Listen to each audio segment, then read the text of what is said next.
Good evening. Welcome to the Monday, April 29th meeting of the City Council. I wanted to call this meeting to order. I wanted to ask our public meetings assistants if you could do roll call or before the city clerk. Sorry to rush you, Veronica.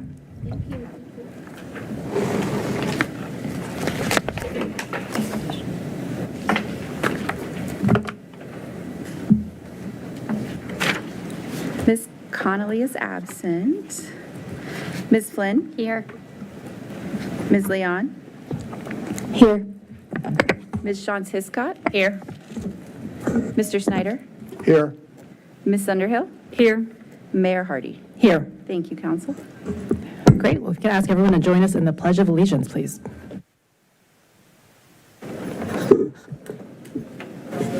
To the flag of the United States of America and to the republic for which it stands, one nation, under God, indivisible, with liberty and justice for all. Thank you all. Do I have a motion to adopt the meeting agenda? So moved. All in favor? Aye. Alrighty, let's move on. We've got a special night, so thank you all for the guests who are joining us tonight. First up is our 2023 Employee of the Year presentation with Steve Mason, our Director of Human Resources, joining us. We just had a wonderful informal celebration for our Employee of the Year, and we look forward to the formal part of the tonight. Mr. Mason, welcome. Well, good evening, Mayor Hardy and members of City Council. It is my pleasure to introduce our 2023 Employee of the Year. But I do believe that we have a couple of guest speakers here who would like to be able to speak in regards to Ms. Kendall's remarkable work. So I'm going to first ask Judge Chick to come forward. Welcome. Hi. Thank you so much for letting me be here. I don't have too much to say. I said a couple words just recently, but it was very important for me to be here. I'm one of the judges in the Juvenile Domestic Relations Court that sits here in the City of Falls Church, and so we work with Rachel quite a bit. And when I heard that Rachel was being honored with this recognition, it made total sense to me. It made total sense to Judge Robb, who sends her regrets that she can't be here today. But the work that Rachel does is incredibly important work. She works with young people who come from very difficult life circumstances, young people who come from tough family environments, who have a lot of trauma in their history. And the cases that our court sends to Rachel, the young people that we send to her to work with, they're really the toughest cases that we have. And I think it's really important that people understand that, because it's not easy. It's not easy. And what's very easy to see is that Rachel puts all of her heart and soul into the work that she does. It's easy to see that she believes that every single young person is capable of success without exception, and that her role, as she sees it, is to help young people connect who they are now with who they're meant to be in the future. And it really bleeds into the work that she does, because when I'm not going to go into any specific cases, but it's very moving. And Rachel's somebody who, from what I see, and I said this earlier, she's somebody who, Rachel, I think you are called to do the work that you're doing, and it is a calling, and I think it's God's work, and you're doing incredible things in young people's lives, and you're like, Rachel's like she's like the pebble that you drop into the middle of the pond, and it just ripples through. And so Rachel, on behalf of Judge Robb and me and the Court Services Unit, congratulations. We're incredibly grateful for you, and we couldn't be happier and prouder that you're receiving this award. So thank you so much. Thank y'all.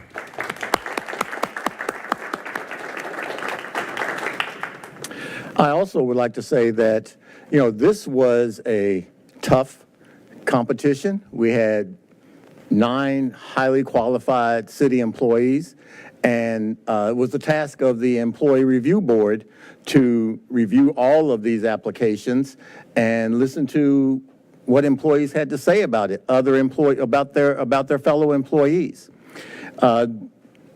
I must admit that in my almost 5 years here, this was the shortest review board meeting they ever had in regards to selecting an employee of the year, because the committee, which is Leanne Berthum, who is here, and Joseph Rollo, both of them got the applications or the nominations ahead of time. And by the time the meeting came around, I walked in, they said, we know who we want. Here is our choice. So I would ask Leanne to step forward and say a few words, and then we'll make the presentation.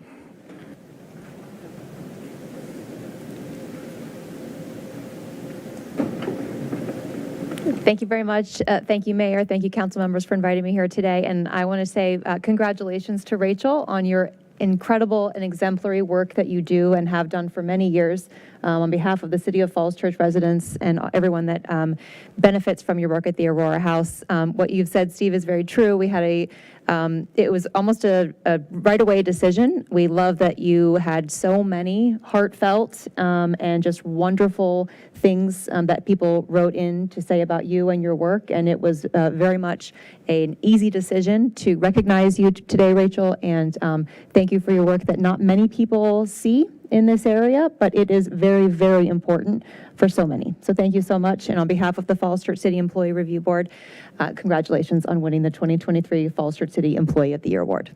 Thank you. I'm now going to have Rachel come forward, and Wyatt, if you'd like to present her with the award. And yeah, that's what I was thinking. Okay, Wyatt, I have one more thing. You're gonna go around there. Yeah. We are also going to. Oh, there are some other comments? Okay, I apologize. There are others. Please step forward. But I want to say, as part of her award, she's also going to be given the City of Falls Church 75-year challenge coin, as well as a lapel pin that indicative of the 75 years in regards to the city. Go ahead. Hello, all. Dana Jones, Director of Human Services, and I just wanted to make a comment that from Rachel's coworkers, the people that work. Where is Rachel? Oh, that we just want to thank you for your dedication. To kind of add to what Steve said, this came from Rachel's staff. They were the ones that came forward and said, we want to nominate Rachel for Employee of the Year. They wrote the letters. Our wonderful advisory council, which is here, who's going to make some comments later, they wrote a letter. I mean, it was a group effort, and everybody just wanted to make sure that you got recognized for your dedication, the joy that you bring to work, what you do for fundraising for the girls. Rachel started in 2000. She's held every position at Aurora House there is. Sometimes all at the same time. That's true. And we just wanted to appreciate you, and I'm going to have Mariam come up, and she is in our Aurora House Citizens Advisory Council, and she'd like to say some words. Hello. I cannot be more thrilled to celebrate somebody as deserving as Rachel. And really, just to take a second to quote our former chair posthumously, she said that Rachel is an amazing asset to the city, and I could not agree more. In the almost 7 years that I've been part of the committee, I've seen Rachel adapt to the changing needs of the community and of the girls. She is coordinated with a wider variety of jurisdictions and programs. She has pursued structural programmatic changes in order to create additional pathways to support the girls. She has advocated for the needs of the homes. She has even filled in where needed when there have been staffing shortages. And that doesn't even count all the time that she spends with us after her long work days working remain as part of the advisory committee. Rachel leads the team and the House with professionalism, with kindness, and with grace. But most importantly, I admire Rachel for the way that she thinks about the whole child. I have no idea what her job description is, but I am certain that she is operating well beyond it, because she encourages the girls who have successfully graduated the program and high school to apply for the scholarship fund, to continue their journey. She helps them every step of the way. She advocates for them. She makes sure that we know how hard they had to work as part of the program and all the obstacles that they face along the way if they don't have the support. She played trained conductor for us as we took some time to renovate the space to bring it in line with trauma-informed spaces, balancing both the girls' needs as well as our time and effort. And she's constantly looking for new opportunities to broaden the girls' horizons, whether it's pickleball or volunteering or even etiquette lessons. And even after they leave, she is still thinking about ways that she can support these girls, from care baskets at college to making sure that they have a laptop so that they can, in fact, continue this journey that they're on. So I could go on and on for quite a bit, but I think you can kind of get the measure of the depth of her dedication and her support. So I'll just close by saying, on behalf of the Citizens Advisory Committee, thank you and congratulations.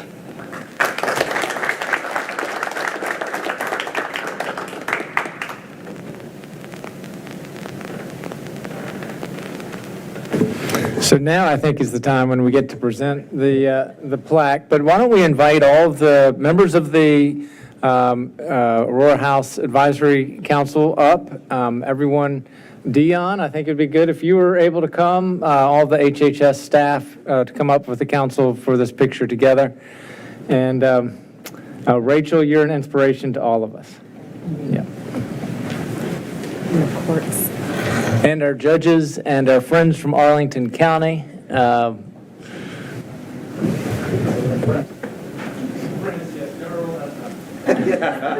Sorry, you'll stay there, Autumn. That is a friend.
Rachel, before you go, I'm guessing many of us up here want to officially congratulate you. You probably have comments as well. So I'm just going to open up to see who would like to speak.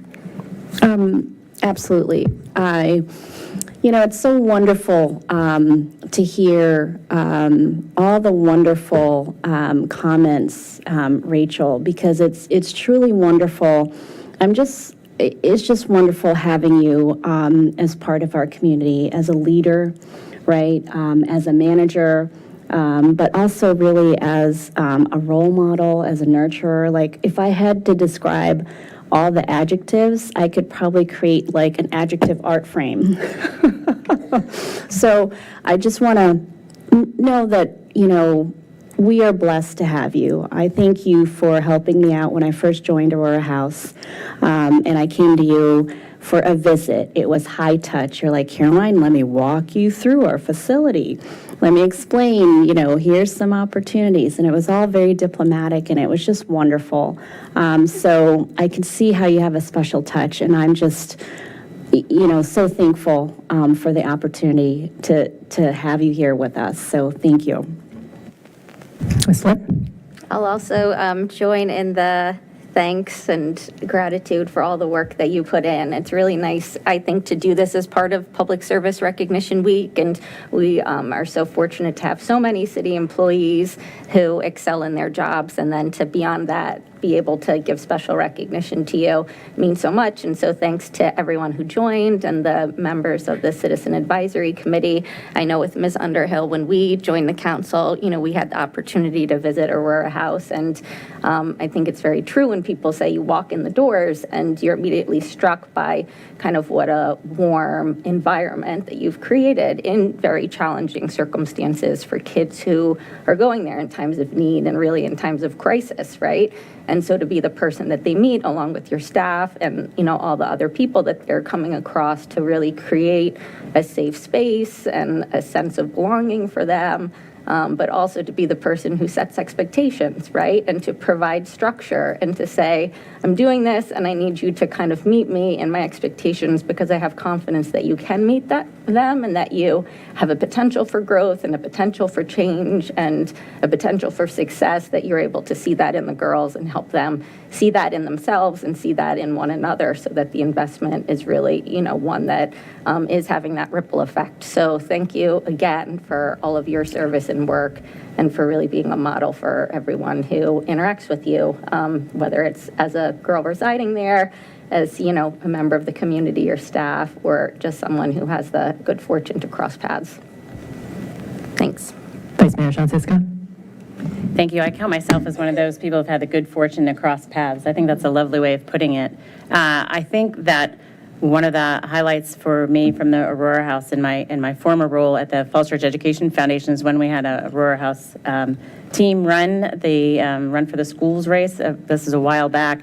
But if you can get a group of preteen girls to get out and train and run a 5K, some who'd never done it before, some who thought they could do it with no problem. It was such a fun event, and it encapsulated in a really public way how much you believed in them, and they lived up to your expectations in a really visceral, physical, and obvious way. And I think that just is a tiny representation of what you've done for so many years for so many girls. So thank you for all you've done, and we hope you continue to do it for another 20, 30, 40 years here too.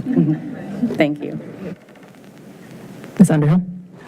Just quickly to reiterate, deeply grateful for all the work that you do. I know that there's a lot of little things that happen every single day that go unnoticed. And so today we come together to celebrate, but on all the days going forward, we are deeply grateful for what you're doing. And the fact that you are showing up and putting your best foot forward means a lot to us. And so even though you might not get recognized on the random Tuesday or Thursday, we are there supporting you. And so thank you. Thank you. Congrats again. We're going to make you stay a little longer. Really, I think it was so apparent from all the stories that have been shared how impactful your work is. So on behalf of the community, thank you for all that you do.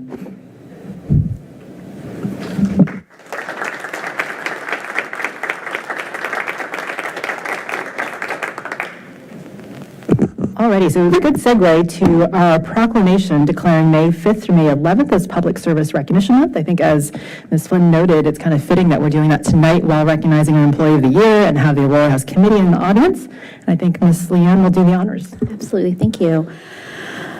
Whereas public servants work at the federal, state, county, and city levels to provide localities across the United States with the essential services they need to function, and whereas the public servants encompasses a wide variety of responsibilities, including promoting and maintaining public safety, educating our children, hosting community events, repairing and maintaining our streets, sewer systems, and public utilities, caring for vulnerable populations, promoting fairness and inclusion, protecting our natural environment, engaging with the public, and providing responsive customer service, all of which come together to form a well-functioning, efficient, and effective system that meets the needs of the community.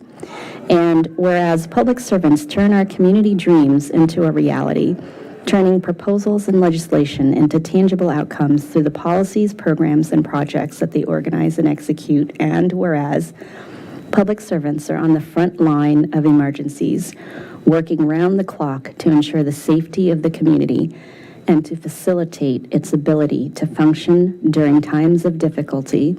And whereas city and school employees always go the extra mile to meet the needs of the Falls Church community. Now therefore, I, Letty Hardy, Mayor of the City of Falls Church, Virginia, do hereby proclaim the week of May 5th through 11th, 2024 as Public Service Recognition Week, and thank all the public servants for contributing to making the City of Falls Church such a great place to live, work, learn, and play, and ask the public to join us in recognizing and celebrating the city and school's dedicated employees.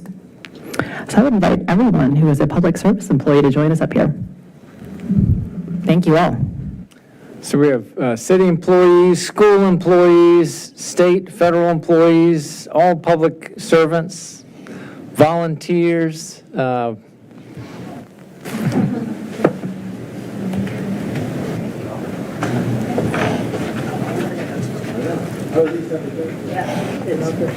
Dressed up. I would have worn black.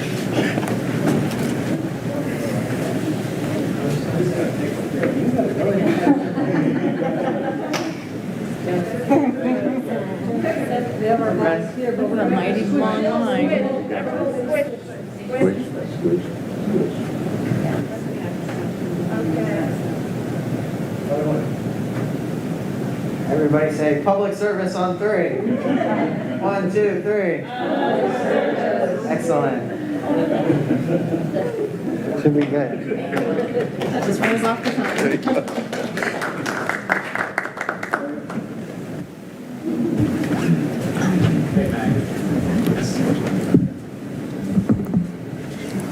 Any?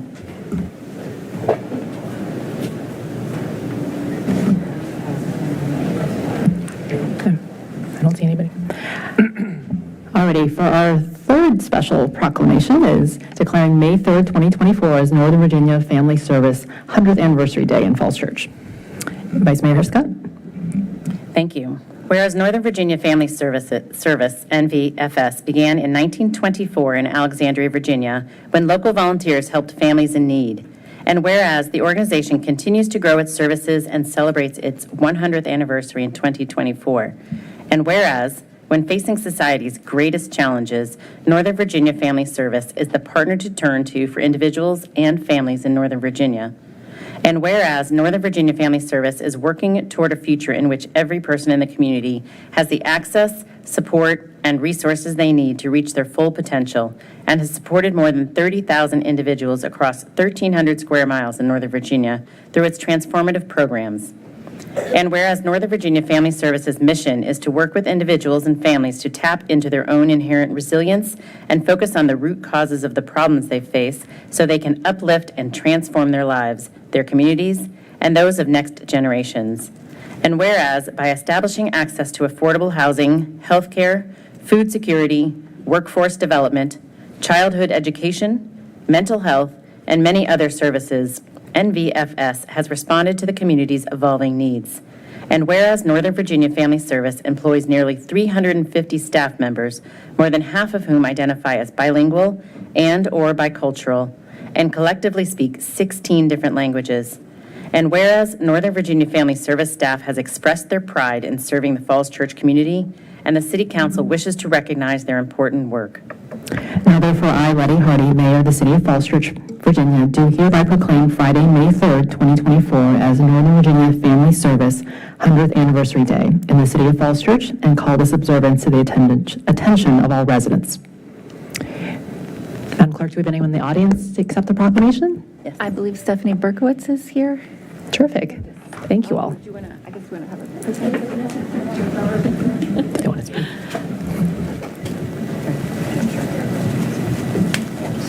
Thank you. Thank you for joining us. Thank you for your work.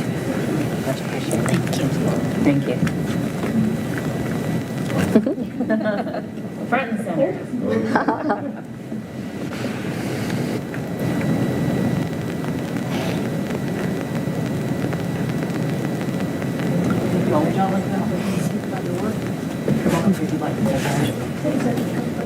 Great. Yes, thank you.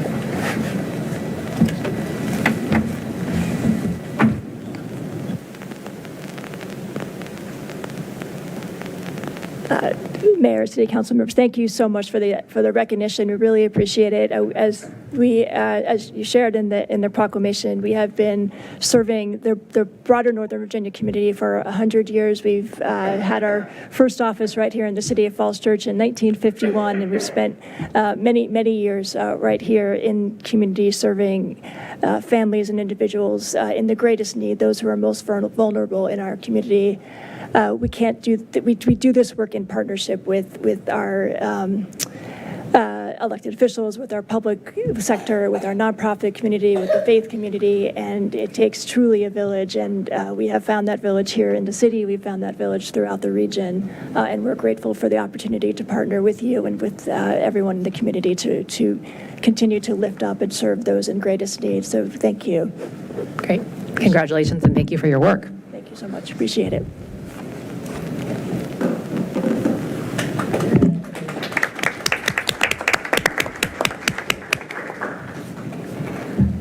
Okay, moving on to oaths of office. Madam Clerk, do we have anyone in the audience taking oaths of office? I believe Joseph Scherzi is here to take his oath of office for the Environmental Sustainability Council.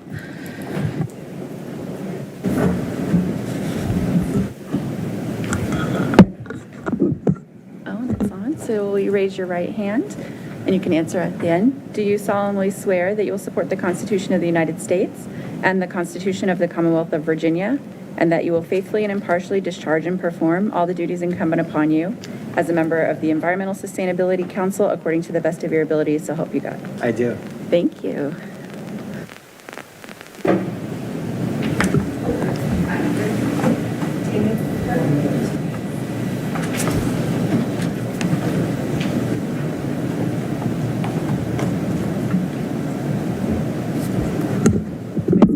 Kirk for the Public Utilities Commission, so we'll do the same thing. Raise your right hand.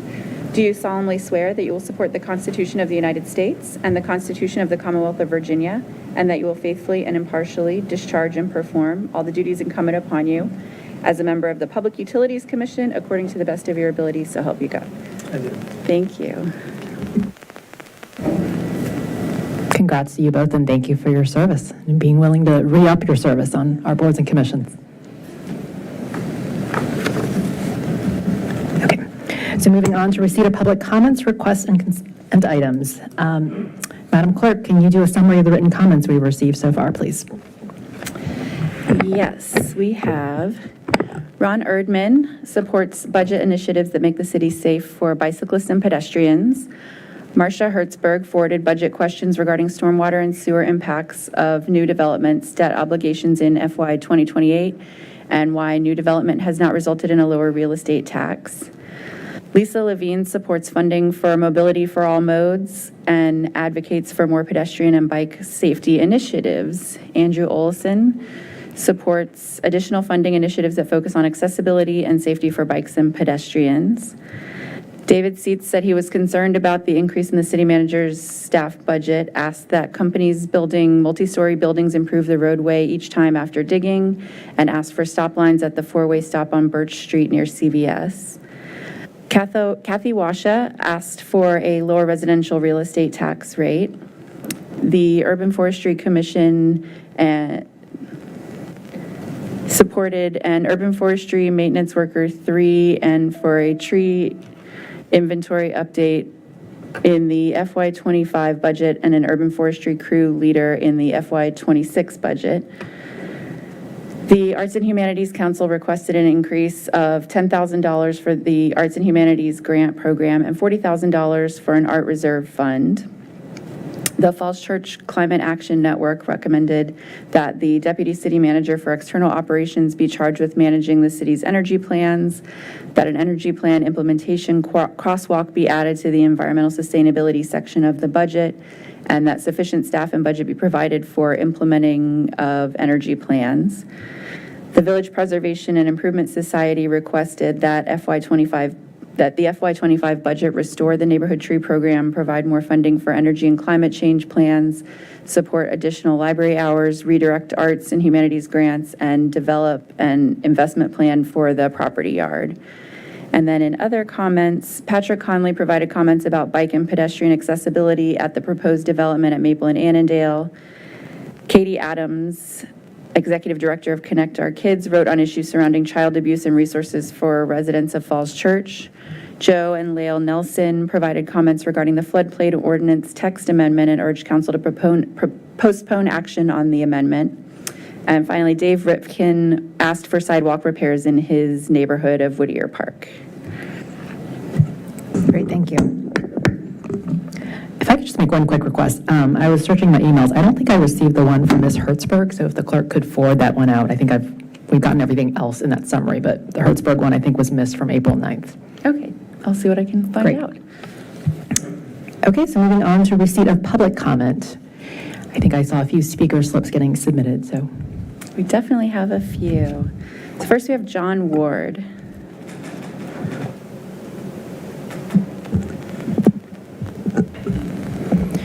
Welcome. Perfect. Yeah. Thank you. Good evening. I'm John Ward at 335 Riley Street, and I'd like to comment tonight on item TO 24-03, the FY25 budget and CIP. About 9 months ago, City Council adopted a new energy plan to cut greenhouse gas emissions from government and school operations. About 7 months ago, Council adopted a community-focused energy plan to help residents and businesses do the same. About 4 months ago, City Council allocated some funding for FY24, which is almost wrapping up, to support some of the actions that were laid out in those plans. Some of that's been spent, but apparently much of it is still available, mainly it seems because there aren't enough staff to execute and oversee the various tasks.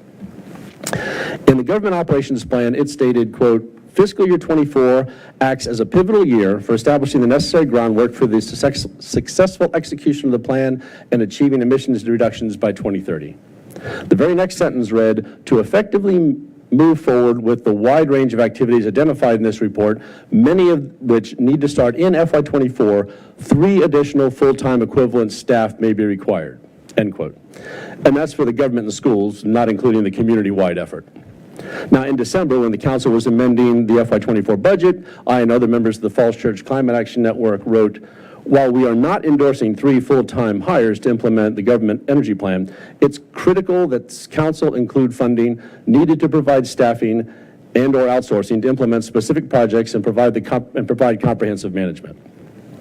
Staff members working on the community energy plan since January appear to be very capable and doing a good job. And when council adopts plans, whether it's the Safe Routes to School plan or a bus stop master plan or an energy plan, we presume that city management is staffing and budgeting to execute these plans unless you're told otherwise. But to address both of these new plans, the proposed budget before you apparently adds about a half of an FTE. It's a new facilities full-time project manager funded through the CIP who will, yes, shepherd the government and schools energy plan, but also apparently 5 other deliverables in FY25. Upgrades at Aurora House and City Hall, turf replacements, et cetera. It'll be great if the city can maintain schedule on both of its new plans with some portion of this new person's time, but it does sound light. So in a letter before you that I co-signed with 8 other residents, we encourage City Council to consider the more than 30 short-term actions proposed across these 2 plans and judge whether the proposed funding levels for staff and contractual services are likely to be enough. And as FY25 gets underway, we would encourage City Council to monitor the progress of these plans at least quarterly and be prepared to add resources as necessary to meet what the adopted plans somewhat understatedly call a pressing timeline. Thank you for your time. Thank you for your comment. Madam Clerk, do we have someone next? Next, we have Charles Prince.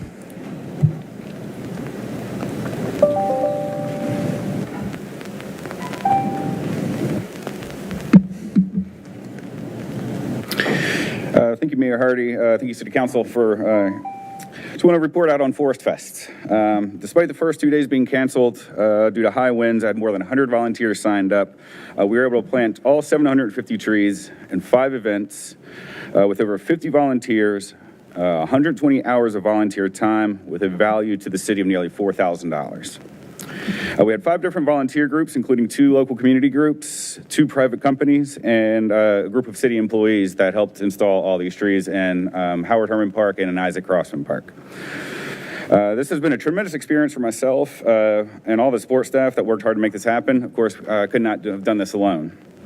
Just to name a few folks I had support from, Youth City Council helped me push this through. I'm very excited about me getting this initiative going.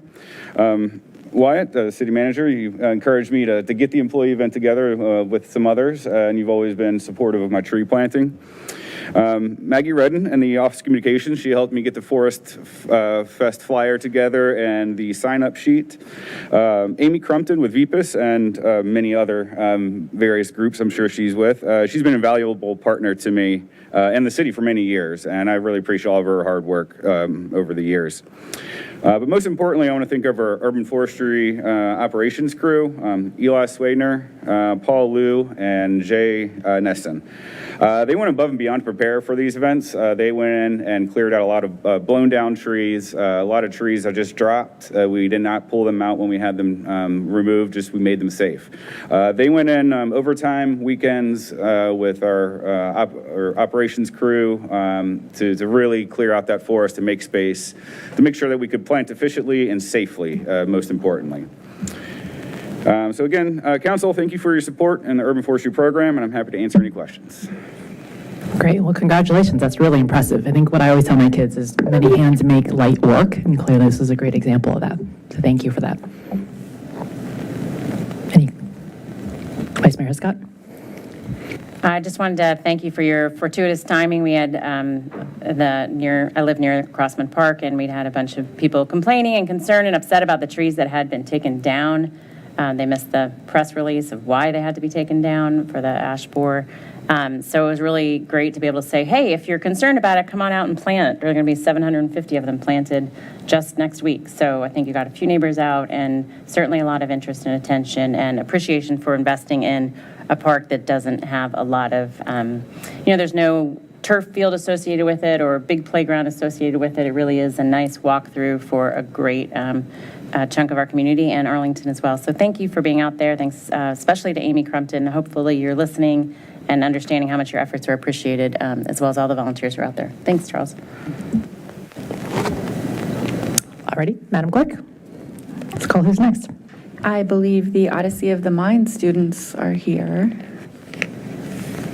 Welcome. Nice shirts.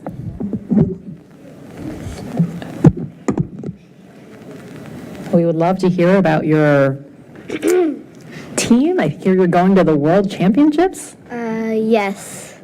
Why don't you introduce yourselves and tell us all about it? My name is Colette. And my name is Brendan. I'm Warren. I'm Evelyn. I'm Claire. I'm Abby. And I'm Annie. Odyssey of the Mind is you are given a long-term problem and you have to make a skit in under 8 minutes, and there's like a problem in the skit where like we're like a rock band and we get transported to another world and we have to sing a song to get back. And so you have like a span of 3 months to make script and dances, props, and like makeup and costumes, and you make like an 8-minute skit. Odyssey of the Mind is also filled with like friendship and teamwork, and it really helps you with like life skills because there are lots of like problems that you face during Odyssey of the Mind, and sometimes you like argue with your teammates, and so it's just a good like thing to do because then you can like learn from it and work with it.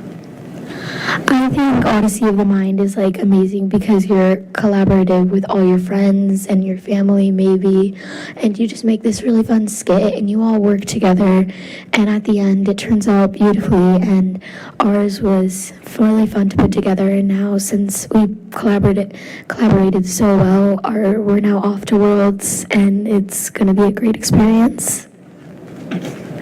There's also a part of Odyssey of the Mind called the spontaneous part where it's different to each section, and you're not allowed to tell people till the end, and it's not something you can really prepare for. It's something that happens kind of in the moment, and you have to like figure out how to do it in the time, and they're all really different for each team, and you get scored on that, and you get scored on your performance.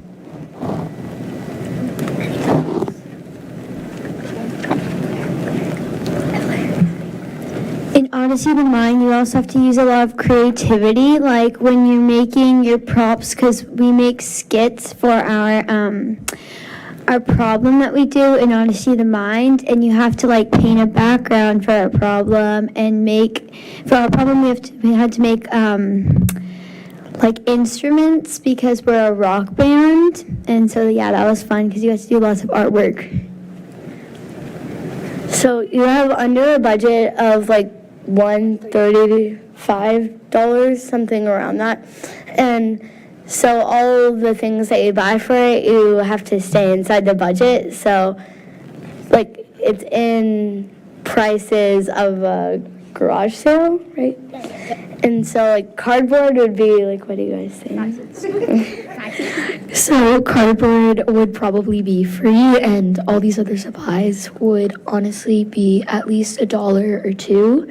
And it's just really fun, and you gotta have to use your math skills and learning skills to do this. So we're going to Worlds in Iowa, and we need All the way to Iowa. Yeah.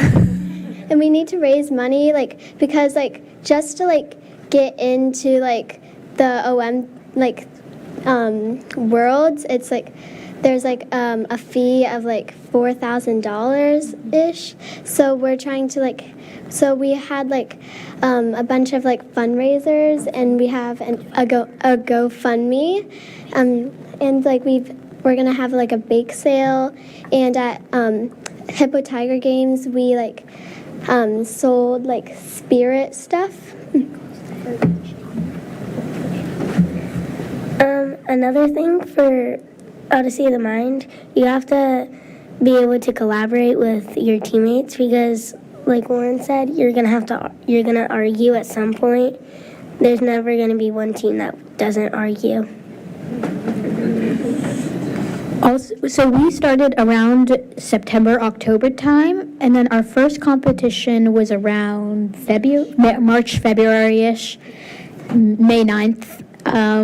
May 9th? Yes, it was May 9th. It was March? May 9th? No, March. March 9th. Then there was like 2-3 weeks in between that we could always add on or change something about our performance to get us even more points. And then after that, now in this stretch, until Worlds, which is May 20th to 24th, we are like adding stuff, changing stuff, doing things that the judges needed, like didn't see as much. And Well, that's wonderful. So like what Evelyn says, we had to raise like a lot of money to like get a hotel, like flights, etc. So when we found out that we were going to Worlds, we were at like this laser tag place, and then we started screaming, and then we were all arguing to like take a party bus, and then we were like a flight. And the cost is $10,000. Well, maybe to help you guys with your fundraising efforts, could we invite them up for maybe get a photo with us, and you could maybe end up in the paper and get some publicity and maybe.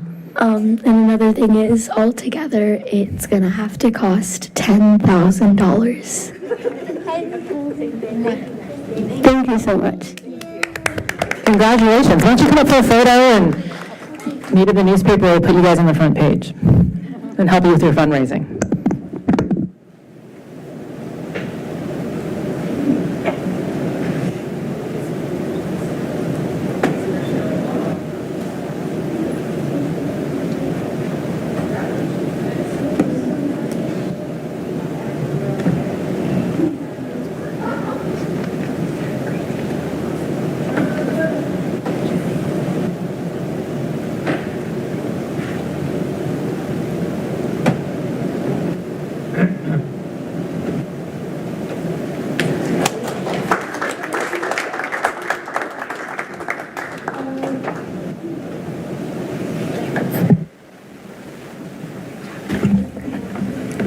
Vice Mayor Scott, you want to say something?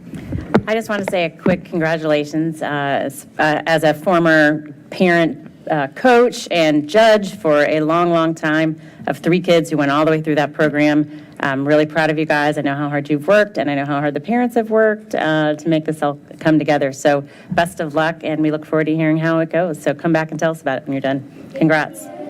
Congrats. Best of luck. That was a nice interlude in our public comment. Who's next, Madam Clerk? Next, we have Jeff Peterson.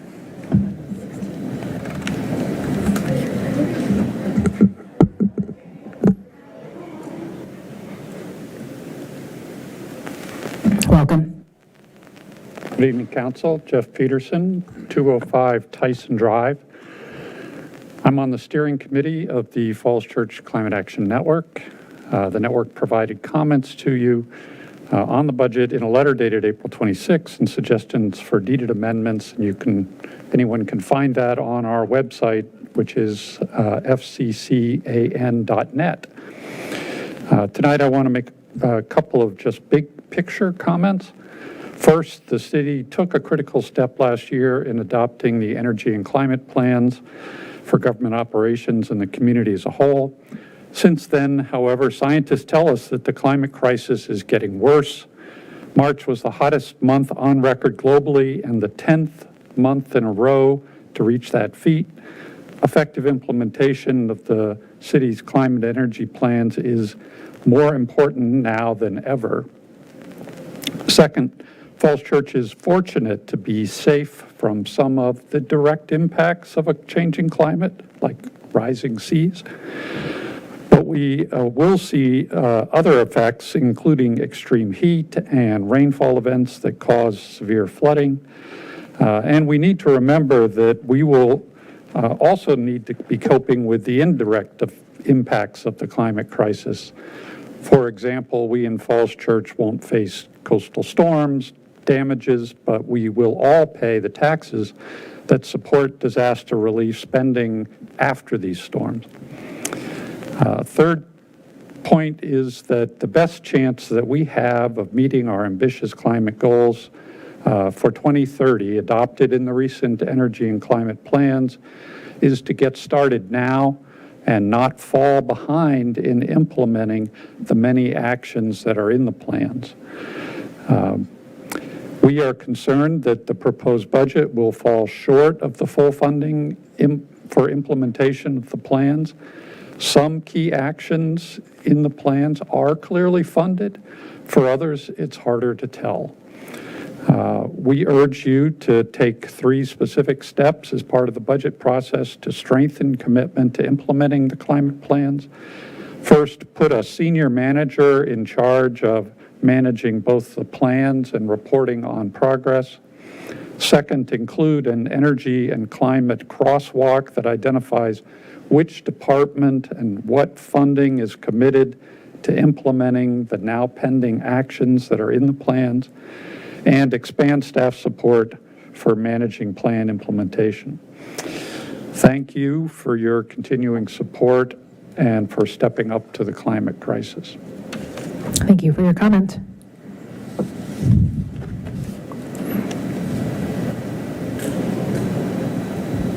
Madam Clerk? Next, we have Joe Wetzel.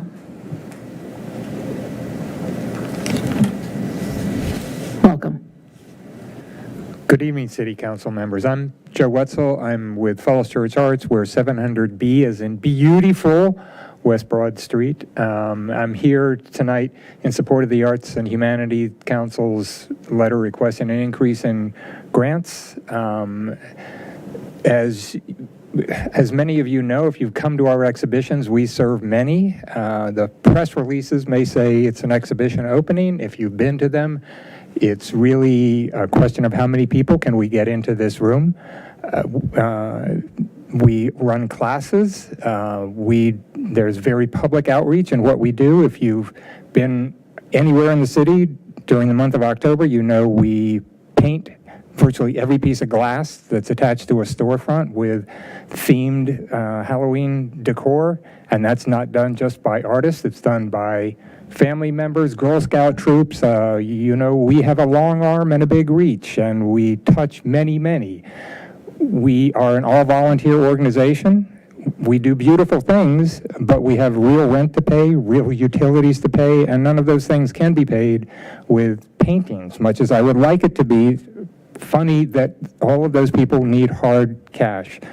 We have been the wonderful recipients of grants from the city and the Arts and Humanities Council.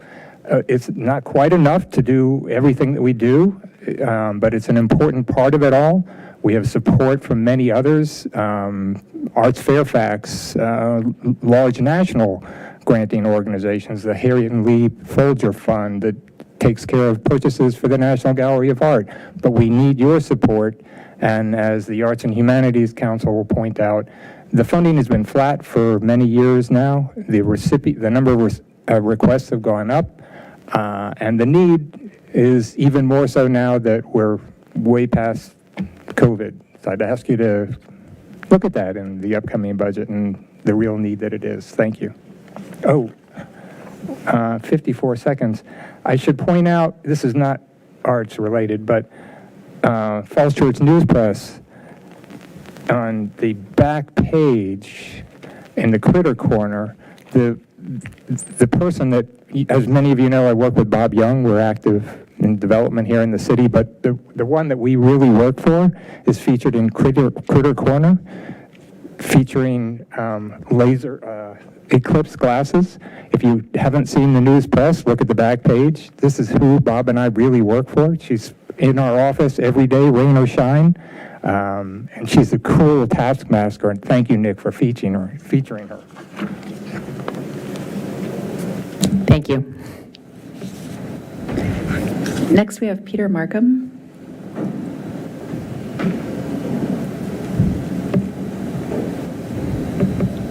Welcome. Thank you. I'm Peter Markham. I live at Park Towers Unit 309 on North Maple Avenue. A few months ago, a number of people at the Park Towers condominium submitted another petition to request that the city pick up the trash from Park Towers condo. So far, we've received no response to this petition. I'm only coming here tonight to ask when that response will be made. We did discuss this actually in our work session about 3 weeks ago. If I can ask the city manager to provide a quick response. Thank you very much. So we have been discussing it internally, and the city council did add to its strategic priorities, in the environmental sustainability part of its priorities of looking at our solid waste services with an eye towards sustainability and towards equity. We're wrapping up the solid waste task force report right now, and that will have sort of a roadmap of the next 10 years of policy. And so we've been trying to wrestle with this in that context. One thing I will just note for the record, the city, throughout the history of providing curbside solid waste services, has not served multifamily properties. And so it's a question that the council has asked us to look at.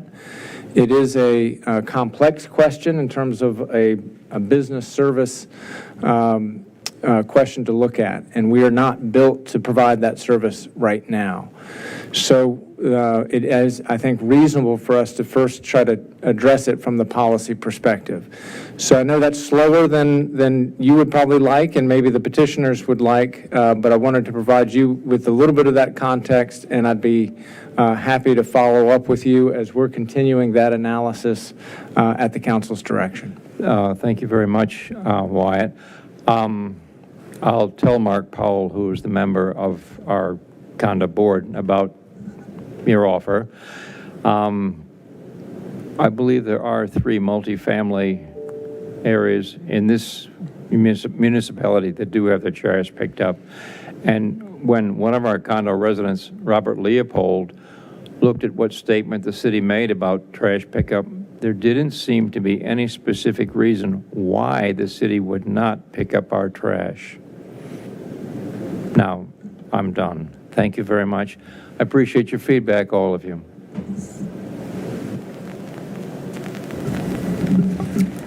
Next, we have Laura Connors Hall. Welcome. Good evening. Laura Connors Hull, 3152 Anchor Way Court. Good evening, Mayor and distinguished members of council. I'm coming before you tonight wearing 2 hats. One as the current chair of the Arts and Humanities Council, And you've heard already from one of our members tonight, from Falls Church Arts. You'll also be hearing from Catherine Stewart from the Friends of Cherry Hill, and also from Ed Henderson from the Historical Commission. We were united in the response that you received via letter in your packet. So I want to kind of try to give you just a very quick analysis of, or a reason for acting now. And since 2016, the critical city grants funding that helps arts and culture flourish has only increased by 7%, while the average inflation over that period is over 30%. It's simple math. For the last 4 years, during the most challenging period for the arts, weathering the devastating effects of the pandemic, followed by a period of high inflation, this funding has remained flat. In essence, that means that the funding has actually decreased at a time when arts and culture organizations are also experiencing increased costs for goods, services, and labor, and when the number of worthy applicants for these grants is increasing. This modest increase in arts and humanities grant funding will help sustain well-established organizations such as Creative Cauldron, the Tinner Hill Heritage Foundation, Falls Church Arts, and others. But it will also provide opportunities for new entities that are emerging in the city, like the Vietnamese Arts and Literary Society, the Women's History Walk, and others who will be applying for grants in this next cycle. At Creative Cauldron, I know that it is our funding from government bodies that helps us offer free tickets to local veterans, low-income seniors, and their caregivers, and to offer scholarships for young people who could not otherwise afford to participate in our educational programs, and more of them are actually in the City of Falls Church. The City of Falls Church has the opportunity to live up to a goal it first articulated in 2009 through the state legislation and becoming an arts and cultural district. So I strongly encourage you to consider this funding request and ensure that the arts and culture are celebrated as an integral part of the city's identity, economic engine, and valuable service to the community. Thank you. Thank you. Madam Clerk, do we have any more public comments? Catherine Stewart. Welcome.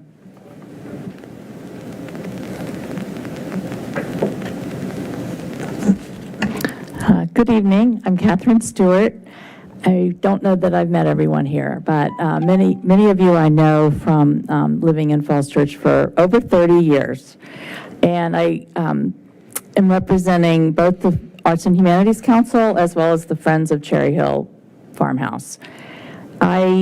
Like I said, I came here over 30 years ago. I've been a docent and a board member at Cherry Hill for over 20 years, and I was board president for 5 years. And in the last few years, I've had the privilege of serving on the Arts and Humanities Council representing Cherry Hill, and as an officer with Laura recently in the last 2 years. I'm a historian, and so I kind of come to this with thinking of where we've been, where I've been. And I was involved when the city first started the Arts and Humanities grants with applying for a grant. We did 2 grants with Friends of Cherry Hill and got money for videos. I just realized I'm running out of time. On the agenda for our last meeting, it was brought up that the funding was staying flat this year, and I'd like to just point out that the Arts and Humanities fit under your key priorities under economic development to create an attractive sense of place. The biggest thing is that I want you to consider the multi-ethnic and the multi-generational aspects of what these programs do in arts, theater, culture, history. since, we've come out of the pandemic, you see these things happening all over the city, and they're in the newspaper, World Art Day, or the festival at Eden Center, and we are seeing a lot of public art projects coming forward, and we talk about we often talk about the multi-generational aspects of these projects. And so we're talking about little children and their parents, we're talking about babies and their grandparents, we're talking about people of all ages that these projects speak to in a lot of different ways. And I think that's really, really important for making the city an even better place to live. The little, this tiny microcosm that has so much to offer within the big metropolitan area. And lastly, we've got the 75th anniversary, so some of the projects that are going to come and be considered for funding will probably have to do with promoting, portraying, engaging the community with the about the 75th anniversary. So thank you very much. Thank you. Next, we have Ed Henderson.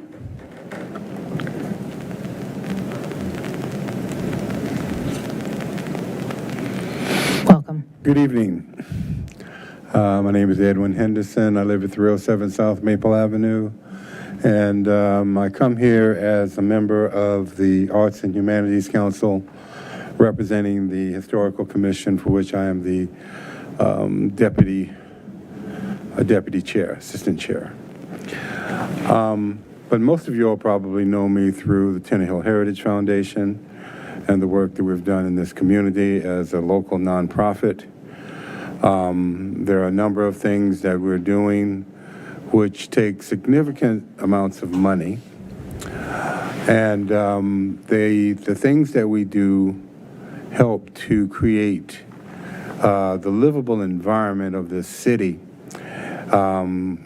I'm not a public servant, but in many ways, I am. And we need your help. We need your help in that the money that is available has been at the same spot for over 8 years. And everything else has gone up. So all of our costs have gone up too. So I hope that you will reconsider keeping us locked in at the level that you have us now, and consider increasing that amount so that we can continue the work that we're trying to do here in the city, so that all of the citizens of this community can benefit from a lively, aesthetic environment, walkable city, but also things to do. The city can't do it all.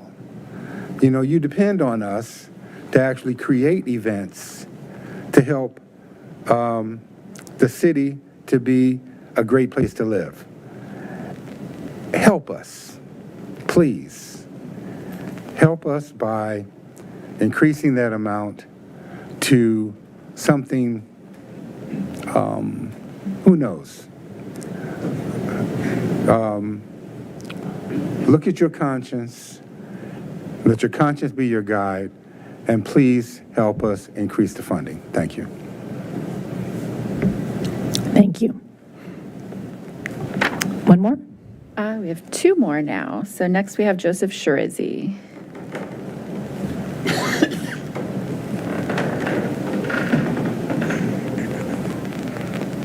Okay.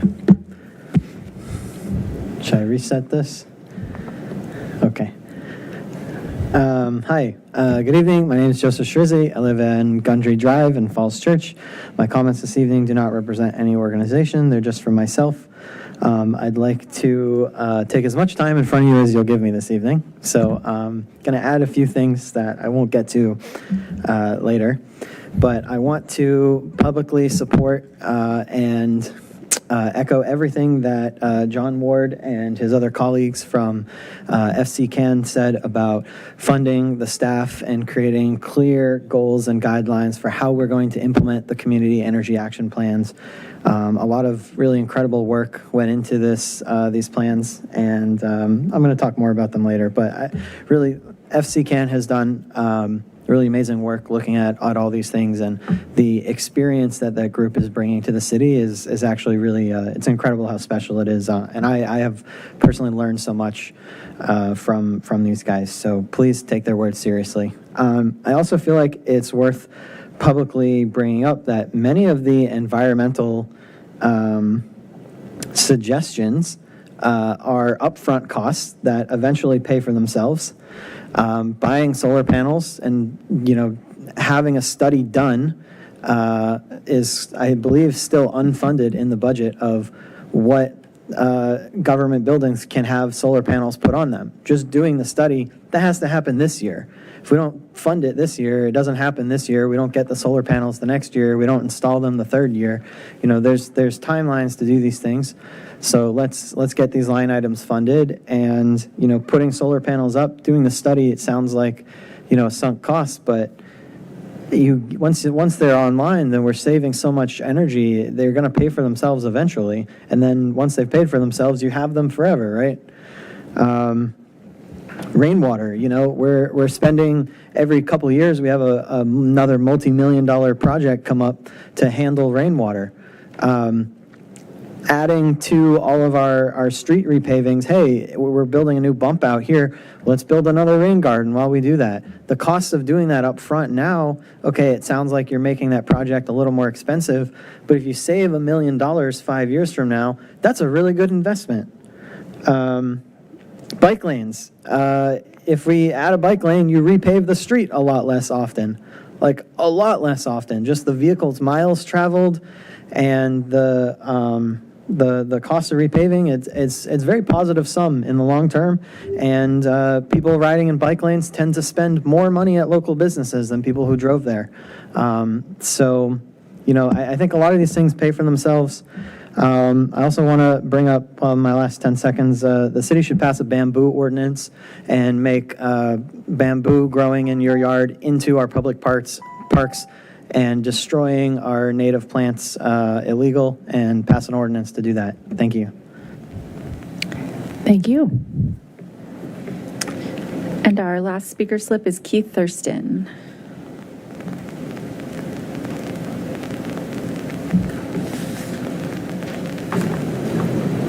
Welcome. And speak on several issues. Turned off. Thank you. First, Wabi Saddle. So Attic Treasures is this weekend, Thursday, Friday, and Saturday. Now, how does that relate to the budget? What was said by Ed Henderson, every cent that the Village Society raises at Attic Treasure sales and other events goes to projects in the city, whether it's music in the parks or tree plantings or many of the other activities that we do. So, as Ed said, these nonprofits really contribute to the environment of Falls Church in a positive way and relieve the city of some of its staff cost and also financial cost. I'd like to also identify with the letter that was sent to you by the Village Society and the 5 items that it pointed out in that letter. The first one was restore the neighborhood tree program. Now, it doesn't look like it was cut financially in the budget, but there are words in the budget that says the staff is no longer going to support it. So those words in the budget are confusing, and we want the program to continue to be supported. That's what's brought about Tree City USA for the last 46 years. And the tree canopy in Falls Church is a real component of what Falls Church is about. The other items in there, item number 4 and 5, relate to the Arts and Humanities Council grant funds programs. So I identify with a letter that was sent by the Arts and Humanities Council. There was a discussion, and the council leadership said very clearly that we would support considering additional organizations if there was an increase in the budget. So about 2 months ago, you all passed I guess it was a resolution or changed the ordinance that changed the stipulation on who could apply. And by doing that, you broadened it to organizations that are not homegrown to Falls Church. The only limitation now is they have to have a financial agent in Northern Virginia.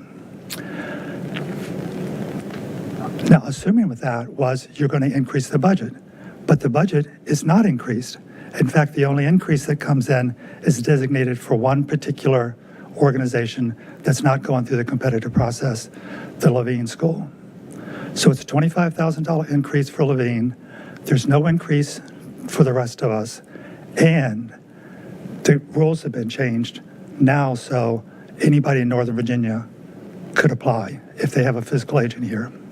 So I think the two have to be kept in sync. If you pass the first, you need to add to the budget financially so that there's a greater piece of the pie for the grants. Thank you. Great, thank you. Ms. Underhill, did you want to? I believe, just to respond, thank you, Keith Thurston, for your comments. I believe the change that happened, and somebody please correct me if I'm wrong, it was you have to have a fiscal agent in Northern Virginia, but you still have to have a Falls Church address. So it wasn't expanded. It still doesn't mean that that we shouldn't fund, but it's just simply to say that I do believe it's limited to Falls Church residents. That people are going to existing institutions and say, can we use your address? And we know well that the Falls Church Episcopal is not the home place for all of those organizations. They're just putting that address down and stopping by to see if they get a letter there. There is no person that lives in Falls Church. There is no indigenous activity in Falls Church. The things that happened last year that some of you are aware of, those organizations, both of them were not a Falls Church. One, I think the staff didn't understand that a mail-in address that says Falls Church, all of us know the streets in Falls Church, perhaps they don't, and that turned out to be Gallows Road, more like Annandale, was where the person was. So it's opening things up in a way that basically takes away, and last year, having done that, it took away money from other organizations, including Watch Night. So something to consider. Okay. Yeah, my understanding was that Jazz for Justice would still not be eligible for a grant. So that's news to me. But the other one, that's right. The other one, though, was Little City Concerts, which has no nexus to Falls Church. Great. Thank you for your comment. Yeah, thank you. Is that it? Thank you. That was 11 comments on budget season, so appreciate all the input that we are hearing. We will discuss many of these and more, I think, when we get to that part of our agenda. So moving on to the report of the city manager. Mr. Shields? I think we have the annual report. I'm sorry, I skipped. Yes, the annual report. My apologies, Mr. Shreezy. You get more time with us. My favorite thing. It's very therapeutic being up here, actually. So I'm back. Hello. So this evening, I'm here to present the Environmental Sustainability Council's annual report. The report summarizes all the activities and accomplishments and what the ESC has been up to in 2023 and some of the things that we've already started in 2024 and are hoping to work on. The most important things to talk about, I think, have already been brought up. Number one, and two, the Government Operations Energy Action Plan and the Community Energy Action Plan. Last year, the city hired a consultant to write these plans, and a lot of public input from tons of members of our community who participated in various events and left public comments. Everybody in the ESC contributed to it, FCCAN, and a lot of work went into these plans, and they get us to where we want to be almost, in terms of our impact to the environment for how we live in Falls Church and the changes that we want to see. And the most important part, I think, is it's very easy to set emissions goals, which the City Council did last November, set a new emission goal of net zero emissions by 2050. Incredible goal. It's very easy to vote for that, and especially in a city where I think the large majority of people strongly support these kind of efforts. It's hard to say what are the steps that we're going to take to reach these goals, and these plans really lay them out and give us, I think, very discrete things to look into and to pursue in terms of, reaching our goals. So last year, I think really the biggest thing that the ESC accomplished was getting these plans through, and I hope that you all, take them very seriously. The ESC has some subcommittees. We have the Energy Transition Subcommittee led by John Ward, who's with us this evening. Hi, John. The Habitat Restoration Task Group led by Amy Crumpton, the Education Task Group, which runs Operation Earthwatch, led by Naomi Goodwin, with incredible support from Sarah and other members. Kurt Lawrence is our city's environmental sustainability coordinator, and he's also the staff liaison for the ESC and subcommittees, and I expect him to be in 2024 as well. Yeah, so I won't go through every line item because I know there's a lot to talk about and get through tonight. But these groups, I think, contribute to the city in many different ways in terms of educating our children and providing, nourishing support there. The Habitat Restoration Task Force has had 153 volunteers and over 330 hours of their time contributed in 2023.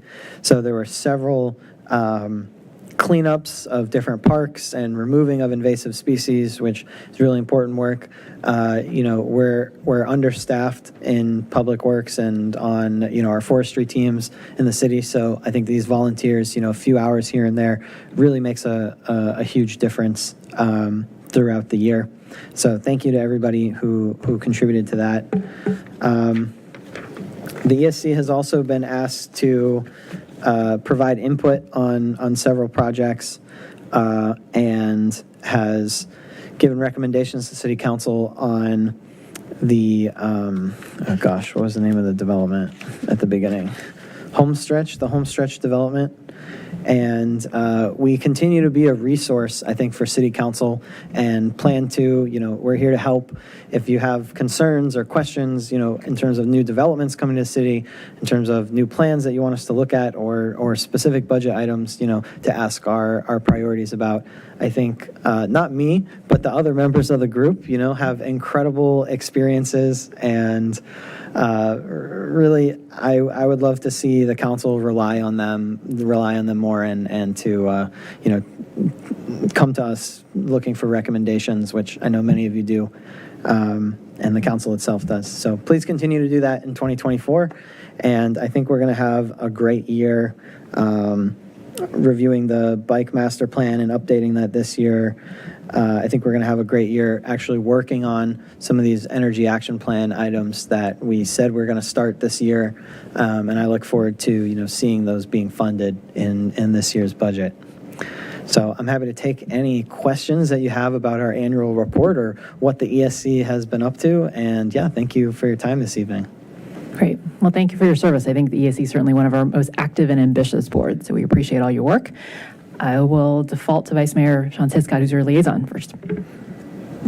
I think you're selling yourself short there, Joseph, in terms of what you've contributed to the conversation. Thank you. It certainly is a lot in many different areas, and appreciate your activism and coming forth many times to share both personal and ESC perspectives. I think it's often very illuminating for others to hear as well. And thanks to John and all the incredibly dedicated members of the ESC. They really do get a lot done in those meetings, and a lot of robust discussions and results that have come from it. So I hope that we can continue to take all of your expertise and add it to Kurt's as well as the staff here in Falls Church City to the benefit of all of our residents. So thank you for re-upping, and thanks to the entire ESC. Really appreciate everybody's work. Anybody else? Okay, I think you're off the hook. Thank you for all your service. Yes, thank you for the time. Please fund the energy action plan items. Good night. Now we get to the city manager's report. All right, well, thank you, and I hope my report is as therapeutic as Joseph's was, both for me and for people listening. A number of, I think, really positive things to report. One, I did want to just give a shout out to our Rapid Response Transportation team, which is staffed up and completed one of its first visible projects with pedestrian safety improvements at the intersection of East Broad and East Fairfax Street. And the purpose of that was to sort of square up that intersection so that vehicle drivers can better see pedestrians as they're crossing the street there, as well as pedestrians can also see the vehicles more easily. So we hope that these safety improvements will be well received at that intersection. Next up in queue is work that is happening on East Columbia Street, and we're also finalizing some intersection plan changes at Virginia and Great Falls. So these are all requests that came up from residents, and we'll be managing the queue and trying to respond with improvements that will make a material difference in people's lives in the city. I just want to thank Zach Bradley and Herb Holmes and Anthony Driver and others on the DPW team for that progress. Bike to Work Day is coming up on May 17th. The city supports Bike to Work Day. We have one of the rowdiest pit stops, I think, of the entire National Capital Region. That is located at Little Falls and the WNOD. You can go to the city website and register for Bike to Work Day, or simply show up. And we do have the construction work that's happening on the WNOD, and so we're coordinating that work with Bike to Work Day. We want to keep everybody safe. Appreciate the public's patience as we work on Little Falls and Great Falls. Those crossings are up first, and then we'll move further west with Oak Street and Spring Street. The purpose of this project is to make these trail crossings safer for all the traveling public, as well as more attractive. And so that's a very positive project, and it's great to see that construction going. We do have short timelines on that construction, so we'll be holding the contractor to those. I do want to just note that real estate bills were mailed by the city treasurer just this week, so please do look out for those. And for the public's information, this bill represents the tax rate and the budget that was adopted by the City Council at this time last year. And so when we talk about budget later on tonight, that's really about tax bills that people will get in December and June next year. And it's always worth sort of making that clarification. I think those are the main things I wanted to report tonight. I'd be happy to answer any questions. Great. Questions for the city manager or council requests? Ms. Flynn? I had one, I guess following up on my own questions on this item. We heard from the Park Towers residents again about their request and the status of their petition.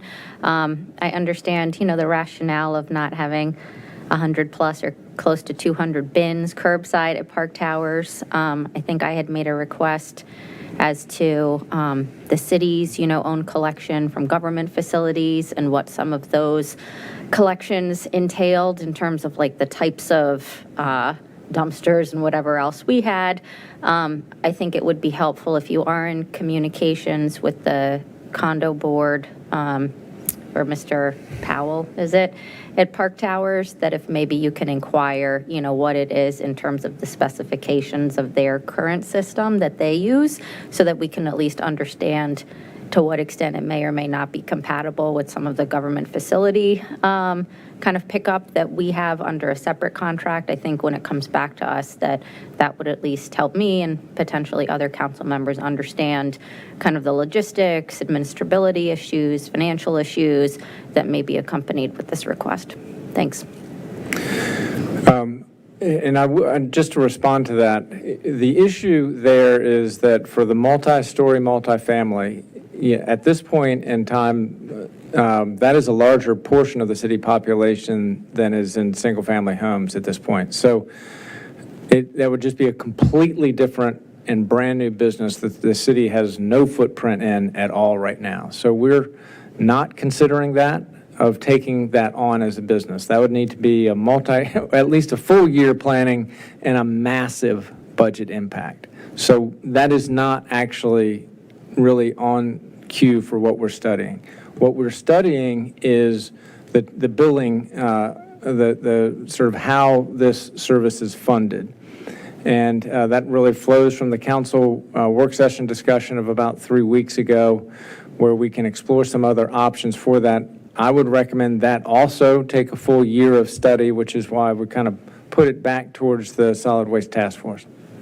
And I guess my follow-up to that would be, I'm not talking about, so I see these sort of as different buckets where you may have single-family homes, you may have residential multifamily, right, that's not mixed use. Like, it looks different under the zoning code than some of the mixed use or some of the special exception mixed use.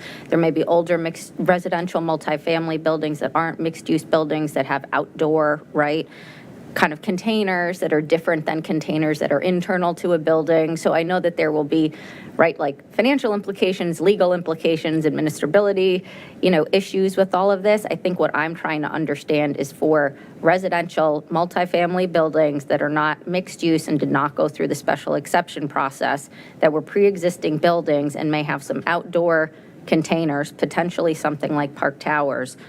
Given that Park Towers has been here so many times, what are the specifications of their outdoor containers, and are they compatible at all with any of the city pickup?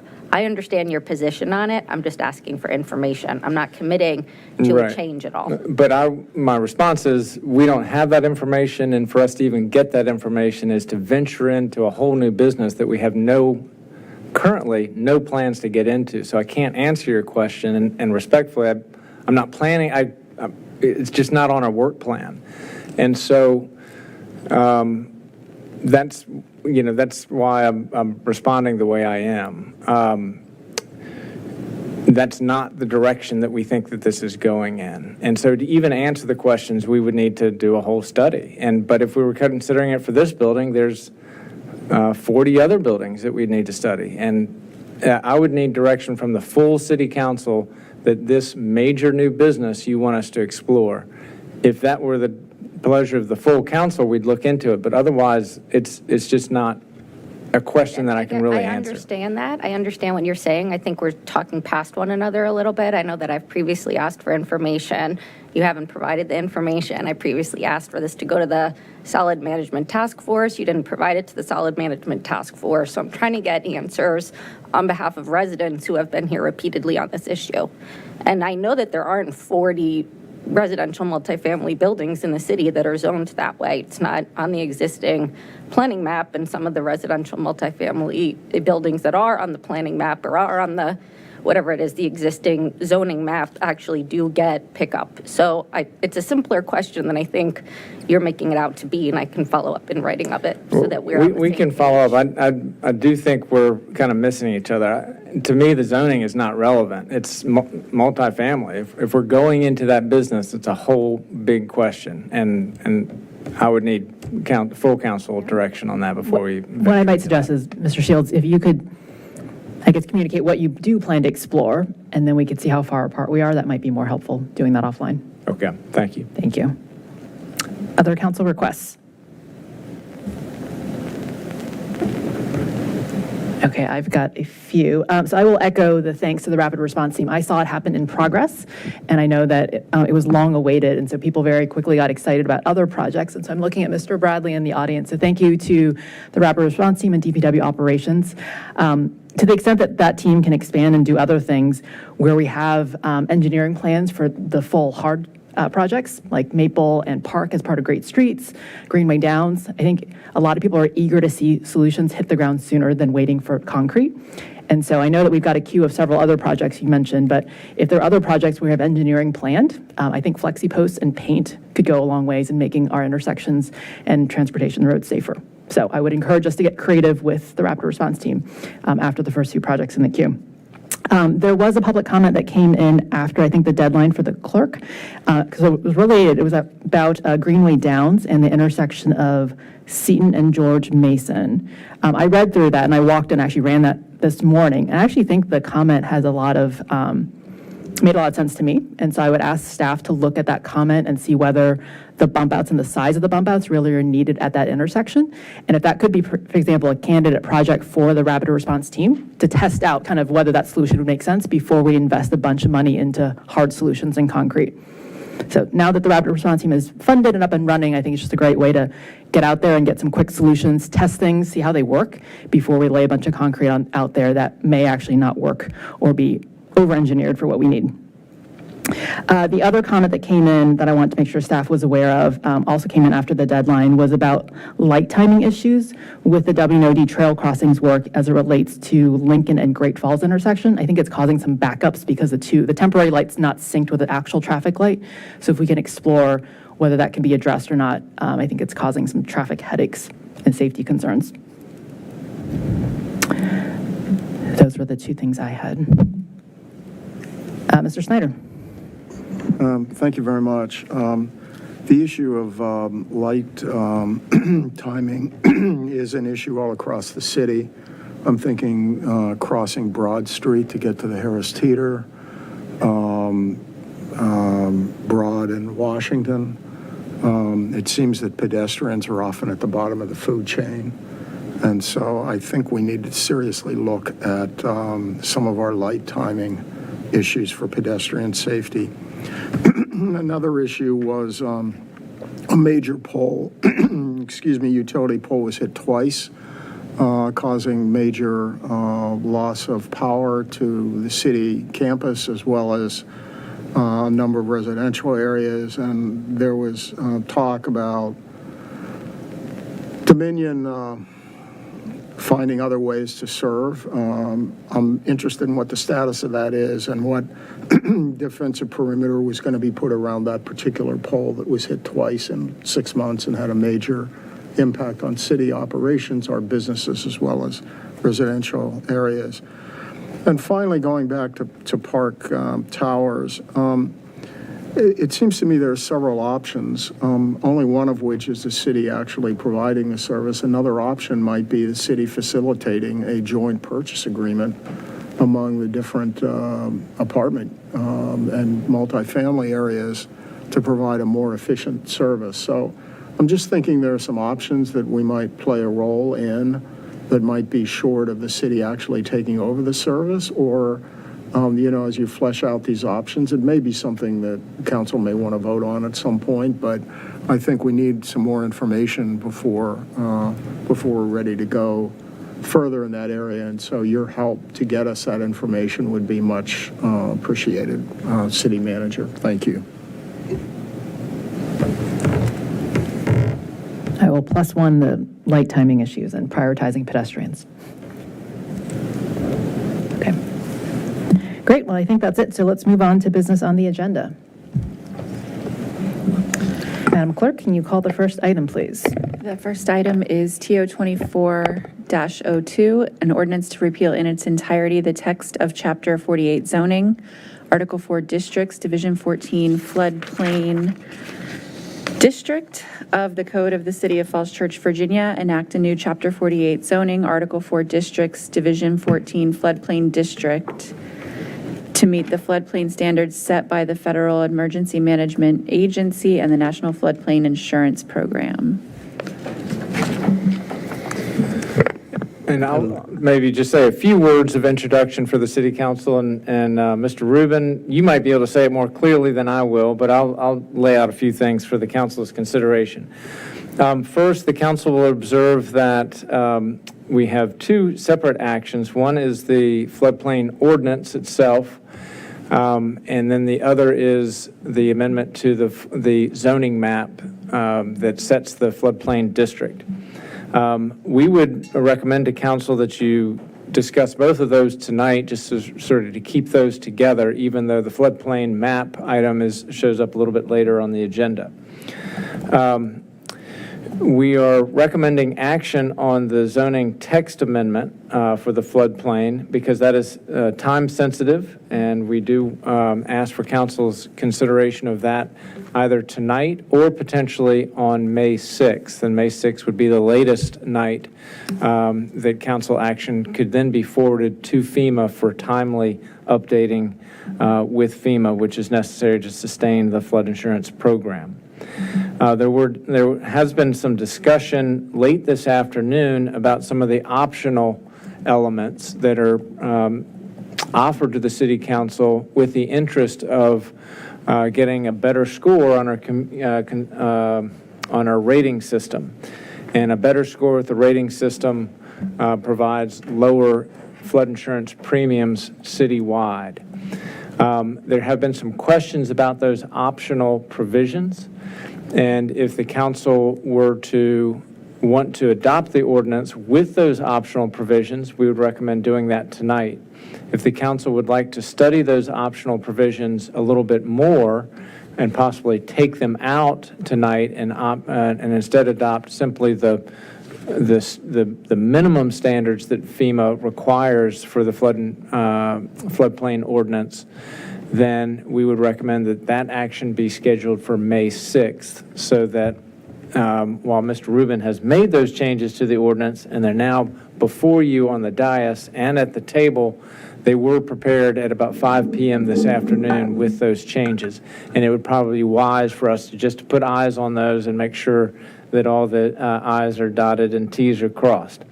So with that introduction, which hopefully is not overly confusing to everybody, I wanted to sort of set the stage for tonight. Mr. Rubin, thank you for your work on this. This is really important for the community, and I'll now turn it over to you for your presentation.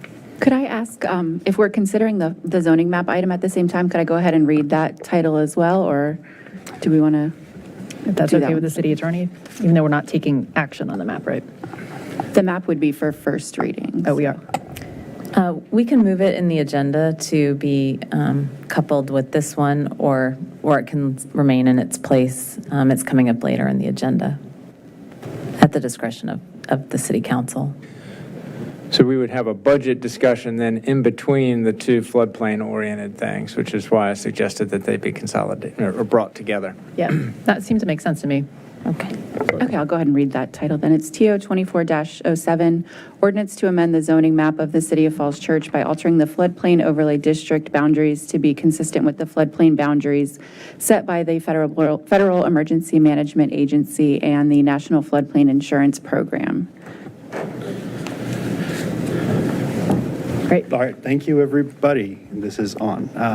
Thank you, City Council, for seeing this again today. I'm Jeff Rubin, City CRS Coordinator and Floodplain Manager for the city, and this is, as stated, the second reading for the ordinance repeal and then replacement, and also this is the first reading for the zoning map amendment. First slide, please, or second slide, please. So tonight we're going to go over the National Floodplain Insurance Program, or NFIP, talk about what FEMA does in reviewing it, timeline of events that has happened since about 2020 to today, what the community rating system is, what it means for Falls Church, how things are calculated within that program, what higher regulatory standards are, and then just view a map just to get an idea of what we're talking about in that visual way. The NFIP is managed by FEMA. It provides flood insurance to property owners, renters, and businesses. Having this coverage helps residents recover faster from when floodwaters recede. The NFIP works with communities required to adopt and enforce floodplain management regulations that help mitigate flooding events. Flood insurance is available to anyone living in one of almost 23,000 participating NFIP communities, homes and businesses in high flood risk areas with mortgages from government-backed lenders are required to have flood insurance. FEMA publishes pairs of documents for these participating communities which reflect high-risk flood areas. These documents are known as the FIRM and FIZ, or Flood Insurance Rate Map and Flood Insurance Study. When a new FIRM and FIZ become effective, the participating community's floodplain ordinance is reviewed by FEMA for compliance. Provided the ordinance meets their requirements, the community continues within the NFIP, and everyone's very happy. However, if the active ordinance does not pass the review, the community will be removed from the NFIP. As a result, the city would not qualify for some forms of disaster relief. Flood insurance would not be available to any resident, and if a resident that was required to have flood insurance, as is the case for structures that have federally backed mortgages, a bank could ask for the loan to be paid in full immediately. Also, the process for getting back into the NFIP is an intensive process and estimated to be a year to year and a half. The current floodplain ordinance for the city would not pass this review. Therefore, a new ordinance must be adopted and sent to FEMA for their review by May 6th. We're squeezing that around a little with May 7th. I might be able to tell 1 a.m. that morning or so, but we'll see. In order to give them enough time to review by the effective date, because they've asked for a month for review of that. So that's highlighted how important this is. We can't really miss that. A timeline of I missed one, didn't I? Yep. No, I got that one. And timeline of events. So you can see it's a little small, but going back to 2020 April 6, 2020 is when this first kicked off with FEMA, and moving through, there was an appeals period in 2021, another appeals period in 2022. There were publishings in Falls Church News Press 2022, and then FEMA just took some time. There were some appeals externally and whatnot in 2023, which is why there was such a gap there. And then we spoke about this on March 4th, 2024. And then you can see everything progresses pretty rapidly at that point. Things to note, March 26th, the letters were sent out. There were 2 misidentified properties, and that's why things have been split into 2 separate actions at this point. We're doing what is absolutely required for FEMA, and then doing what is required for us for the city to have all of our ducks in a row. I think that's all we need to know there. So a bit of a narrative. In 2024, the staff began working with Virginia's Department of Conservation and Recreation, DCR, on evaluating the floodplain ordinance in preparation for FEMA's review. By February, it was clear that the ordinance needed to be replaced in full. Using DCR's model ordinance, staff began modifying it to fit the city's needs. This model from DCR also had recommendations for higher regulatory standards that could be included in addition to the required language.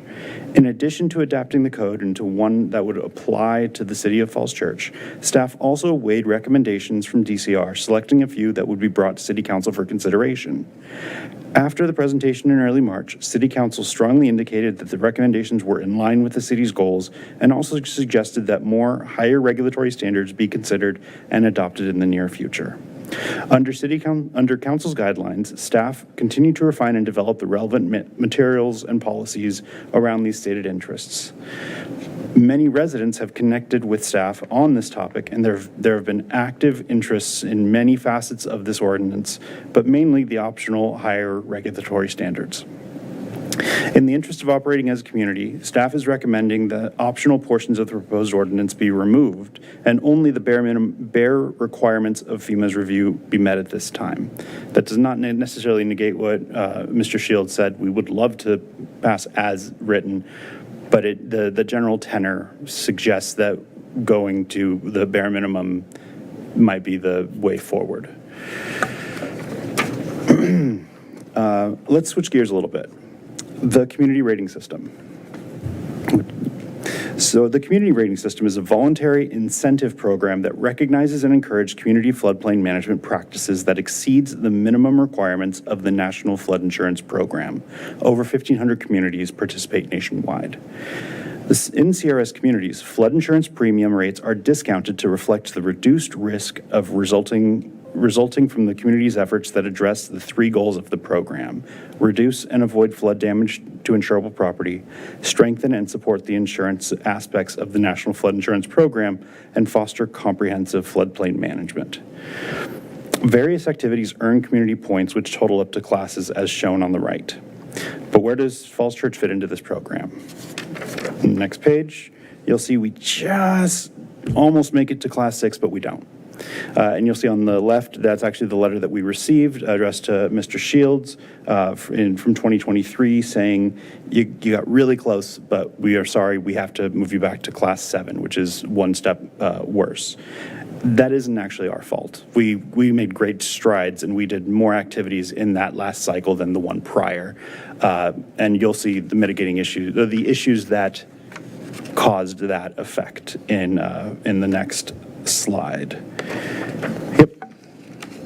So there's 2 red boxes. If you look at the bottom one, it says CGA with dash county growth rate equals 1.8%. That is applied, that is basically the potential growth or the expected growth that FEMA assigns a given community, and it changes every year. Kind of a black box calculation if you ask me. I have no idea how they come up with it. It has fluctuated every year. The previous one was 1.15, I believe. This was 1.8. That's a huge difference for us. A really big hit. We did a lot of activities to get us almost over the threshold to get back to maintain class 6, but didn't quite get there. And there's really nothing we could have done more given the staffing and whatnot.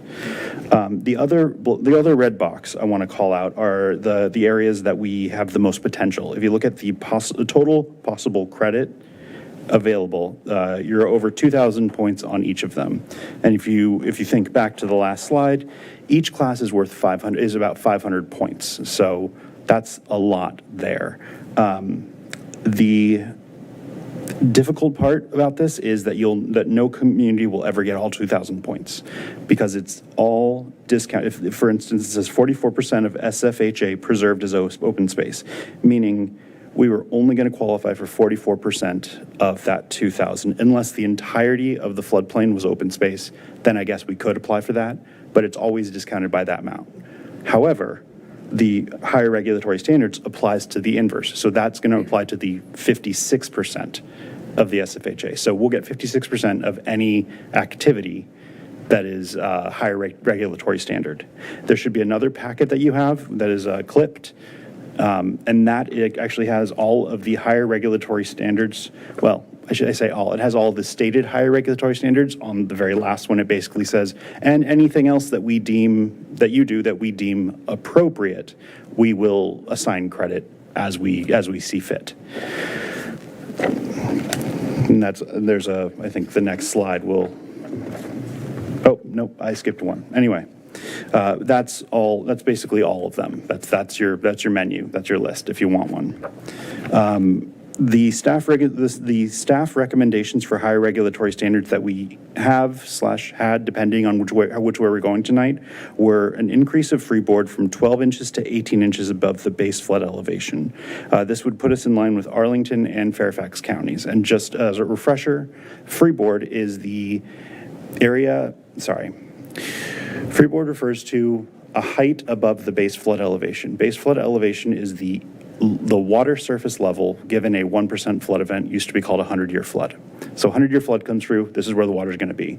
You have to be this much above that this is the freeboard space, and that's where the top of bottom floor can be when you build a new structure. That is 12 inches. We're recommending 18 inches because it gets more credit, and when insurance is calculated by FEMA, that will be rounded up to the nearest foot, meaning one would be assessed at 2 feet instead of just the 18 inches. So it would be a pretty big bang for one's buck. There was an introduction of a 5-year rolling assessed period for substantial improvement of existing structures. This would buttress really well with our grading plan. Grading plan record maintenance of a 5-year period. So we have a 5-year rolling. So we already have the data in-house, and this was also a recommendation by the state. The change to substantial damage and substantial improvement threshold from 50% to 49%. That is, I think I mentioned this last time. Any reduction from 50% gets, let's say, 5 points. It's not 5 points, but just say 5 points. You could go down to 1% or 10% or anything under 50 would yield the same benefit. So we went for the least amount of pain possible for the benefit. The addition of a non-conversion agreement for enclosures below the lowest floor and accessory structures. This is something Arlington currently has. There were a lot of questions around this. And I just want to be clear, even if we don't put this into play tonight, this is for when a structure is built. So during the permitting process, say you need to elevate a house because it's in the floodplain. It's harder to elevate a garage. Garages need to have, a reasonable, just a reasonable elevation relative to the street, and they can't be all the way up. So that has to be a non-habitable space, and it will be designed as such. This is just something that goes along with the deed that says, you understand these areas below the freeboard requirement will not have someone living in it at any point soon, or at any point ever, actually, and it's an agreement with the city. And the point of this is when that changes hands, when that property changes hands, is when often those are made into in-law suites or things similar to that. This also goes for external or detached accessory structures. If they're designed below the base flood elevation, they need to have this type of non-conversion agreement. So it's just for those when they are built, when they are permitted, not existing. And then finally, there was a regulation for fences in the floodplain, and this would be the same as Fairfax and Alexandria, and this was actually on the recommendation of a planning commissioner specifically, just to ensure that the health of our floodways is maintained or improved as we move forward. So those were the justifications for those, because there were a lot of questions about them. I made a map for you because I'm the map person. Next slide. There we go. So this actually shows where the Trips Run and 4 Mile Run shows the old floodplain and floodway over the new floodplain and floodway, as well as the parcels that are moving in and moving out. And that's getting into the other action that we were discussing, which I can't find suddenly. That is not it. It was listed in the staff report. I counted. I think it was like 14 Right. in and 13 out. Yeah. But that's been a lot of information. I think, just briefly, I want to touch, and I don't have a slide for this, I want to touch on just exactly the process moving forward, and I might need some help from Ms. Gillette on this one. So the idea is the ordinance is separate from the zoning amendment. Reason for this is there was an issue with how a parcel was broken up and then sold to an adjacent parcel. So the wrong address was identified when we ran the query on the map to see where the floodplain was supposed to be. So that led to a noticing issue, or notification issue. We listed it incorrectly because it was just not recorded the way the assessor would have expected it to, and the assessor has now ensured that processes moving forward are the way he expects them to go, basically, so this won't be an issue again, but that contributed greatly. And then there was a typo. That was entirely my fault. I wrote 36th Street instead of 26th Street.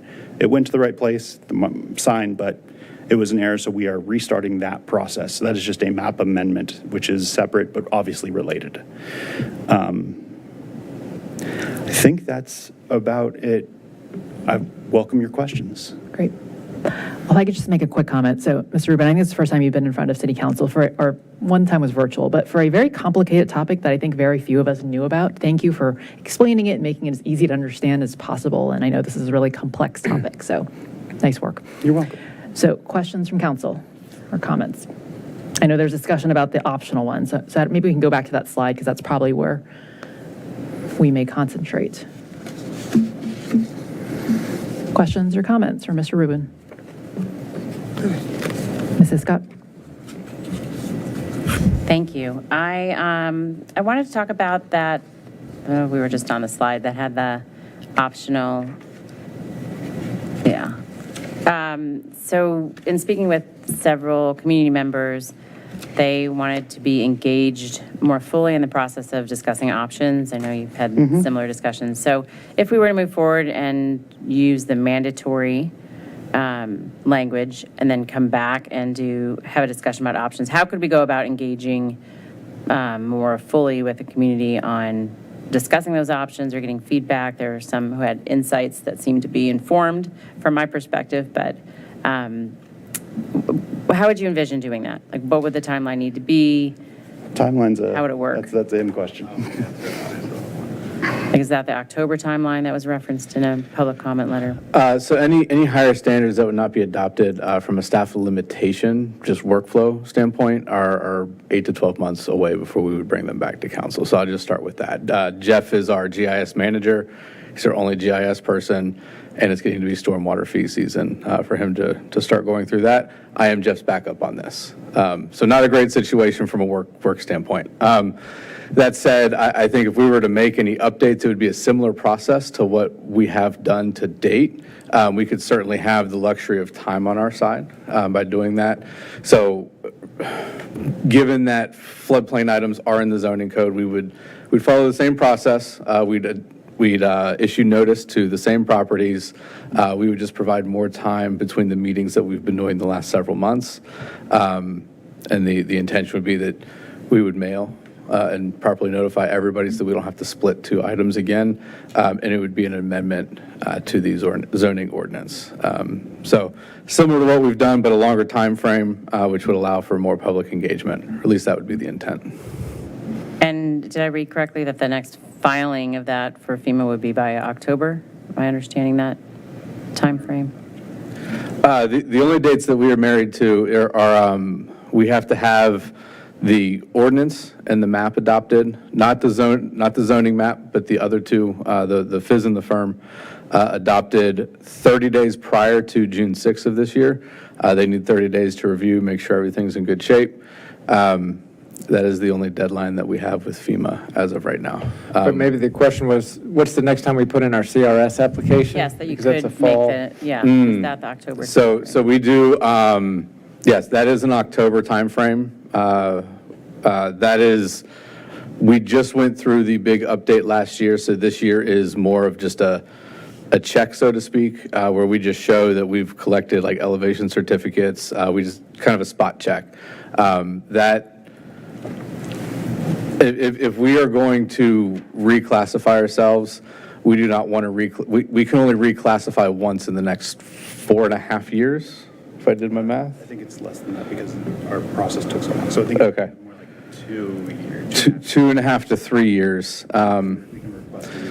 Yeah, so we can go up one time in the next 2.5 years.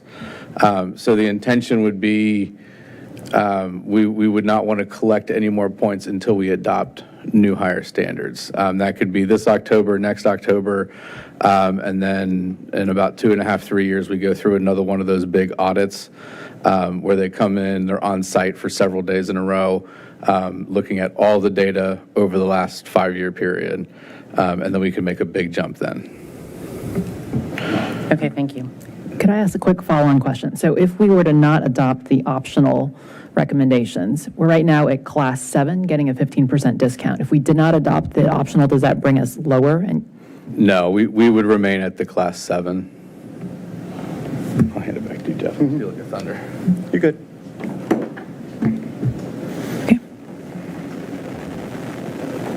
Mr. Snyder? Thanks a lot. So we have to take some action between now and May 6th, is that right? Yes. And so the choices are, we take the proposal, including the 5 options and the minimum, recognizing that some of our citizens have raised, I think, well-founded questions and wanting more time to work through those.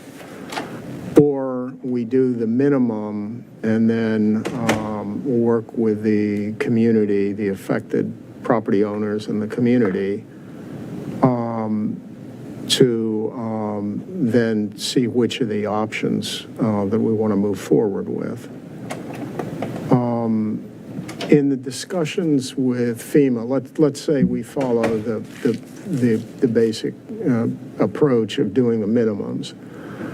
In the discussions with FEMA, can we talk with them about the options that we have, and do they have other recommendations for us, so that when we act on the options, we may actually be able to advance more even than we're proposing tonight, along with, of course, taking account of the concerns of the citizens? Certainly. Pardon? Yeah. Yeah, okay. So, I really favor us becoming more advanced in some of these areas of floodplain management, so I like the idea of us pursuing that. So I'm kind of thinking, at least from my standpoint, let's go with the minimum right now. Let's set a time period, a fairly aggressive timetable, to work with our citizens. And then at the same time, we'll be meeting with FEMA, and we can be getting FEMA's response to our proposals, as well as maybe some things that haven't occurred to us, so that when we go in with the additional elements not included right now, we might even be further along even than we are now. And your work is very much appreciated, believe me. So anyway, that's my thinking. I think I'd like to move forward with it all. I've heard legitimate comments. I think we've got this planning commission issue in the background. I think the citizens have concerns about the rapidity with which we're moving here. I think we have an opportunity to move even potentially more effectively in the near future.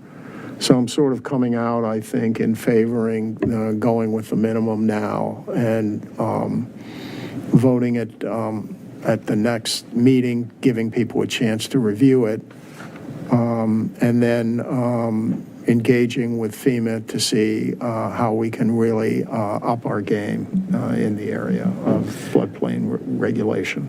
A few things, Along with our citizens, if I can respond. There's another piece to this that I failed to mention, but the Regional Hazard Mitigation Plan has been adopted and accepted for a year or so now.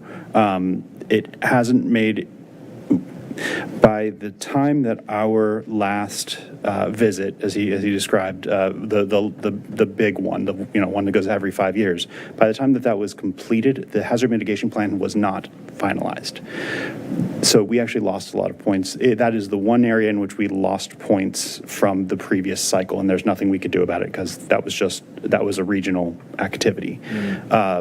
We have yet to, because this has been coming down the pike, we delayed on submitting that for a reconsideration because we're sure that's going to push us into Class 6. But we were hopeful, especially given the initial work session and first reading, that we could get pushed into Class 5, and that's why we have kind of delayed on submitting that. So we intend to delay, we intend to submit because that is to the benefit of the residents. We were just hoping that this would yield even an extra 5% benefit to the residents as well. So that's one part of that. That's just in response to what you were saying. When you say talk to FEMA, we're actually talking to the state Department of Recreation and Conservation. Flip it around, Conservation and Recreation.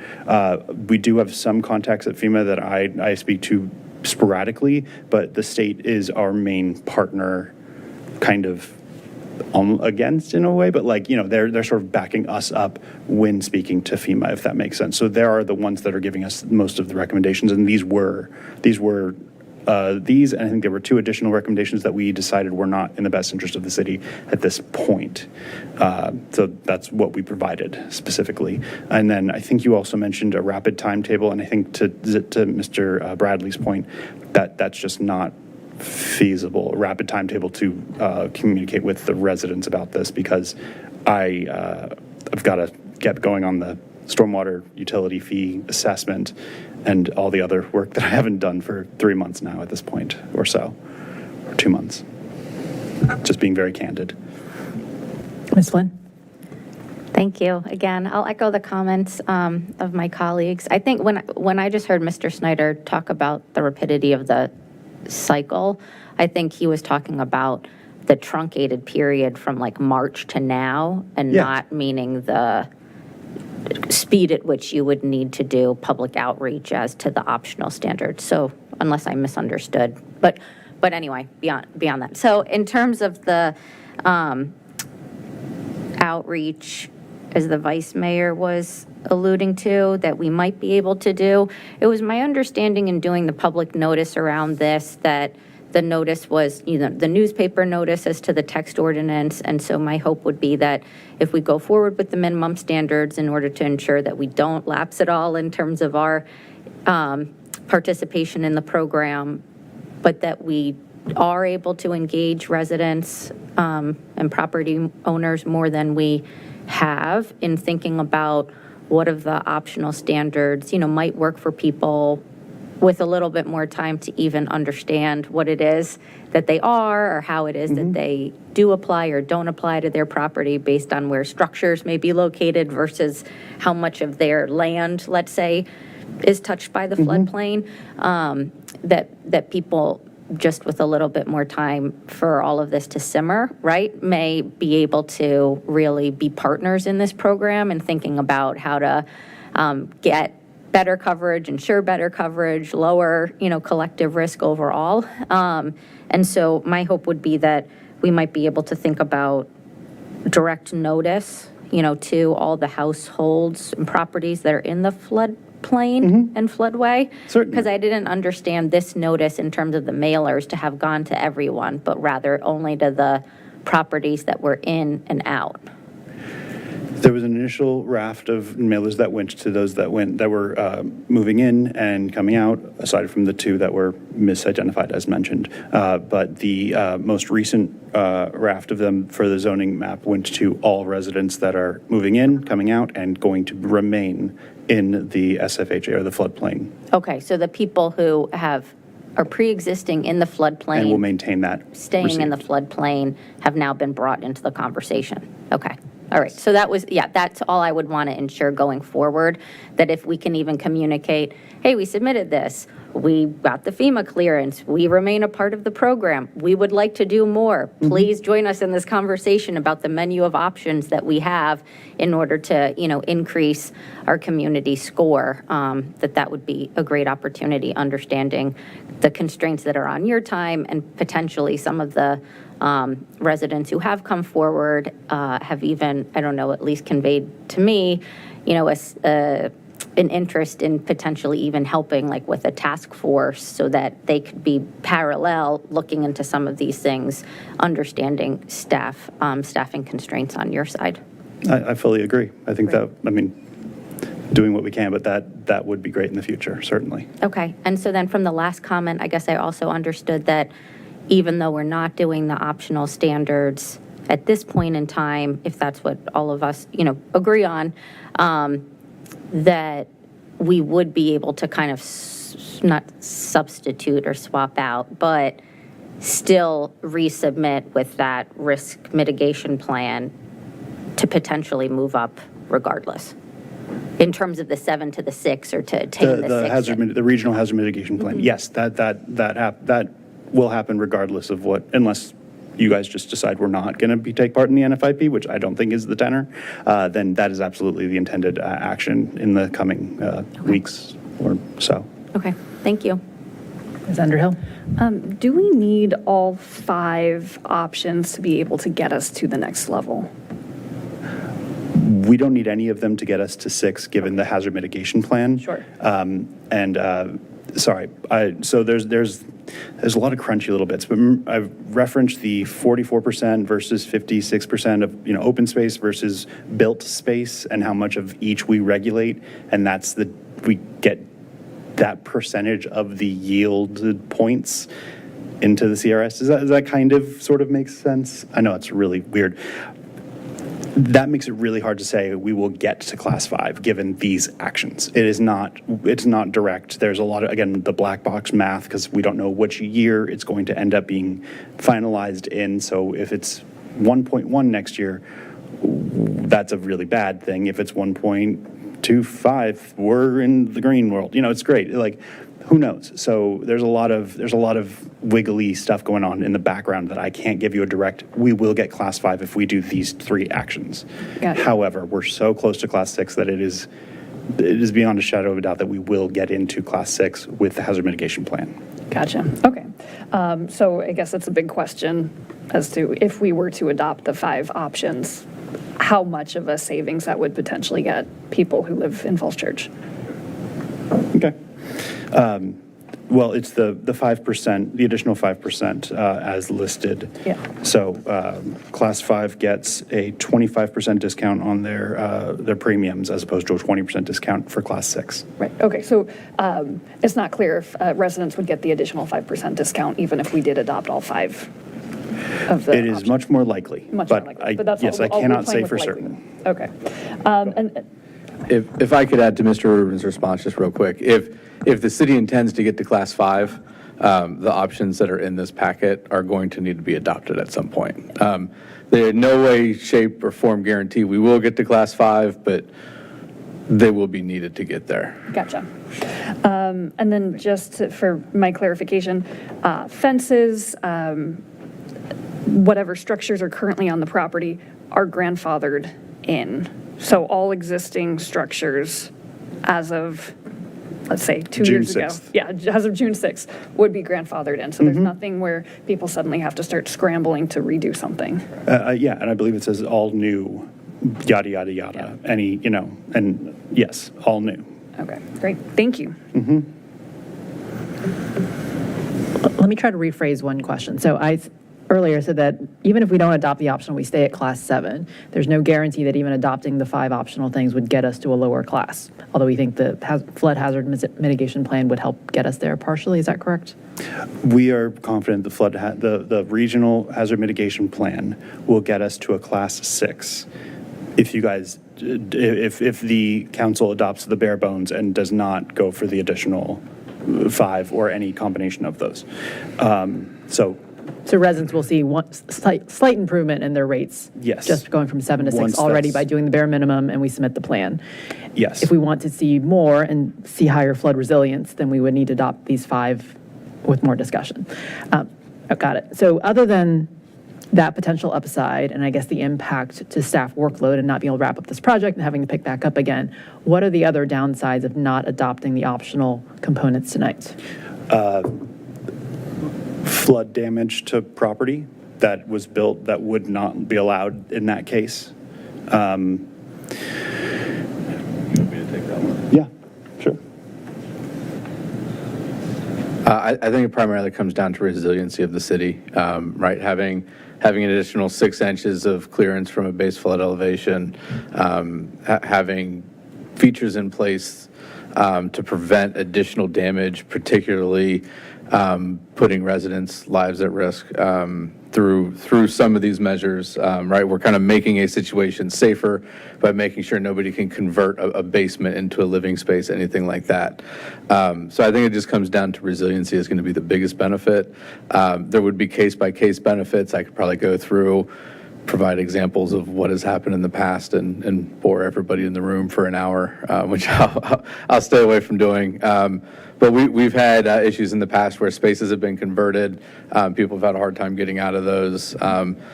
Houses, right, they get 3 inches of water in them and they meet the 12 inch of freeboard. So it's going to be those kind of things that, right, it indirectly affects the city. We've got to respond, whether it's emergency services, whatever it may be. But that's primarily going to be the benefit. Got it. So I think it's our job to kind of essentially weigh that benefit with having a little more time and engagement to discuss whether those optional components make sense for the community. I mean, and just to put it as an option, one option would be to adopt as recommended tonight and then make the modifications if, upon further exploration, they are overly burdensome, and then we could modify them in the future. That would be another approach.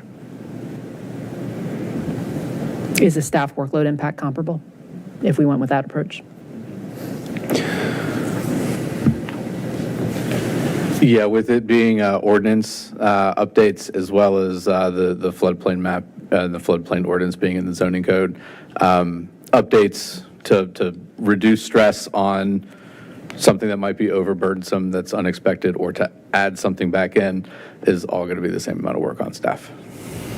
Okay. Thoughts from council?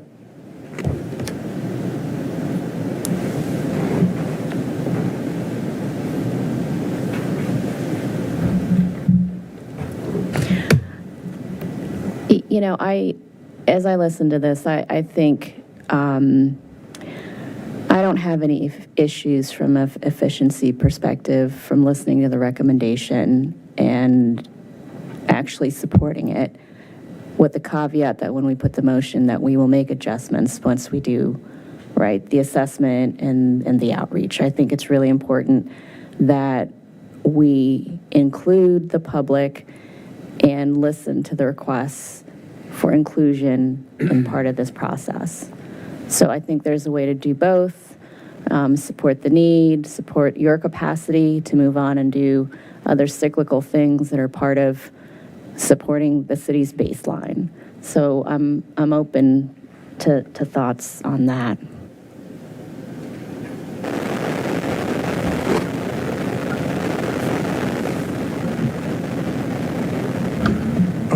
So here's yet another suggestion, that we carry this over to next week, that we look at the minimum, which I think we're all agreed we need to do and should do. We look at the 5 options, determine can we move forward with any of those at this point, and look at how to address citizens' concerns, either in connection with the options we don't move forward with, or the suggestion was we move forward with all and then take comments after that. That seems a little bit unsatisfactory to me. So I would agree with that. I would prefer to adopt the minimum, have a discussion with, resend out mail to those affected, have a discussion about that menu of options. I'm in support of addressing additional resiliency, but I think trying to do that between now and Monday isn't the most efficient way to do it. And I prefer not to put something in and then amend it to take it out later. I'd rather move forward with the clean options we know we need to take, and then build support within the community on additional areas to add. Did I articulate that? It's very clear in my head, but I'm not sure if I articulated that well enough. So and sorry if this is a repeat, but if we, under the proposal of tabling any action on it tonight, what is the impact? What's the negative impact? What are the negative impacts? Procedurally, or, I'm sorry, I don't understand the basis of the question. If we defer this vote, what, besides taking your capacity in more ways, that create strain in other places, is there a regulatory impact? Is there a negative impact to deferring this? Because if the answer is no, okay. I just want to make sure I understand. Trying to be succinct, the immediate impact is council has to vote on this language at a work session next week, which isn't the end of the world. We do have to have it approved Monday next week. If we don't have that approved Monday next week, we will miss the 30-day review window for FEMA. Okay. If we miss that review window, we will fall out of the NFIP on June 6th at the stroke of midnight. Residents will lose their floodplain insurance.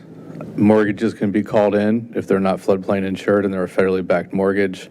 That is not something that's easily fixed. We'll lose FEMA disaster relief. It is not a route this city wants to go down. It will take 12 to 18 months to get back in the NFIP. This for how heavy of a staff lift this has been, getting back in the NFIP will take all of the stormwater staff of DPW. There will be no other initiatives.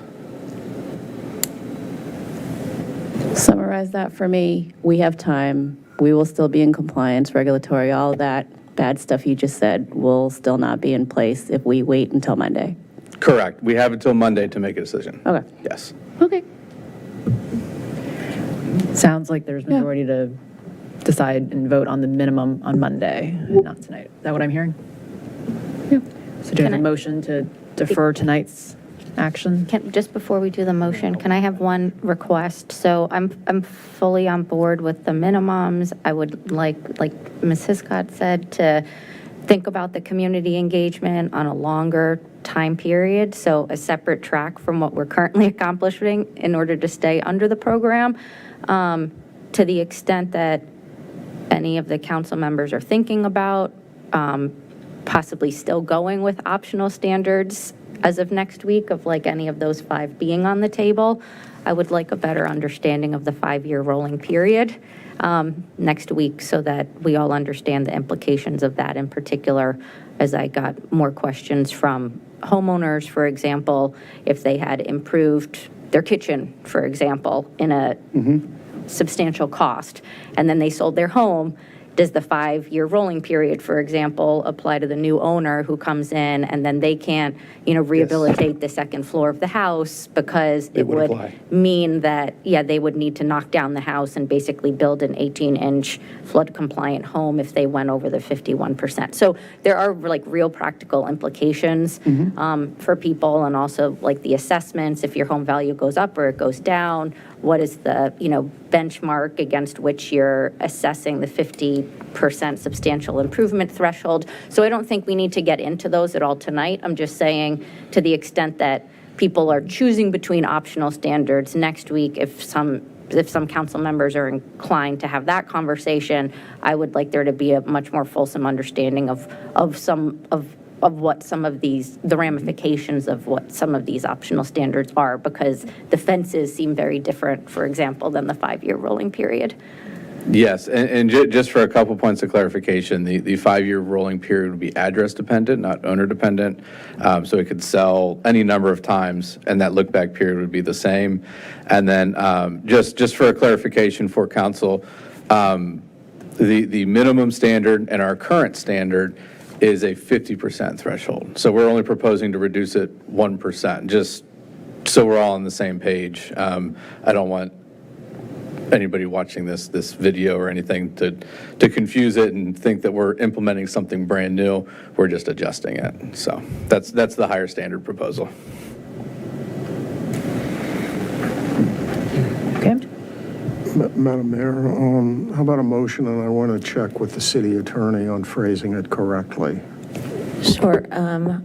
I think it would be accurate to make a motion to defer action on ordinance TO 24-03, if I'm... Sorry, I can't see quite that. It's right here. That's better.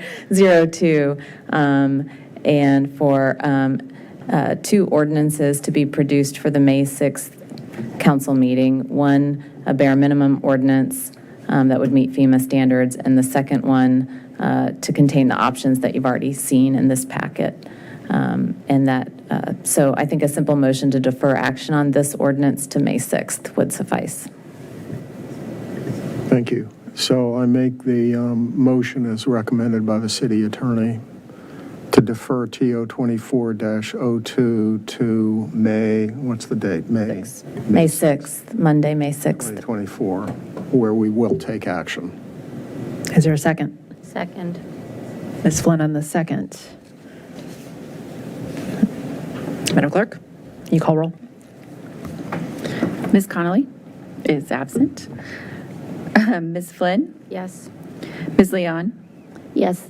Ms. Shantz Hiscock? Yes. Mr. Snyder? Yes. Ms. Underhill? Yes. And Mayor Hardy? Yes. The motion carries. Thank you. We still have TO 24-07 that we decided to take up at the same time, the map part of it now, right? That's why I'm still standing here. This is a new first reading on the map. We need more discussion or questions on this part, or is there a motion?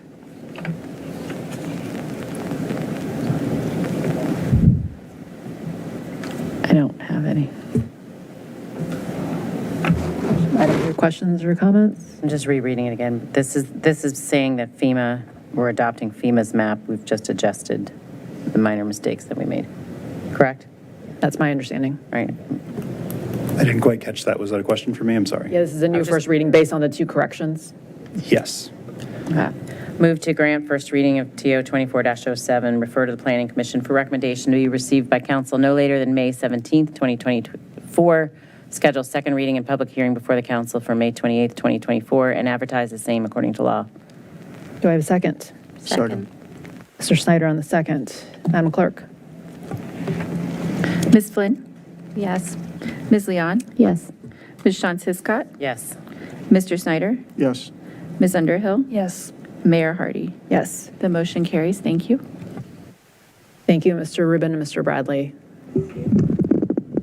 Appreciate the work on this, even though you're not quite done. Given that we're at 10 o'clock, before we move to budget, let's take a quick break. How about we come back at 10:10? Great. Thank you all.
Are we ready to move on to budget? So, for tonight, we do have a public hearing scheduled for the budget. I see the city clerk is looking at me. Will you want to read out the items? Do you want me to read them all together, or are we considering them separately? All together, please. Okay.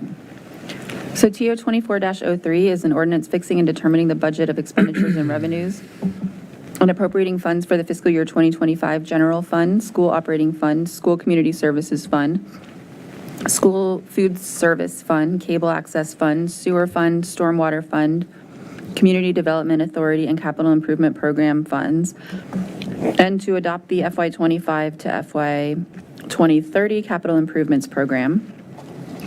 TO 24-04 is an ordinance setting the rate of tax levy on real estate for tax year 2025 and on personal property, machinery and tools, and all other property segregated by law for local taxation in the city of Falls Church, Virginia for tax year 2024. TO 24-05 is an ordinance to set the stormwater utility billing unit rate in accordance with Chapter 42, Article 7 of the Code of the City of Falls Church, Virginia as of July 1, 2024. And TO 24-06 is an ordinance to amend, reenact, and recodify Chapter 42 Utilities to revise sewer rates and fees as of July 1st, 2024. Great, thank you.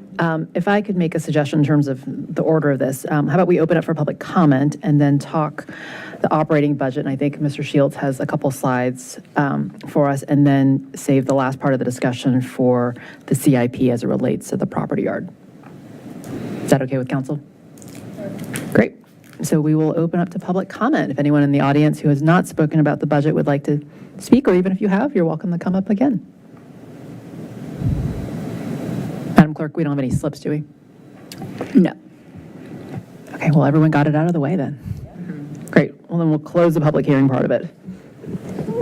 Mr. Shields.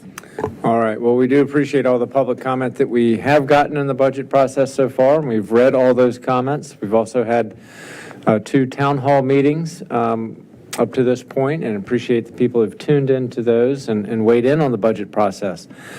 So tonight we have just a few slides, and I will go through those quickly. Where we are in the process is tonight, public hearing, and we also will take the opportunity of tonight it being on the agenda just to cover some of the content, some of the comments that were made at the Budget and Finance Committee about 2 weeks ago. And then May 6th, Council will have a budget work session. That is the final markup opportunity, and hopefully there'll be consensus on the budget markup at work session, in which case we'll have one clean ordinance for the City Council to consider. There is, in the past, there have sometimes been the council requesting maybe 2 budget options and things like that, but if it's possible to reach consensus at the work session, that's always helpful for the document prep for the 13th on the night of adoption. And of course, everything we're talking about is setting the stage for our fiscal year, which starts on July 1st. Next slide, Ms. Couture, thank you. So in all of these presentations, we've talked about the City Council's strategic priorities, and those were a lot of the comments that I think the council heard tonight related to funding for those strategic priorities. We'd be happy to talk about those in response to council questions tonight. We are budgeting in the context of a growing city. We have a projected increase of over 20% of our housing stock will come online over the coming fiscal year, as well as about a 13% increase in our city population. And at the same time, we have major capital investments that are planned, much of which are funded with grants from our state and federal partners. And many of those are very transformative, particularly in the area of walkability and pedestrian improvements, but also capital investments for facilities, schools, parks, and sewer and stormwater infrastructure. Next slide. So at the Budget and Finance Committee, there was a consensus of the committee to request staff to come back tonight with with options for reducing the tax rate an additional penny. And so this would be split evenly between the schools and the general government. And so a half penny on the general government side and a half penny on the school side. The approach that we took, we did get our department directors together to discuss this. We do recommend the budget that was presented to you on April 1st. But if the council seeks to provide additional tax relief for property owners in the city, here's the approach that we would recommend. It is focused on reducing new positions that were proposed in the budget, so that was consciously an approach that we tried to take with an eye towards having these budget reductions have to not do gimmicks or to do things that are going to cause problems for the future, but to actually make clear decisions about things that we will scale back in terms of our plans for the coming year. So one of those is in the public safety, the civilian position for the professional standards manager. This is a position that the chief is recommending, and I am recommending to help us with our reaccreditation process, but also to work with all of our officers to make sure that not only are they following policy, but we're also documenting the proofs of compliance for following policy, which is necessary for the reaccreditation process. That is it's a major effort, and having additional resources, I think, will speed that reaccreditation process. The Human Resources Generalist, this was administrative support for our Human Resources Division. We currently have a staff of 4. This position would increase that to a staff of 5, and again, just to provide that filing support, that record-keeping support, all of the back office support that our HR department needs to be successful that is currently being carried out by our program specialists. So we believe that actually would be an efficiency to have that professional staff do what they're trained to do as opposed to doing the heavy administrative work that they're currently required to do. The library is an FTE reduction as well. That was geared towards providing the staff support to maintain the program and the quality of services at the library while expanding the service hours by 2 hours over the weekend. So that would be the third FTE reduction. The facilities project manager, which we believe is really important for carrying out the government operations energy action plan, as well as making sure that we're proactive rather than reactive and taking care of our 11 buildings on the general government side. This would be a minor change. It would just be a delay of 1 month in filling that position. That is a little bit of a gimmick because next year you'll need to pay that $12,800 back when that position is hired.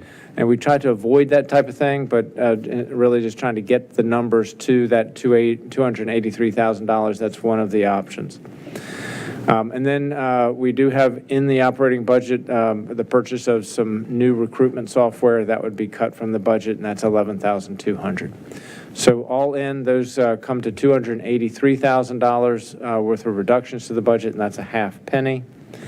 The next slide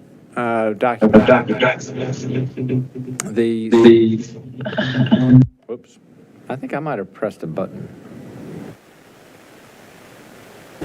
Test.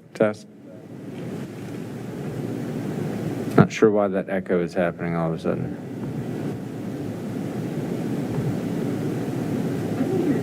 Okay, I will continue.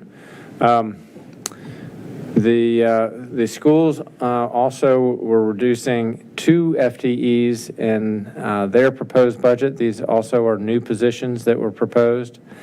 Secondary counselor and a math resource teacher.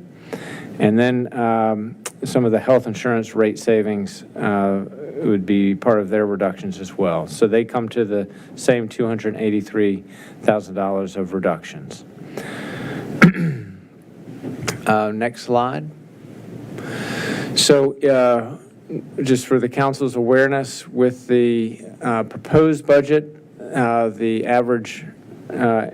impact for the average homeowner was just over 2%, and about a $270 impact for your average homeowner. So with an additional penny taken off the rate, it would be about a 1.5% increase, or $176. And this chart sort of shows the multi-year trends on median homeowner tax bills as well. Next slide.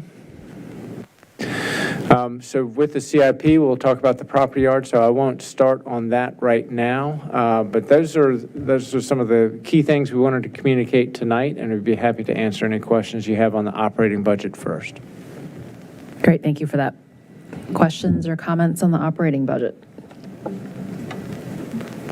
Mrs. Scott? Yes, can we go to the questions that the ESC, FCCAN, and other organizations have raised about the energy action plans, and basically, what have we not done in FY24, plans for FY25, and then the multiple requests from different areas about having somebody oversee it as a, cross-departmental priority? Because obviously it's been defined as one of our 5 priorities, and it'd be remiss to not make sure we understand what we are able to fund and accomplish in FY25 with the budget that we have in front of us. I think there's some confusion on that. So invite Mr. Young, to speak to this as well. Here's just a couple of thoughts. One, the City Council's commitment to reduce our carbon emissions by 50% by 2030 is a serious commitment, and staff embraces that commitment. We put forward a plan where we would meet that goal for our government operations. We've done a lot of work to rationalize our fleet, and Mr. Young was really key to that effort, and working with our fleet staff and Public Works. We are making strides with some grant dollars to move our fleet more towards a sustainable, much more sustainable posture. And I think really importantly, with the government operation plan, we have laid out all of our fleet needs over the coming years and identified which ones we can convert now to electric, and which ones we think we're probably going to need some more generation of better technology before we would convert away from internal combustion. So instead of sort of having a battle over every vehicle, we now have a bigger vision and a good plan for our fleet. For our facilities, we are working on 2 really important things for our facilities. The community center, with the council's direction to take the strongest approach of the various options that were available to us to reduce our carbon footprint and the heating and cooling of the community center.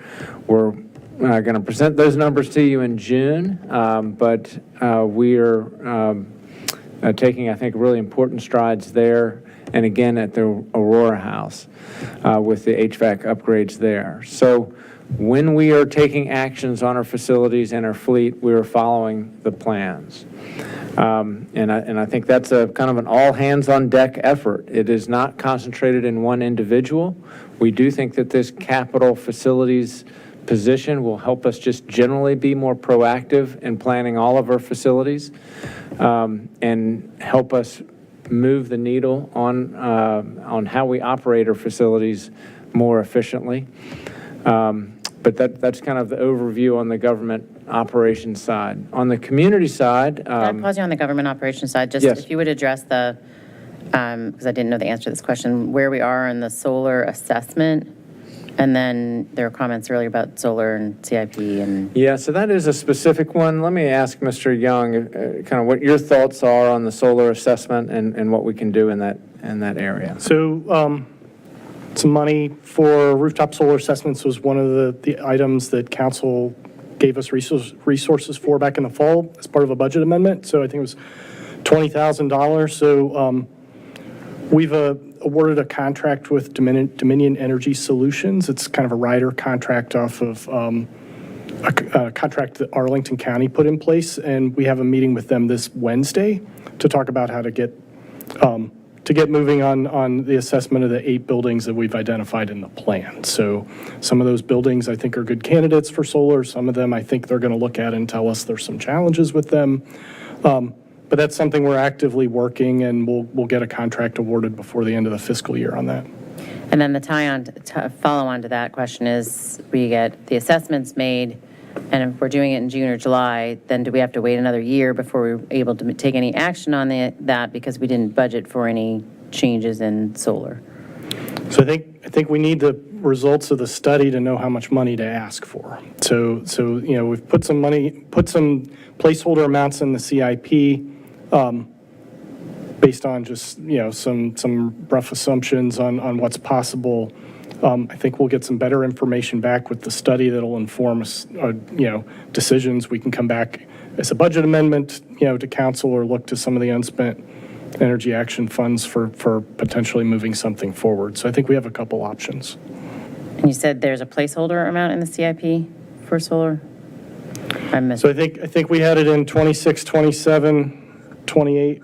I didn't bring the book with me here. Cindy's got it, but nothing, there's not any CIP placeholder in fiscal year 25 for solar? That's correct. Okay. So I just think we need to be explicit in saying that we're doing a study. There isn't any money budgeted right now for fiscal year 25 unless we do it through a budget amendment or some other funding mechanism during the course of the fiscal year. Correct. Okay. Thank you for letting me interrupt. So back to community. And I interrupted you, Mr. Shields, when you were talking about the government before you went to community, because I just want to make sure we were clear on that. If you could go back to the community action plan you're about to comment on. So maybe I'll just mention a few broad things that I think are very positive. Developing on the city website the one-stop shop to kind of help people who are interested in making investments, either for efficiency upgrades in their buildings or solar upgrades in their buildings, to ease the access to information to that. That is available to the public right now, and we'll continue to improve that site. But that one-stop shop is something that I know Kurt has made really great progress on since he's been with the city. We are working on the offering the energy audits for the commercial sector, and we briefed the EDA on the status of that program recently. And working with the Northern Virginia Regional Commission, there are opportunities to work with state-approved partners who can carry out weatherization and building efficiency improvements for homeowners, and targeting low to moderate income households in the city, as well as seniors who are participating in the tax relief program.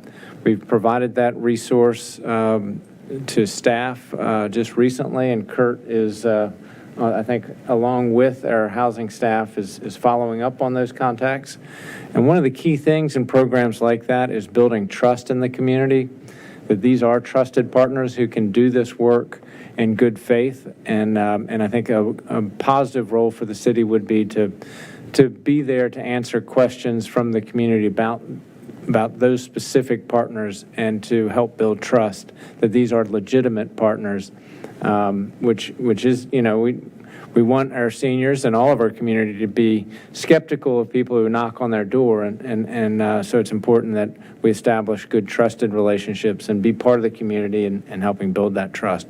Those are a couple of highlights, and Mr. Young or Mr. Lawrence, if you want to add more to what's happening on the community side. Sure.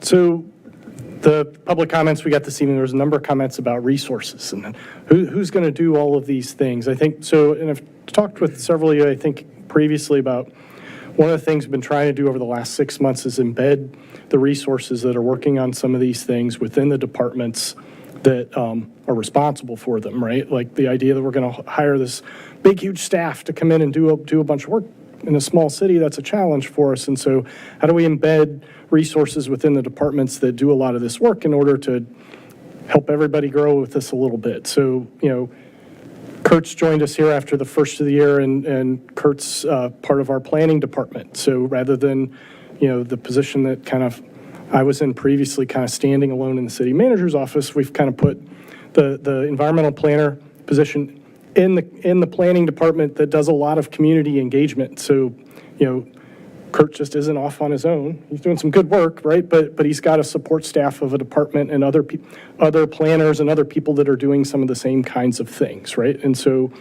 what we proposed in the budget with the facilities project manager is to do the same kind of thing with our public works department, right? So have somebody that the ambitious list of things that Justine kind of, sent with us this morning, to really make it progress on all those.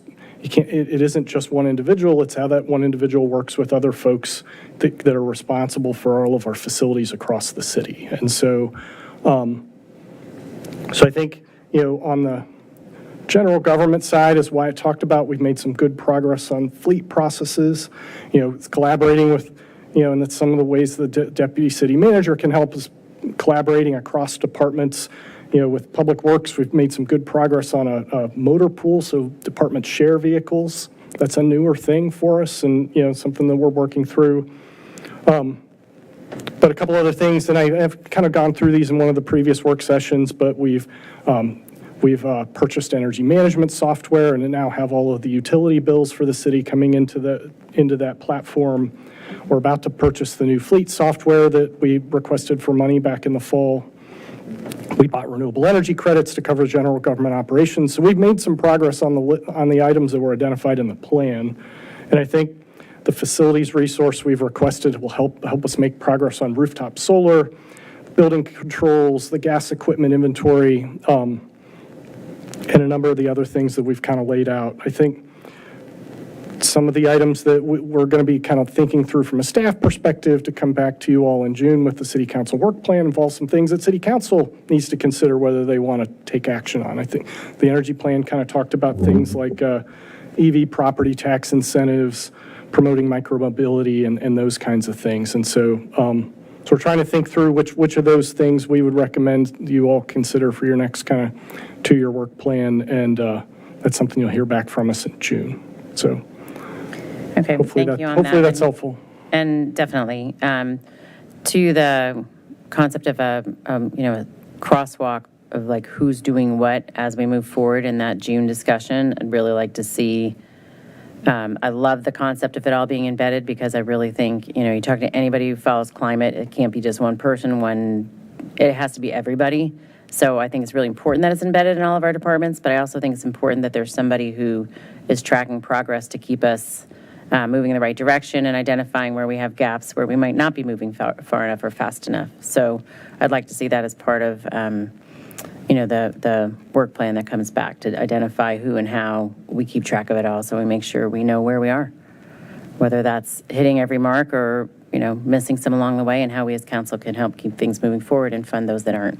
And then that's where I'll stop for right now. Thanks. Yeah, I was going to +1 on that because I like the approach where responsibility is shared. While we do have Kurt as a great resource, that it's clearly a responsibility of many departments to kind of own these goals, and this is one of the 5 council priorities. But I think we need some sort of mechanism where we get regular updates and have accountability tracked at this broader level. And so maybe that's through the work plan, again, in June, where we see how we're doing on these climate goals that we set, and are we making enough progress on them? That might give us more assurance that we are putting enough resources against it. Understood. Cool. Thank you. Other operating budget questions or comments? I guess for things like, and actually, Andy, I probably need you for, it's back on the Go Eep and Seep. For things like creating a standing working group to bring together government and school staff and quarterly updates, are those things that are going on now? Have those not started yet? It's a mix of it. So it's some of them we've made some good progress on. Some of them we haven't started yet. Okay. And I guess, would it be possible to get a sense of going back to my email this morning, would it be possible to get a sense as to what is planned for in the next year or what we just don't currently have the staff to take on? So the list you sent this morning had 40 items on it, right? So, I think kind of Council Member Chancet Scott was talking about as part of the June kind of report to you all. I think that's something we can shoot for, I think, for kind of tonight, right? I don't know that I can give you a item by item kind of list to answer your question. Do you feel confident, though, that with the current staffing we have, we would be able to stay on track, or probably to handle all? The list is a stretch, right? Yeah. Like, I think some of it's not quite as simple as just adding another body, though, too, right? So, so I think, the direction's noted, and I think we'll work on a smooth way to kind of keep you all updated on our progress on the 2 reports on a kind of more regular basis, whether that's part of the work plan or we've come up with another mechanism. I appreciate the interest and, expectation for us to make progress. We spent a lot of time on those reports last year. We want to see some of those items through. So I understand, what you're looking for, Yeah, as you go down the list, there's some things we haven't started yet, and there's some things, why I talked about the fleet work, a year and a half ago, every department was kind of on their own for vehicle purchases. We've now got a consolidated process that we go through. Public Works plays a huge role in that, but the mission elements have a big say. We got to look at what's actually out on the market that we can purchase. And so we've instituted some processes in the fleet world that didn't exist last year that I think have positioned us to be able to make some real progress. So using that one as an example, so there are others, but yeah, there's a lot of stuff on the list. We've got a lot of work still to do. Okay, so it basically sounds like we don't necessarily know who's taking on which aspects of the government energy action plan right now. Some of it we need the resources we're requesting in the budget. Okay. So I think pending those resources, yeah, I think we can kind of lay out a better timeline on when some of these things will start happening. Okay. And I guess one of the things in the GOIP was complete 2 buildings every 6 months for, this is like a 1-page overview. Some of these things that were very aggressive, we just haven't started on quite yet. Is that the case? Yeah, I mean, I think when we passed this plan back in June, and I'll own some of the ambition and kind of all the things we said we were going to do, like, we kind of had some other things going on. I think transitioning of resources in a small government is sometimes a challenge, right? So no, there's a few of those things I would like to see us make more progress on with it, and we need to work on that still. My final question on this topic. So you don't think an additional hire in CPEDS for the Government Energy Action Plan would be necessary at this point? So I'll answer it this way, right? So, I think in my last 6 months in this role as a deputy city manager, part of the, challenge or viewpoint from this position versus where I was 6 months ago is you actually have to do it all, right? And so I think, what the city manager's budget has proposed to council is kind of our best kind of compilation to address all the different priorities that the city needs, right? And so I think, we could ask for more people to do the government energy plan, but that also comes at the expense of other things that the city needs to do, right? And so I think what we proposed is kind of our best recommendation of what the best next step for the city of Falls Church ought to be. Thank you. I have 2 more questions on an unrelated topic. Are we wrapped up on the climate topic? I know we got a lot of public comments on that, so I want to be responsive. I guess the only question or only comment that I would put on the climate issues are we've heard a lot of public comments both in the town hall and in the submissions about sort of investments in our natural environment. And I know I am maybe the repeated refrain over here of can we not silo our improvements in our built environment from our improvements in our natural environment and not think of them as mutually exclusive, but rather reinforcing one another in terms of the improvements that we do in our natural environment, around street trees, like tree canopy, mature tree preservation are all going hand in hand and complementary to the things we're trying to achieve in improvements to our built environment. And so with a lot of the comments around tree canopy and tree planting and urban forestry resources, I guess I'm just wondering, has there been any further thought to how to maybe accommodate those requests, or whether you're thinking about trying to accommodate those requests at all at this point in time, or if that's going to be something going forward in terms of thinking about that aspect of the environmental sustainability initiative, especially given our participation in COG and commitment to the 50% regional tree canopy goal that was just adopted.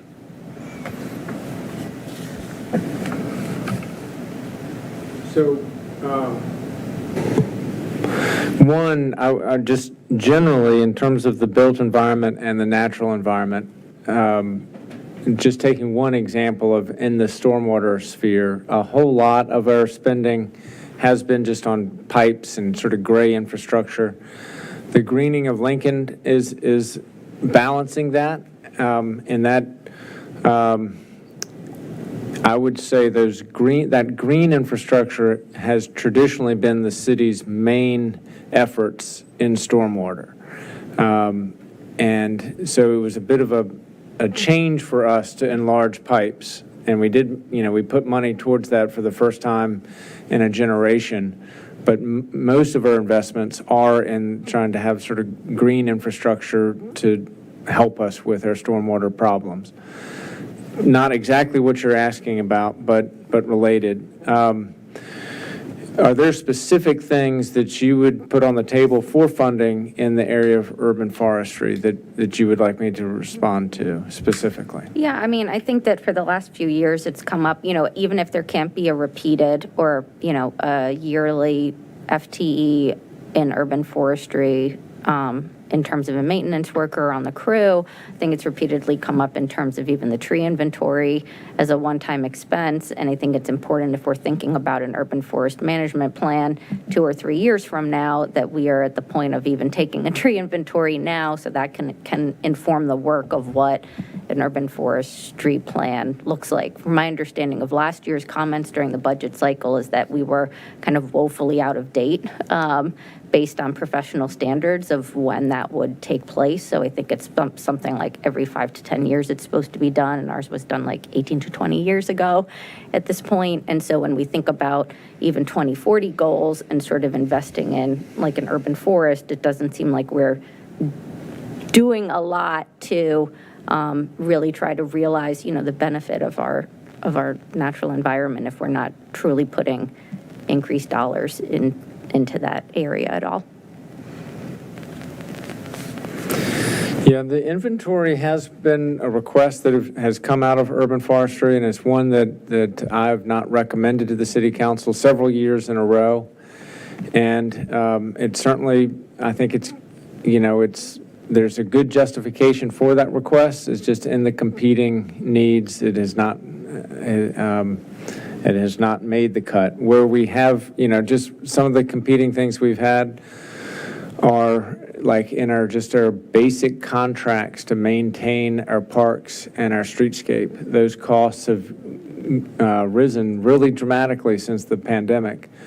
We also were getting lots of complaints about the condition of our parks, and so we've tried to address that, and that's in some respects in direct competition with, the tree inventory request.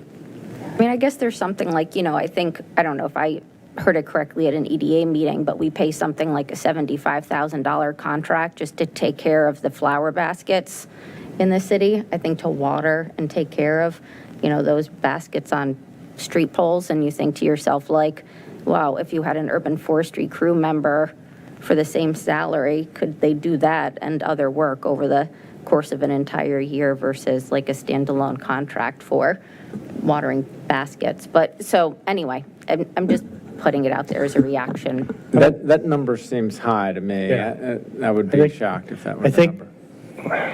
but Yeah, I have the same reaction. I was thinking it was more like 25, and that included installation of the, Cindy just approved it, it was 29. But I think that includes also the installation of some new baskets, right? So it's, the ongoing cost is less than that, so just for reference. Okay, other tree or environment topics before we move on to other operating costs? Okay. Other operating budget items. Ms. Underhill had a couple other ones. And just two. I was wondering, could the two questions I'd asked that weren't answered in the budget Q&A, one of them was about the Levine School. What exactly is that $25,000 going to? So the approach that we've taken with the Levine School, one, just to back up a little bit, the city has been interested in bringing the Levine School to the city for a very long time.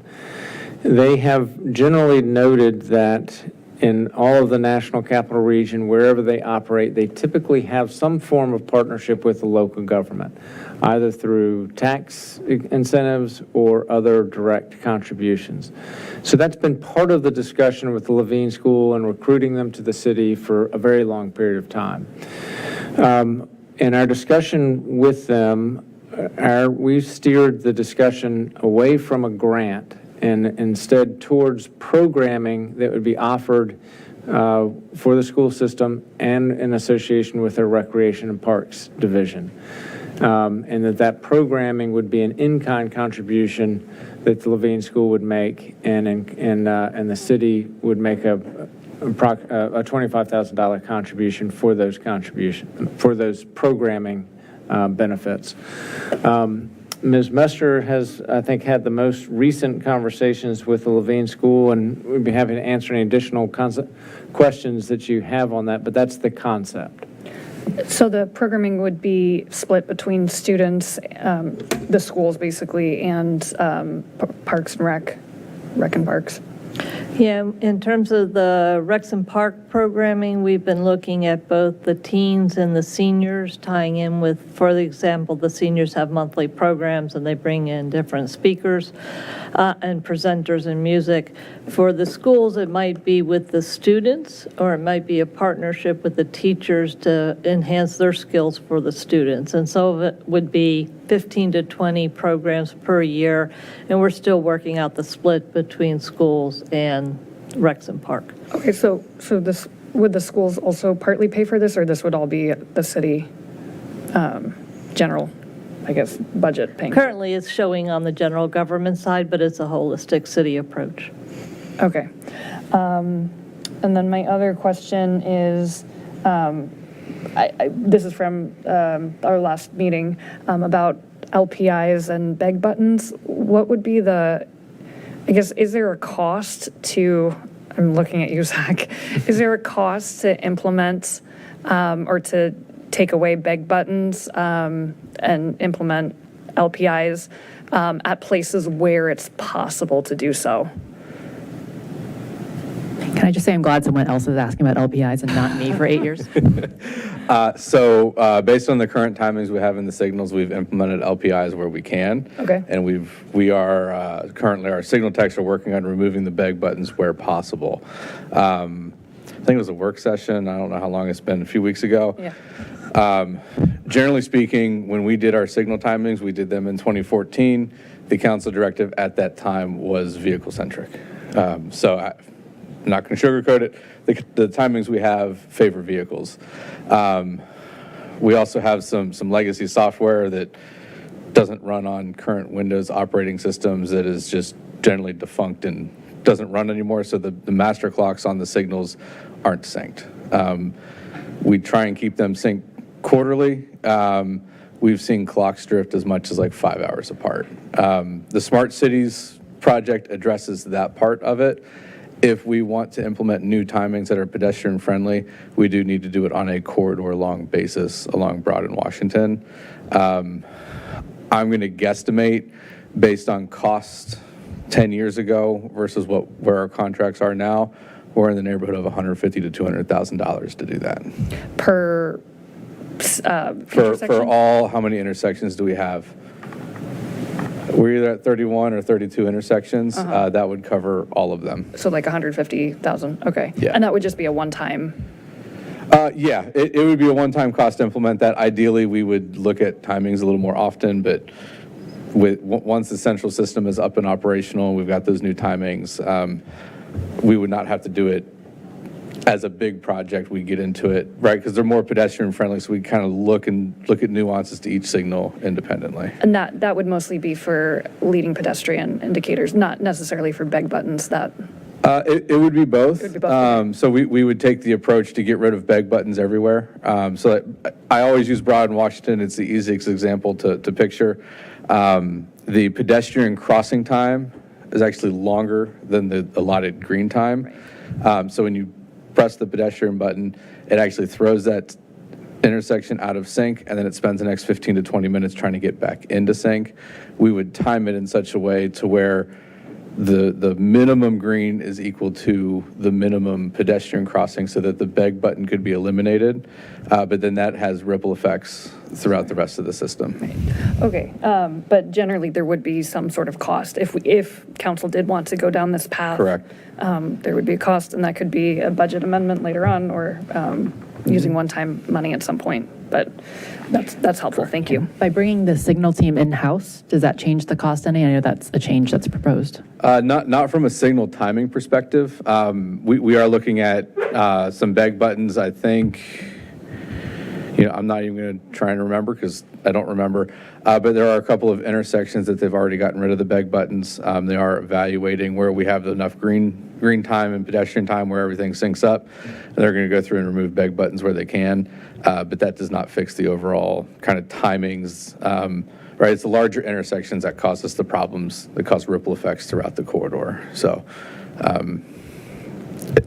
the crew gets us some immediate benefits, but it doesn't get us long-term benefits at the high priority intersections. When we have gotten rid of the beg buttons, can we communicate that so people know that we are trying to be pedestrian first in these places, so you don't have to push the button anymore? Yes, once we got a little sidetracked on some of the streetlight items. Once we complete the evaluation, we'll do like a little chronicle news blast once we have a full list. That's terrific. Thank you. Actually, one question on the not for you, Zach, for Wyatt. On the half penny or decrease, what does the recruitment software do? I wasn't clear on that. It is the portal by which applicants apply for positions, and then once they're kind of into the city system, if they're hired, there's a very clean transition of the data they've already submitted into them signing their documents, they're getting their background checks, and then when they're onboarded, it kind of goes directly into Munis. So it increases the efficiency. It also, hopefully, it makes it easier for the applicants as well. Thank you. I had a question related to transportation on, so we heard a lot of comments from climate, making sure we had enough resources to implement plans. I think comparably, we heard a handful of comments about bike and making sure we had money or resource to implement the bike plan. Mr. Shields, can you comment about where we are with that? So we are in the midst of developing our bike master plan. We're engaging on sort of the specific solutions, and those will have different cost profiles. So we are anticipating that we would then fund those improvements based on the different solutions that are chosen per corridor. And what's the timing on that? Do we think also budget amendment at year end, or? Yeah, we think that we would,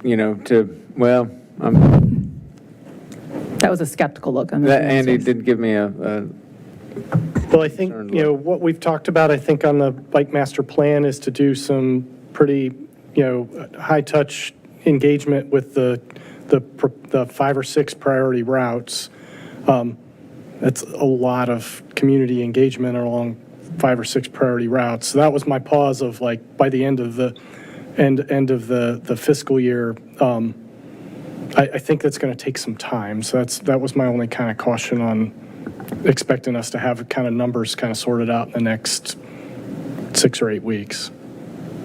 But so the budget amendment, you know, and there wouldn't be, it would be year-end money, but that would be a discussion for next September and October. So that timing feels reasonable, like we'd probably would have more details on which option we might implement as part of the bike master plan by then. And I guess if I could make a plug, I know that as much as I would like to get to all 5 or 6 priority routes, I'm going to be a broken record on this one. I really think implementing the route to the schools one really would be the best use of, I guess, change management resources to get the community in support of something like a bike plan. So I second that, and I'm going to go out on a limb and say Mary Beth thirds that from China, because we've been talking about this at the schools for 20 years, literally at least. we want a good win and good engagement, and I think, I think that's the one that people can get behind, and that might also help us in terms of funding it, right? Like implement one plan really well, and then we can implement the other 5. So, okay.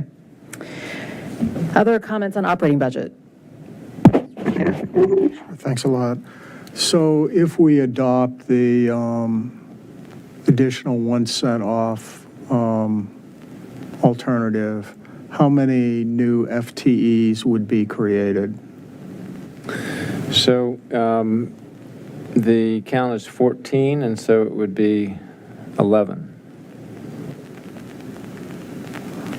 Okay, and what's the total budgetary cost of those 11 FTEs? I'm going to look to Ms. Bawa for that, and I'm not sure we have that right at hand. We might need to. Sorry, Councilmember Snyder, it's in the question number 2, that's in the Q&A document. So of all the positions that we were proposing initially to add is 1.89 million, and we take the 3 out, which is roughly 250,000. So that leaves an add of 1.6 million. Okay. With 13 positions. Okay. And that's across all funds, general fund and sewer.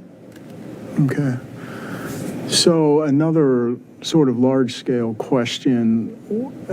Next, let's assume that we adopt this budget with the 1 cent off. Have we done some thinking about what the growth would have to be to sustain this next year? What the growth in revenue would have to be to sustain it next year?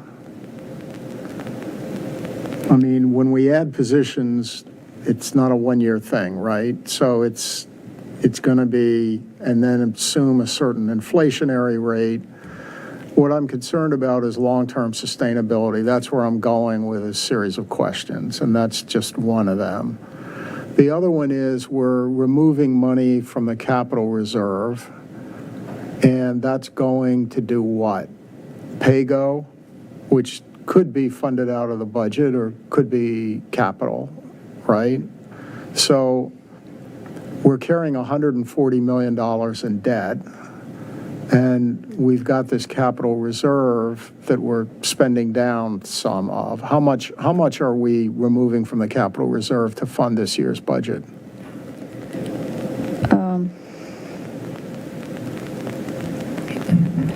Sophie, if we can scroll to maybe page 1 of the Q&A, I think it lists the use of reserves. So in In the CIP, we are proposing to use 7.1 million in capital reserve in fiscal year 2025. And 1.2 million in pay-as-you-go. And what's that again? I'm sorry. And 1.2 for pay-as-you-go projects. 1.2 in addition to the 7.1? Correct. And those are all for one-time expenditures, so they're not, they don't have the same operating, recurring impact that, Right, say, but there's been a long-term discussion as to what's PAYGO and what isn't PAYGO, and, but yeah, okay. And then what's the plan in 2025 to replenish the amount that we're taking from the capital reserves? I'm In other sorry. words, are we going to receive payments that would offset the reduction in capital reserves that will go into the capital reserves to offset the reduction? So I would like to bring us to the question, Sophie, if you can bring up that chart on question number 6. It's on page 4 of the document. There you go, that one. So the blue portion and the dark blue in the bottom is the unassigned fund balance.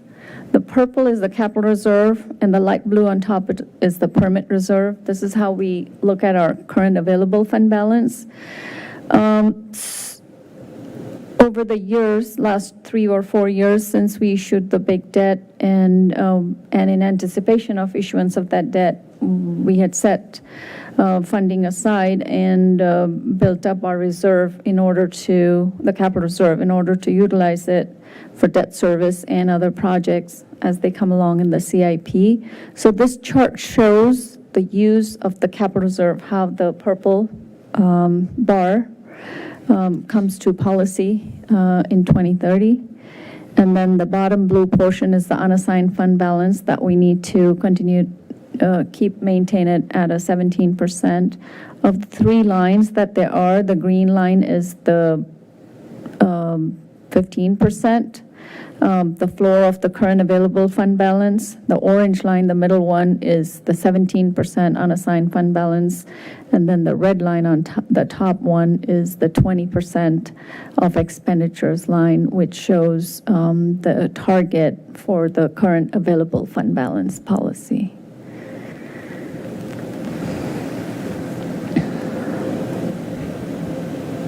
So for the new members of council, we built up this purple capital reserve in anticipation of the large CIP we took on. No one's touching the unassigned fund balance. That's still very healthy at 20-some million. Correct.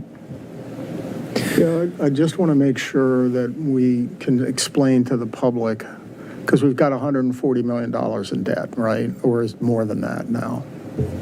Right. 150 plus. 160 million, which is 50. significantly more than we've ever carried. And so the concern I have is spending down any of these reserves. It's a concern. We can decide to do it. But in the face of that kind of indebtedness. So the model that we did many years ago, and we continue to keep up to it, is it accounts for the debt service payments that we make year over year and through the life of the general obligation bond that we took on. And this reserve was built in order to address capital projects in addition of the high school and the city hall and the library construction.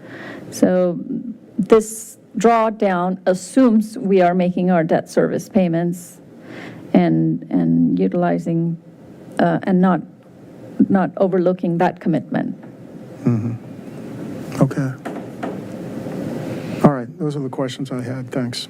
Can I ask one follow-up question just on the debt service? So does this chart then also reflect the debt service on your proposed debt funding in the sewer fund?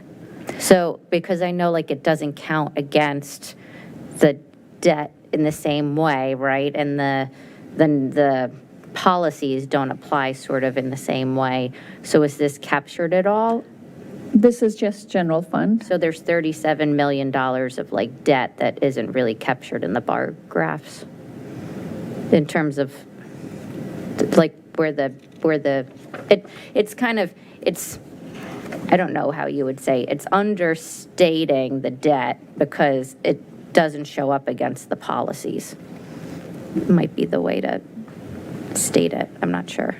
So given that there's 30 million in debt proposed for the property yard and for sewer, is that included in this modeling? Is that? The property yard it's part of the general fund. The sewer fund is a completely different fund. and the planning is separate, the fund balance is separate, it's an The policies enterprise are fund. separate in terms of how much reserves we need to hold against that? Correct. But there isn't a policy, right, against it? I mean, I guess I'm wondering, so you have let's just say you have $37 million in sewer debt. You have, this kind of bar graph and chart, that's capturing your CIP and your current debt plus the additional debt that you anticipate taking out. Let's say on all the sewer availability fees and kind of the new construction fees that you modeled of like the 95,000 coming in and whatever hookups don't pan out the way that you projected. This doesn't account for like potentially needing to move capital reserves into like the sewer fund to make up the net difference of what you projected versus the debt service that may be owed there. Like it isn't captured.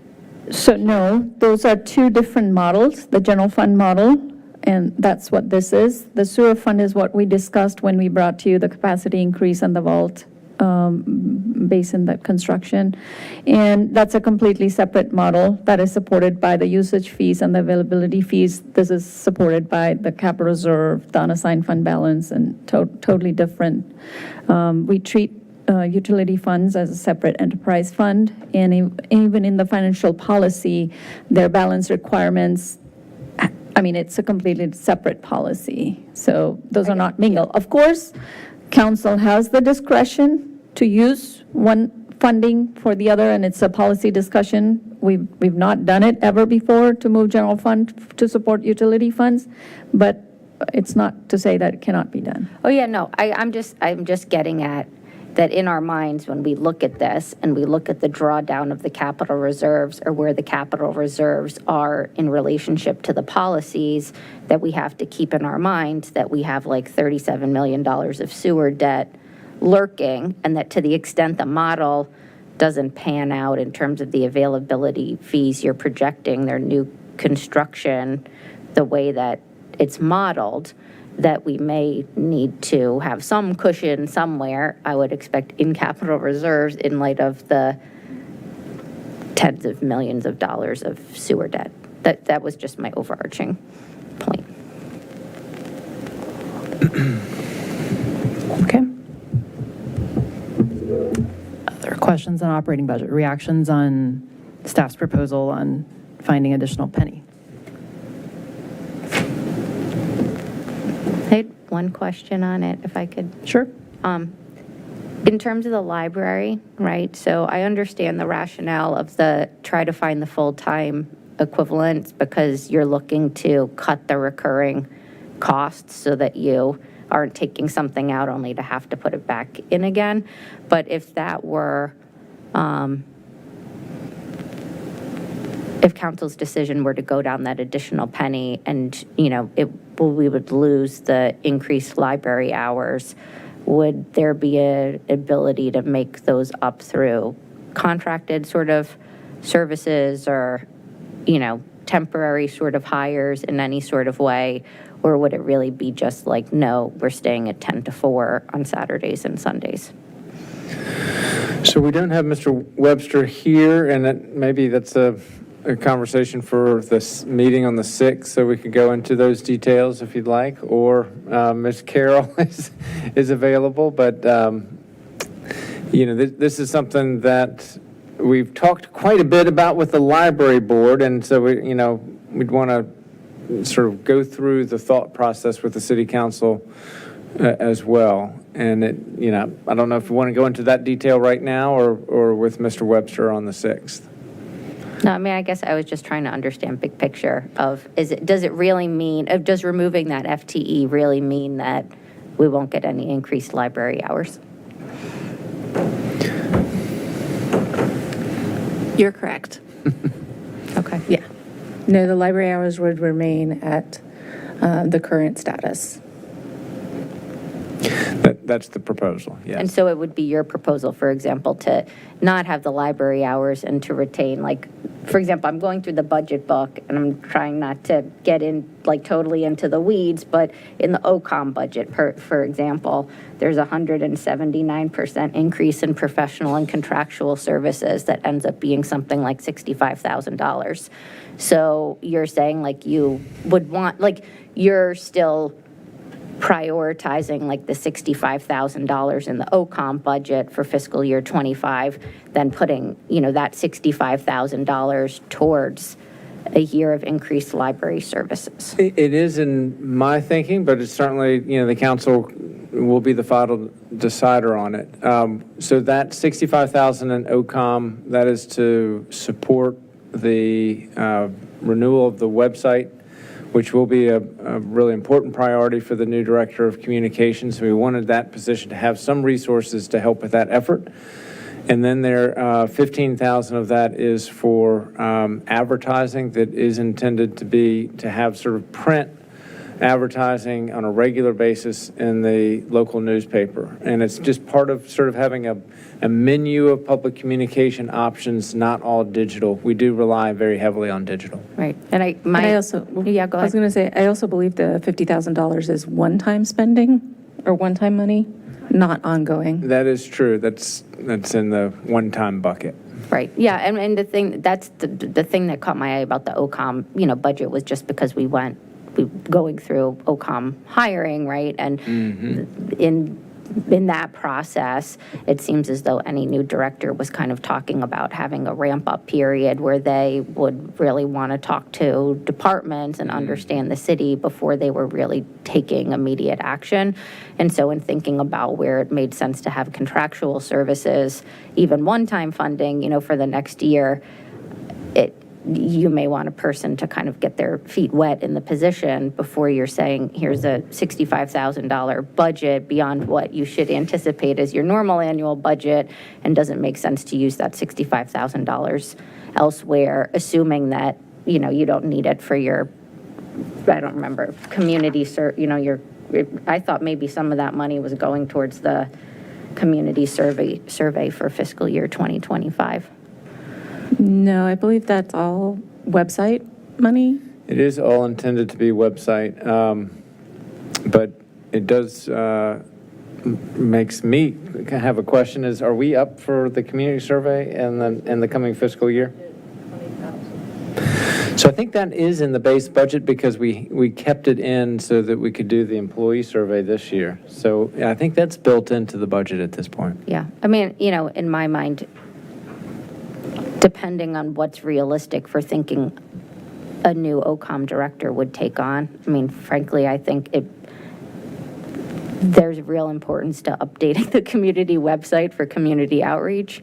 But if it's not realistic to think that the OCOM director is going to take that on, immediately without doing a lot of understanding of what that should look like, I believe that would happen anyway in the process. Funding the library hours in terms of a community need.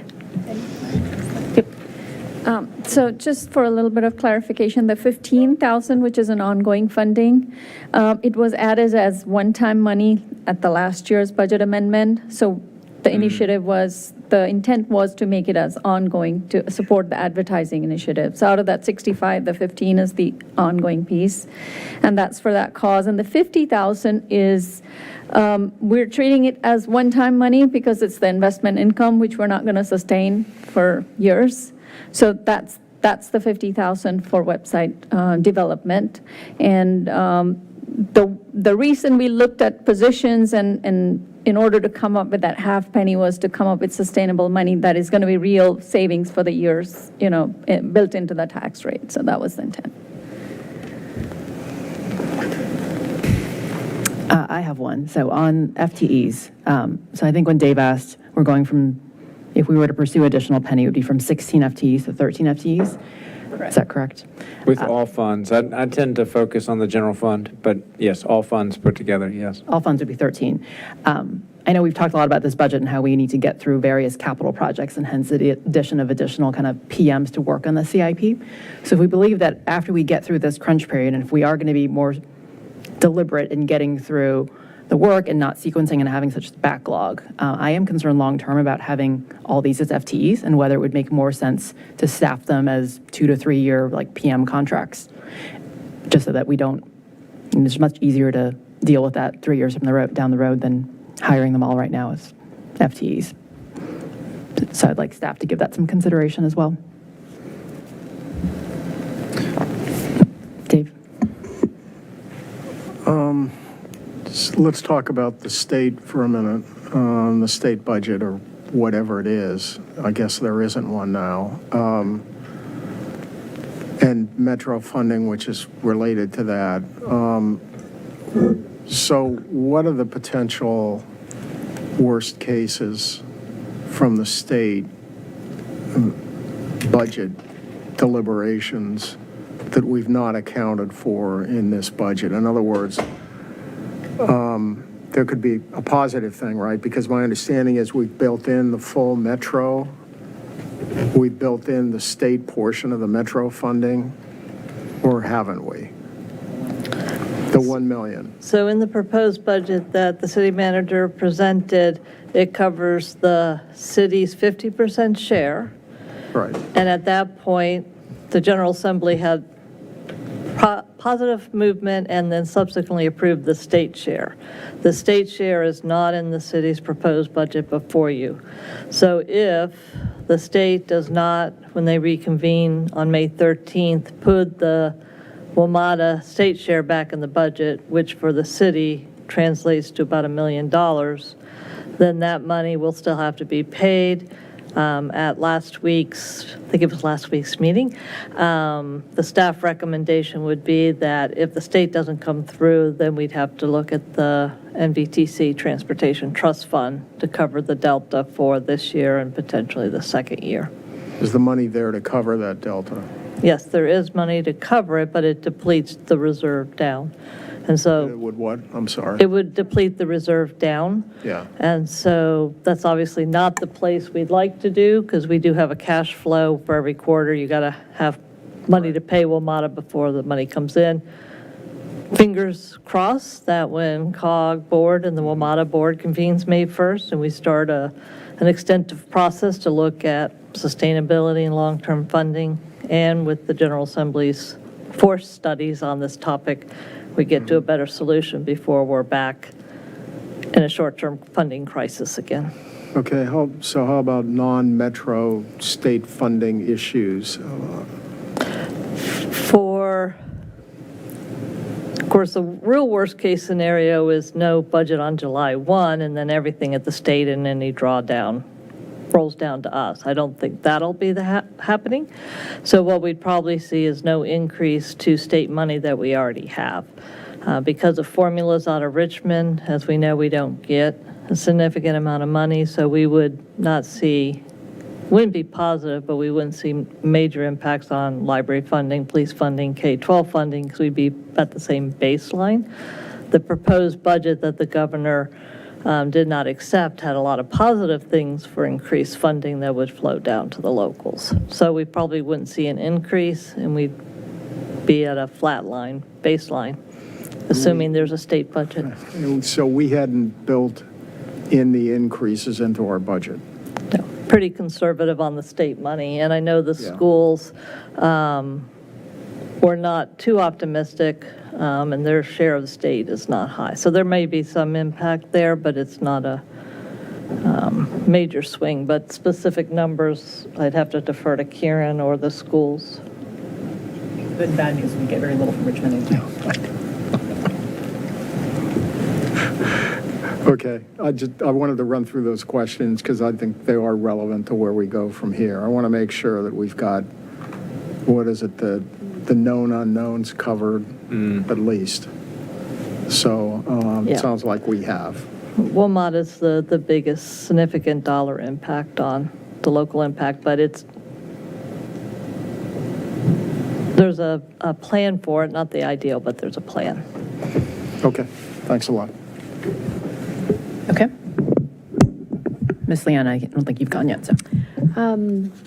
Mr. Shields, remind me again, there's a 120K, I think, in the proposal that talks about investments in training and PD. Just summarize for me what PD and training is 120K that's planned? So the 120K is not necessarily specific to the police department. It is citywide centralized training. And so that includes our supervisors academy. That includes the funding that we had over the past year for the program with the University of Virginia, Virginia Institute of Government, which we had with department directors and constitutional officers last year, and we're trying to go deeper in the organization with those types of training. This is where we also do our harassment prevention training, our safety training, those types of programs that all employees participate in. Okay. So it's professional development that's coming out of recommendations from that study? That's right. Okay. All right. I appreciate coming back with a proposal on that half penny. And I think, my thoughts, I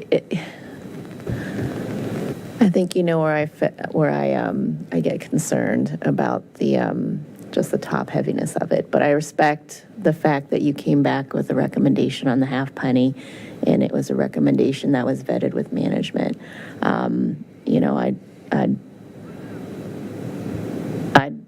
I'd love to hear from council, trying to understand what the thoughts are on that half penny. I mean, I'm leaning towards supporting it. I am as well.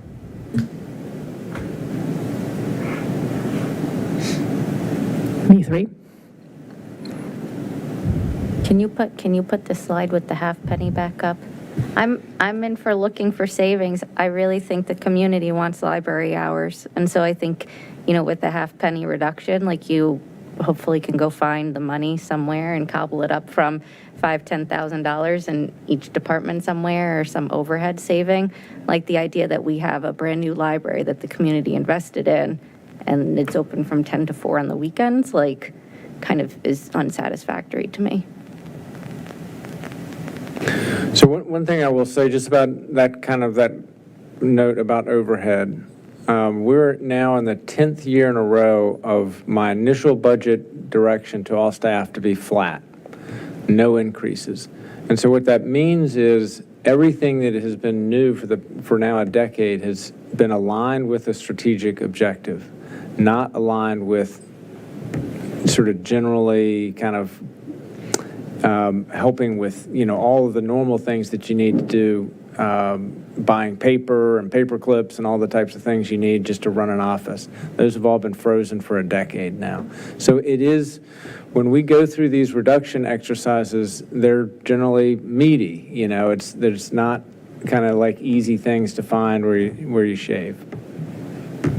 So that's why the proposal looks the way it does. I would save you $15,000 in the advertising budget toward the library, would be my view. And a view I think is supported in the community. So I think there's an ask to do a substitution, and I support where Ms. Flynn is going with that. If we substitute the library for something else. I defer to the city manager and leadership to identify where that is. I think I'm not going to be overly prescriptive from my perspective.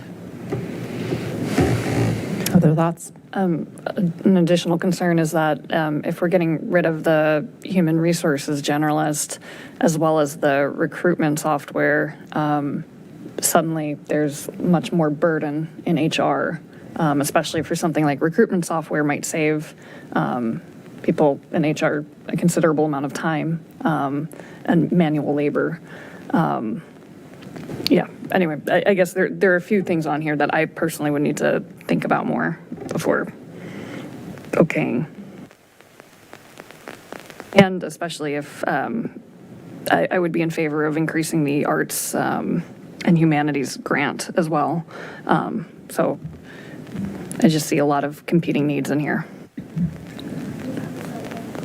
I wanted to give a little clarification. So these are ads that were proposed in the city manager's budget, and these are not things that are happening already. So the general list is not on board, was proposed on the April 1 budget. The software was proposed on the April 1 budget. Right.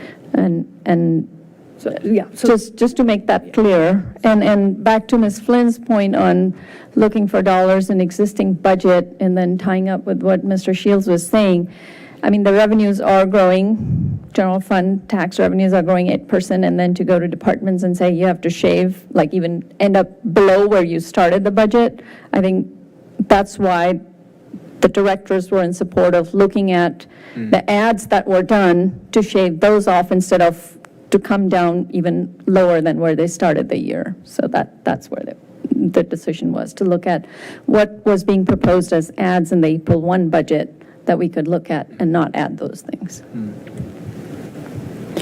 So if we were looking for a substitution for the library, then my suggestion about looking at the CIP PMs and funding them out of capital as term limited positions help versus ongoing FTEs. I would love that. So I think two of them, well, one, if you keep the dollar amount the same, but make them contract positions, you'll get about 50% of the work, because generally the contracted work is twice our labor rates. So if the direction were keep the dollar amount the same but convert to contract, we could take that direction and we'd come back to you with some adjustments on the pace of projects. But that would not be a reduction in spending. If we got rid of the positions, they are 50% charged to CIP generally, 50% charged to the tax rate. Well, given that the library is 64 and I think the FTEs were 125, that's your half, right? Yeah, but they're also in the utility funds. So the three positions, one is 100% funded out of the sewer fund. So now we're down to two. And of those two, the transportation one was 50% out of CIP and 50% out of the general fund. We're recommending an FTE because of the length of time that most of these transportation projects take. You know, where we're utilizing the contract PMs right now is on a lot of these relatively shorter term, ARPA projects and things we're trying to get done in the next 12 or 18 months. A lot of these transportation projects that we use with VDOT go on for years and, planning and all that. So to avoid kind of turnover and discontinuity, which has caused us a lot of challenge, some of the projects we're holding today, that's why we've recommended that. I don't mean to be disrespectful, but we're only talking about $64,000. So I'm just explaining why we've recommended what we did, right? I got the explanation, totally. Okay. I hear you. It's Ms. Hardy offered up just a way to move headcount, right, and switch the funding. We're just talking $64,500, right? I don't think we want to shift the entire SIP plan and derail the priorities. I just want to put it into perspective. It's $64,000 for a substitution. And I guess what I'm hearing is, a defense mode that talks about, that we're derailing. That isn't the intent. It's just a question to figure out how to do the substitution over $64,000. So no disrespect to, I'm looking at the looks, and seriously, no disrespect.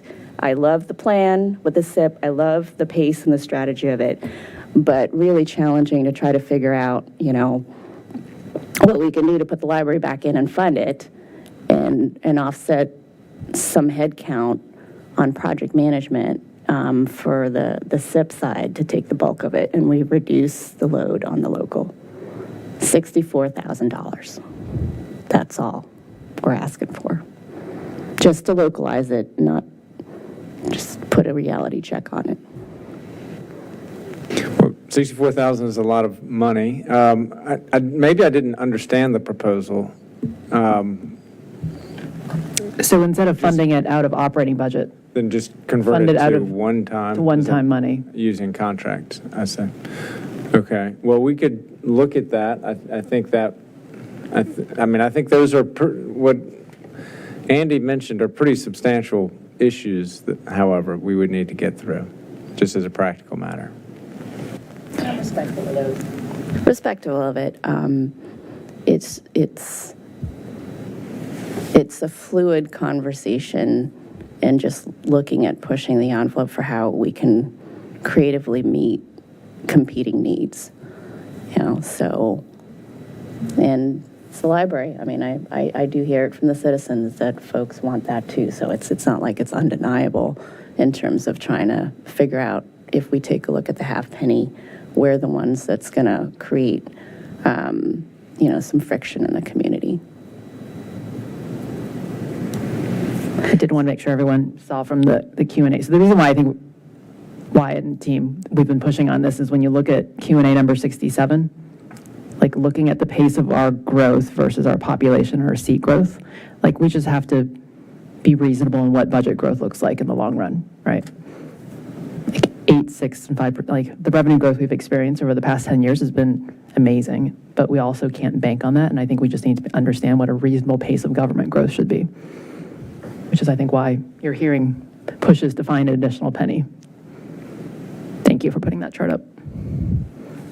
And obviously acknowledging that we are growing our population a lot in this coming years. This is not forward-looking, but historically, this is where we've been.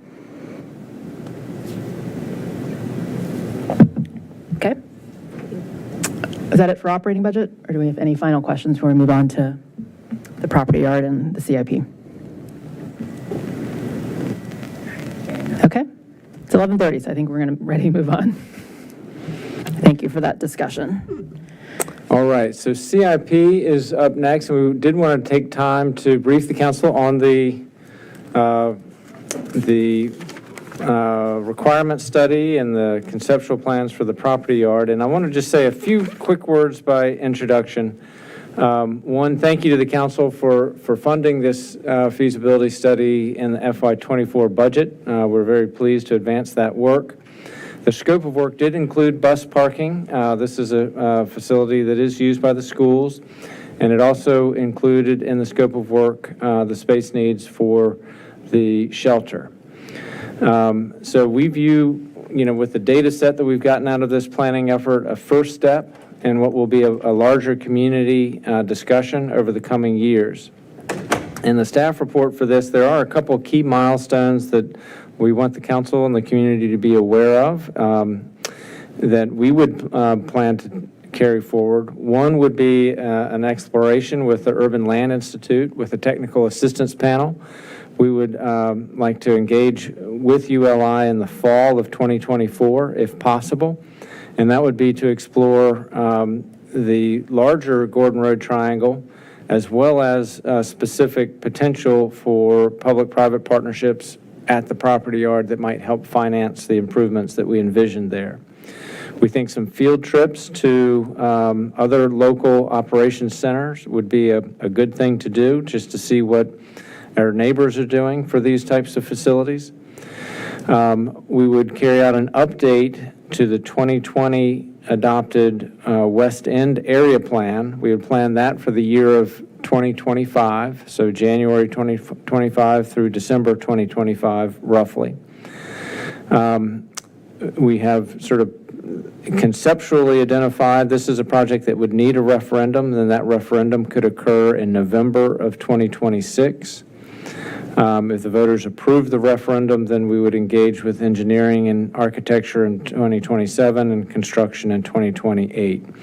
So in the CIP being included in FY28, the thought process was to have a lot of additional community planning and discussion about this really important facility. And this would be kind of the next big investment that the city would be called upon for its public facilities. It's a crucial home for one of our largest workforces. and a workforce that does such critical work throughout the community. One last thing I'll say by way of introduction. There have been some questions about could we relocate this facility elsewhere? And so the site is it's about 5.5 acres. In the conceptual plan, we can fit what we need, not including the parking, but the facility itself on about half of that, about 2.7 acres or so. But finding 5.5 acres in Falls Church for a facility like this is obviously not an easy thing to do. And to find it even within a 20-mile radius of the city is very difficult.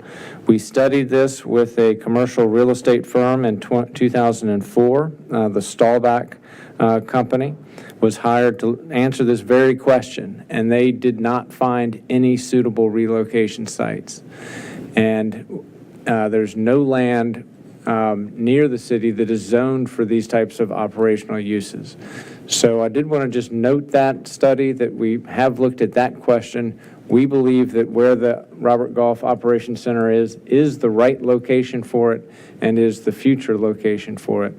So with that introduction, we'll go through some of what the study was about and some of the concepts that came out of it. And I'll turn it over to Mr. Bradley for that. All right, thank you, Mr. Shields. So as Mr. Shields said, there have been studies in the past. It has been incorporated into the West End Small Area Plan to keep the property yard in the Gordon Road Triangle area. During this process, we did assume a 50-year life of the building, so we assumed 50 years of growth for DPW. Looking at consolidating DPW into one building, and then it solves a couple of problems. It solves some space needs here at City Hall, and then we also have kind of an optional third story that you'll see as we go through. I do want to stress this is by no means, way, shape, or form, I think I said that out of order, a final plan. This was something that we used some industry standard structural layouts for. I know if you look through it, it looks very complex. It looks like a set of 15% plans. This at the very best is a set of like 2.5% plans. And it's simply a visual representation of our space needs that is set up in a way that can operate kind of as a proof of concept. So as we're going through a lot of the process that Mr. Shields has identified, we do expect changes. That could be other city departments, that could be other city needs, and we're expecting that. So don't take anything you see on the screen today as this is exactly what it has to be, because that is not the case. It is meant to be a conceptual proof of concept so that there are talking points. I noted a minute ago that this was a 50-year building with a design life. We'll also talk through some options as to how we get to that, why we size things the way we did to account for that. So we'll go ahead and get started. So this is the existing layout of the property yard. Excuse me while I find the cursor. So if you look at the cursor, this little kind of blue roofed building here, along with, it's actually where we used to keep our V boxes, but they look like vehicles. That is what we reference as B yard. That'll be important towards the end of this. We have main yard up in here. This building right in through here is our primary office space, our fleet bays, so on and so forth. Then we've got parking, ancillary storage throughout there. On the other side of Gordon's, we have a yard. The building that is located on here, this kind of patchwork roof building, that is what Fairfax Water used to occupy. We reference that as 217, simply because it is 217 Gordon Road. Fairfax Water used to operate kind of where these vehicles are parked, where these storage bins are. And then we have the recycling center, our truck storage, some sea crate storage, and then our main operational space back in here where we store mulch and salt. So that's kind of the basic layout. One thing we did look as we went through this, and as Mr. Shields alluded to earlier, we picked the parcel we did because that is where everything fit. The intention behind this, and it was a very intentional intention. We wanted to have one of these lots just be a basic no-frills parking lot with no structure. That allows us the opportunity for a public-private partnership, for some other form of development. So that was kind of the idea, and the intention behind it is to get at least one parcel that was just a parking lot that would allow us possible tax revenue in the future. With that kind of decision-making process, we did end up on what we reference as a yard, and building on that parcel. That also relieves us of some of the coordination during construction to find temporary offices, storage space, any items like that. This is just representing where the current shelter for the unhoused is. It's a small space. Might be hard to see on the screen, but there's some very faint gray lines. I'm trying to trace them with the cursor that represent the whole building, and the shelter is a very small section of that. So the general layout of the facility on here, I won't get into too many details, but this accommodates for two-way circulation. I know it shows one way, that's primarily so the trucks can pull off the street, open and close gates as necessary. Keeps our salt, our mulch bins. One thing I want to note, the main yard building is on the pricing set. It is priced to be a LEED Gold building, so it has geothermal wells. It is solar panel ready. There's a couple other things you'll have to forgive me. I can't remember. I can follow up with council if there's any questions. I apologize for that. But this accounts for everything. This has additional fleet bays. This has a proper washing bay for all of our cars and trucks, all the way up from the Ford Escapes all the way up to our tandem axle dump trucks. Would be able to run through this and stay clean. And as I noted earlier, it consolidates DPW into one building so we can work efficiently. Up next, I've got a couple of views just kind of as we go around the building. Again, this is kind of a conceptual proof of concept layout. This right here kind of represents generally what the building would look like. So you can see our goal is lots of windows, lots of natural light to keep lighting down. We've got, I'll call it exterior vehicle storage with a roof bay over it. That's so we can keep our trucks. An example would be during winter, we can keep salt in the trucks. Right now, the way we operate, by the time everybody shows up, we spend around 45 to 50 minutes getting everything loaded up and ready to go. This would allow us to keep trucks stored, ready to go. One of many examples, also keeps them out of the weather, out of the sun, extends the life, keep maintenance costs down. As I mentioned earlier, this is where main yard is right now. This is a parking lot. One section of it this is employee, visitor, just kind of general regular car parking. And then the larger area along Shreve is the larger buses. It is overparked for what our actual needs are. Some of that, if we were to build to this standard, would be taken up by additional landscaping in here. Some of that is overbuilt just to kind of represent if we were to enter into a public-private partnership, we don't need all of this.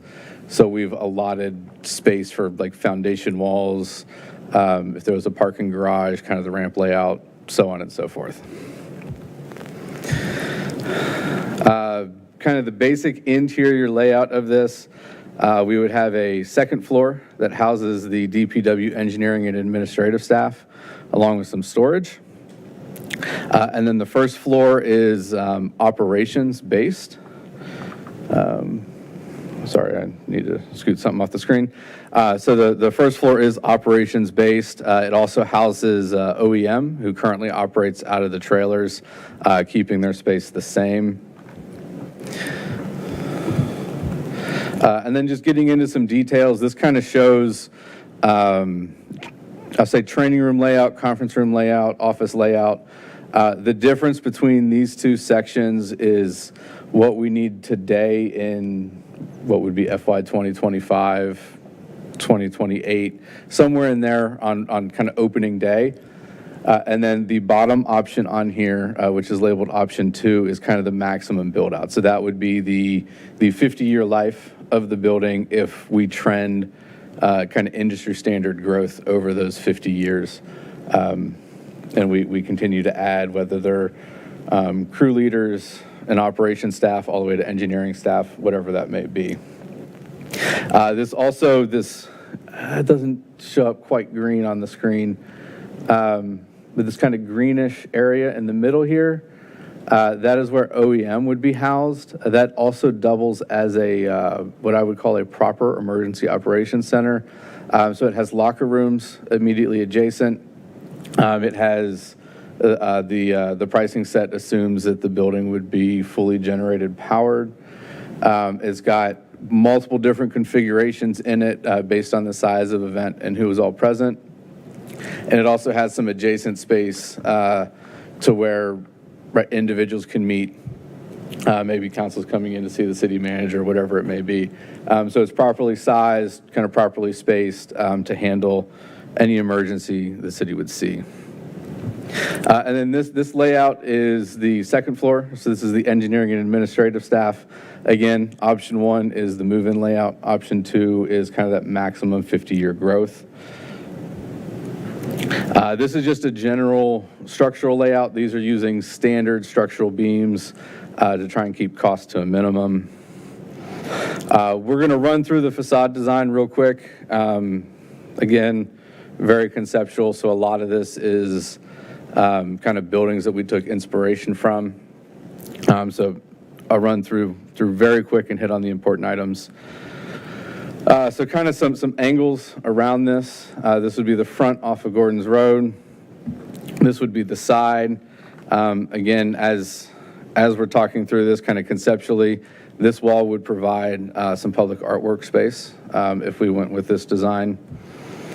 This is back of house. This would probably only be seen by the Nova Parks W&OD trail, but even then, this is not kind of the focal point of that angle. And then this is the kind of the big angle that you would see from the W&OD trail. And again, there's one blank wall that could be for some public art if we were to move forward with this layout. And again, just some kind of conceptual where we took inspiration, different finish looks, just so everybody has an idea of what the building could look like, trying to focus on some of that natural light. And then just the same angles. And then this is that kind of third story conceptual. Again, we didn't have anything to program in this. We weren't sure who would move into this. This is just, right, we know we're growing as a city. We know we have current space needs. So we just kind of plugged this in. I forget the exact square footage of this. If anybody wants to know that, I can follow up with council outside of that.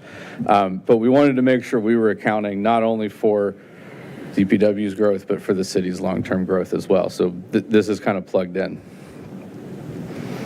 And then we did some quick interior design. Again, super rough, super conceptual. But I did want to talk about this slide in particular. These bays are significantly larger than what we have now.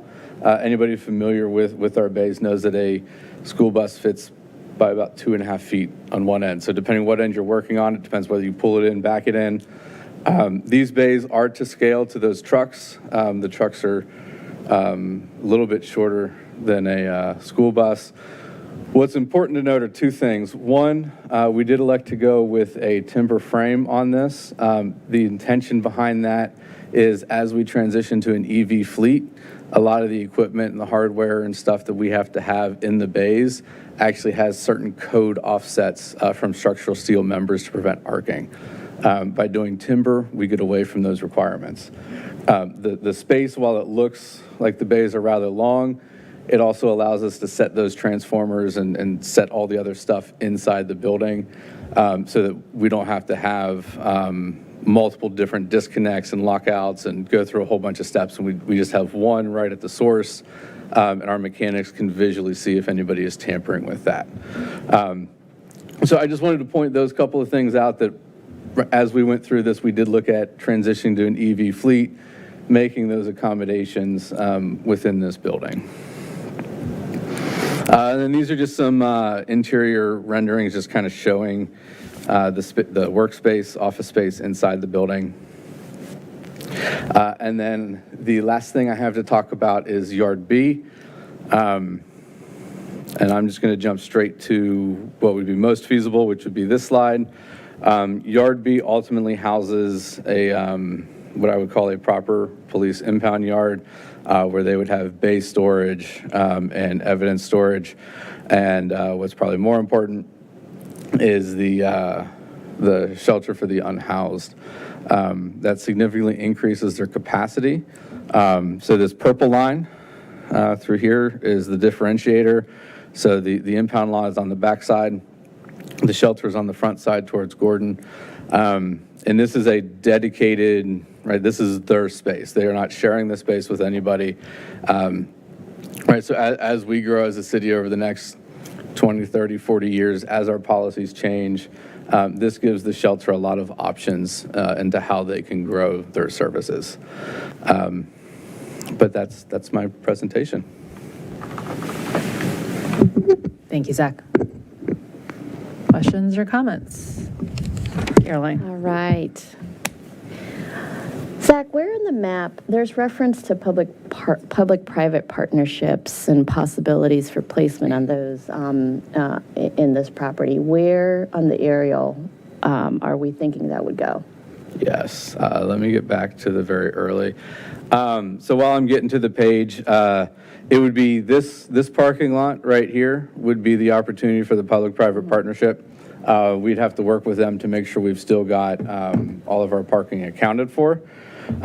This is not unheard of. Arlington has done a very similar thing with a parking structure for their yard, where the first floor is for their bigger trucks, and then they have, I think it's 2 other floors that is shared parking for all the uses around it. So kind of a shared parking structure is not unheard of.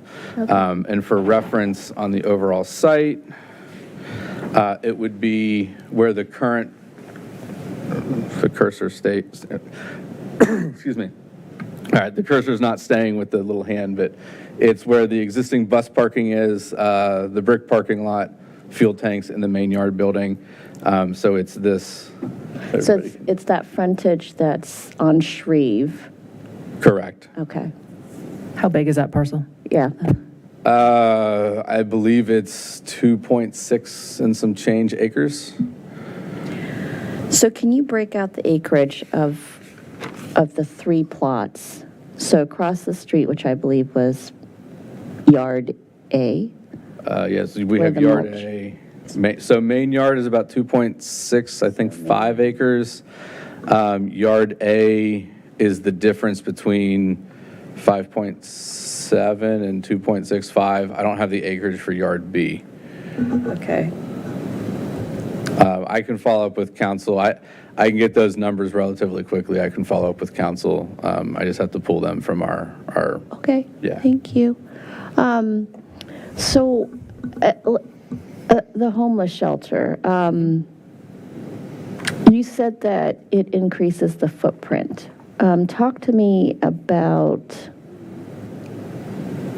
that input process. Like what is it now? What is it proposed? So I believe now the total number of beds in the shelter is 10. This would propose 30. Okay, so it would also increase, so we're talking about more than double the square footage of the current, and it would be a multi-story building. Is that what this is proposing? This is proposing a 1-story building for the shelter. It could go to 2. As of right now, there's no need for it. I do have a follow-up meeting with the shelter. I think it's this week. It might be next week, to kind of go over some details, because I know there's some components that aren't fully accommodated for in here. But as of right now, the shelter part of this is 1 story, and the impound lot would be 2 stories. Okay. Let's just make sure, overall, I hope I didn't misunderstand, but I thought that I understood that a needs assessment was done. And maybe I misheard it, Wyatt. But was a needs assessment done For the shelter or for? for the property yard in concept? Because So we did the 2004 study, which Yeah. looked at could the yard move anywhere, and then I believe we did a 2018 study that was a needs assessment of like how much life is left in this building, and it's old. I think it's either 1962 or 1964, Got it. and you can tell it's designed around the parameters Yeah. of that time. Yeah. Okay, so I think I appreciate this, but I think my general feedback on this is I do believe that there's a need to do a broader needs assessment than the good initial conversation that's been had. So, I think we want to be more strategic about defining the problem statements, community problem statements. I do think that we have DPW, department problem statements, but I think it'd be good to examine larger problem statements, talking to Julene about what the problem statements are with the homeless shelter. I would love for us, as part of that, to determine a design for a needs assessment, collect some data from the community, do some analysis. I think that community input as part of the needs assessment to complement the DPW needs, very real needs, serious needs, Zach, not denying it. I really, really feel the value for the investment that we're talking about to do just a broader needs assessment. I'd love your reactions to that. Yeah. Totally agree, and I think Mr. Shields alluded to that earlier, right? Any referendum would be November of 2026, so we would have about 2 years to do exactly that, right? Work with, I'm going to say emergency services in general, work with other departments, making sure we're serving the city as a whole. This is not intended to be this is exactly what we expect to do and take out to a referendum in 2.5 years. This is a baseline of DPW needs and kind of how it lays out as a proof of concept for us, right? We can kind of pick and choose these pieces, and we could build 2 or 3 buildings, and right, as long as we're kind of picking and choosing these pieces, we know what our needs are, we know what our sizes of everything are, based on those industry standards of growth over the next 50 years.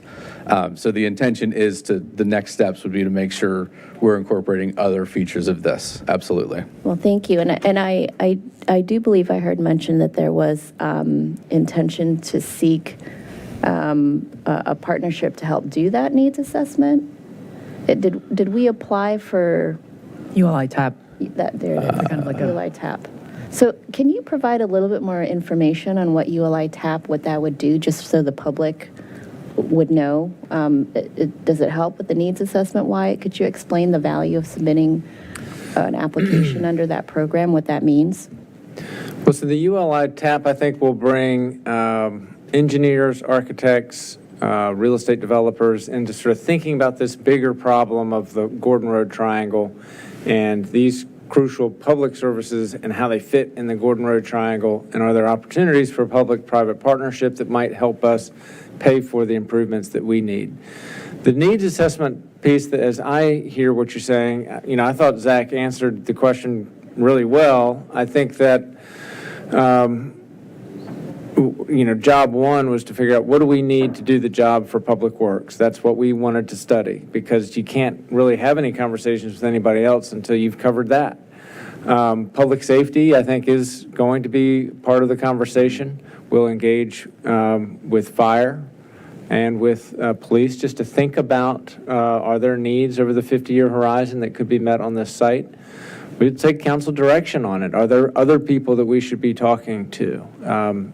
It is 5.5 acres. We can't solve all the world's problems here, and this is these are big pieces of equipment swinging around, and so they need operational space, and sometimes they're not great neighbors for certain types of uses, and so we have to think about that also.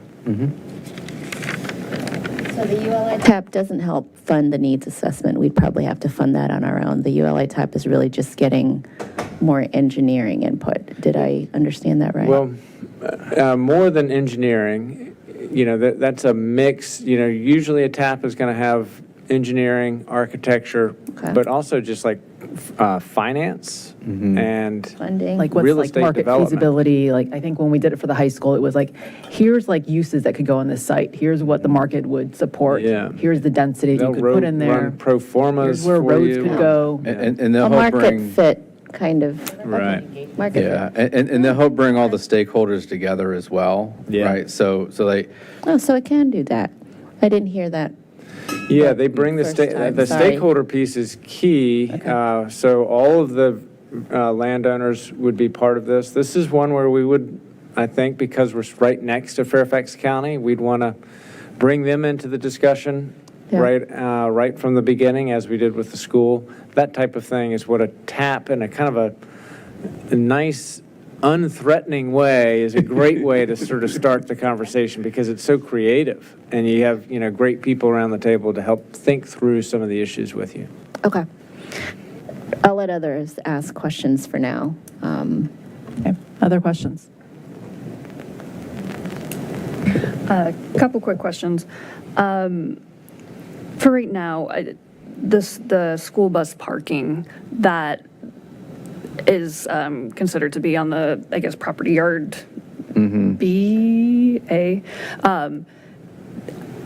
There's no space on the school site. There's no space elsewhere in the city. Like, that would absolutely be something that would need to be included in the property yard plan. So the school buses, prior to building the new high school, the school buses were stored on the old site. With everything that's going on up there, we really had no choice but to move the buses to where they are. That actually put us in a crunch, and we actually did a whole lot of reconfiguring so that we could continue like mulch pickup and all of that. So like with the layout of the existing buildings, the existing parking lots, which is not an efficient layout, we are at a bare minimum amount of space. Getting the 217 building back has helped. We've been able to free up B Yard to create kind of a temporary impound lot for police, where we've moved all of our stuff over. I won't say into that building because some of it was outside storage. Right, we've had, I think, 5 leaky sea crates emptied now into the building to protect those assets. So like getting that building back has helped, but it hasn't necessarily created more space for DPW operations. It's created more space for the city as a whole, though. So, but you foresee going into the future needing to maintain space for the school buses on the property yard sites? Yes, if we move it off the property yard side, we would have to find some other place in the city to put it, yes. Has there been any investigation into, I know there's some houses that are a little rundown along Shreve Road. Has the city looked into actually acquiring property? Would that create tension with Fairfax? I think particularly with that, right, even coupled with B Yard, there's just not enough space, right? You've got the Vulcan concrete plant and the W&OD trail in Shreve, and that Vulcan concrete plant's not going anywhere. They've got so many grandfather clauses in for so many things because they've been around so long. There's just not enough space to put an operations yard there. But I guess more whether or not we put an operations yard, has the city looked into expanding that space at all? We have not in any serious way, no. So it's an interesting idea, but we have not explored that. Okay, thank you. Other questions? Aaron? So I might kind of get back to where Caroline was going about the needs assessment. So in looking through the different slides, like there's a lot in the presentation, we also got the architectural packet. There's a lot of technical kind of specifications and, beyond maybe where we need to be right now. Just in terms of, what's the exhaust like power of certain things or what, like there was in one of the longer packets, there was a lot of that information.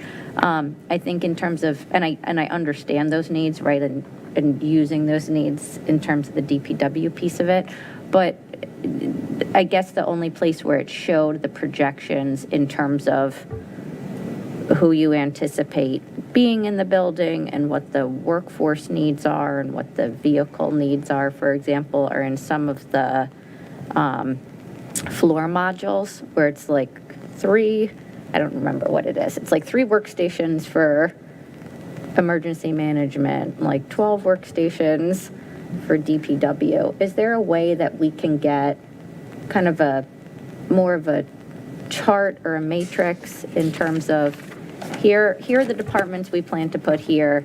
Here is the current staffing, let's say here. Here's the projected staffing that we would at least like to see, for the life of this building that it could accommodate. Here's the, square footage of what we would need for those individuals. Here are the trucks and the square footage we would need for the trucks. And I understand that all goes into this, but I think I would find it helpful to better understand that, almost even without some of the imagery, to get a sense of, like, could you stack the building differently, for example, if you wanted to get back more of the footprint, or could you? Yeah, so there's a lot of, so what I would say is nothing we did is erroneous or something that we would throw out in the future, right? Like, if it says we need 5 BTUs to heat this space, we still need that same 5 BTUs to heat the space, right, whether it's in a different configuration or not, right? At some point, we had to come up with an estimate to put into the CIP, and we can't do that unless we go. Oh, yeah, and I Right, get that. yeah. I'm just saying, when you talk, I think when we talk about needs, and like I said, this is kind of getting, I think, to where Caroline was going to also. I think we're thinking about needs at like different levels, right? And so you're talking about kind of outfitting the space, and I kind of almost want to zoom out a little bit to understand some of the inputs into this. That was the previous study we did. Yeah. So this built on the 2 previous studies, the one with the, I'll say the property location, and then the other one, which I think was 2018, that kind of laid out exactly what you're getting at. So this is the next step past that, where we can actually assign a rough order of magnitude cost. We have a general idea, right? We had to make something tangible and feasible to come up with an estimate. In terms of like spaces and growth, we do have those. That's this right-hand column. So this has the option 1 and the option 2. The differences between the two are the growth between the 2 spaces and kind of the space we can create over time, right? So the difference here comes in the blue section, and we generate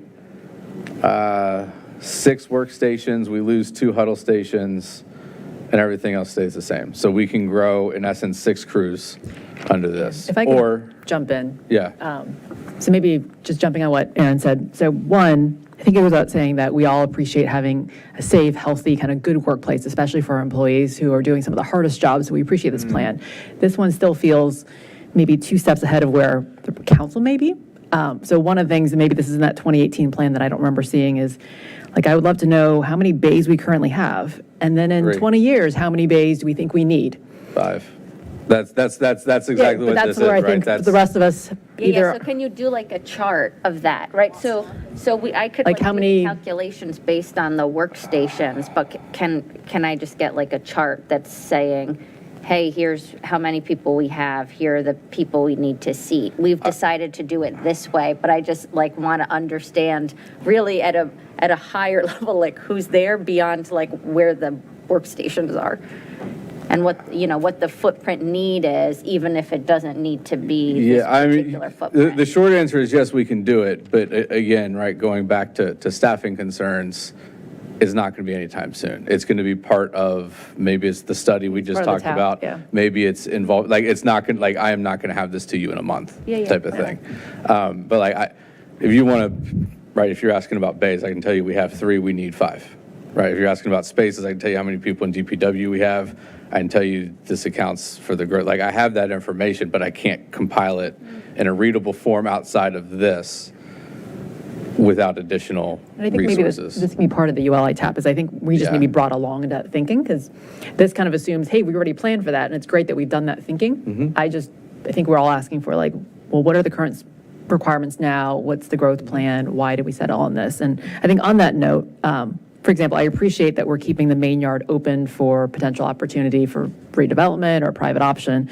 I guess one of the questions I would have for the ULI TAP folks, should we win that, is it better to have Shreve frontage or is it better to have WNOD frontage? I don't know. What does the market think? Like, is it better to have it contiguous with private property? Is it better to think about having something opening up to the WNOD, because that is the entrance to the city, right? And so that's where, again, I'd want the TAP to help us think through which parcel should we keep open. So I can tell you, moving it to the other lot doesn't fit all of this.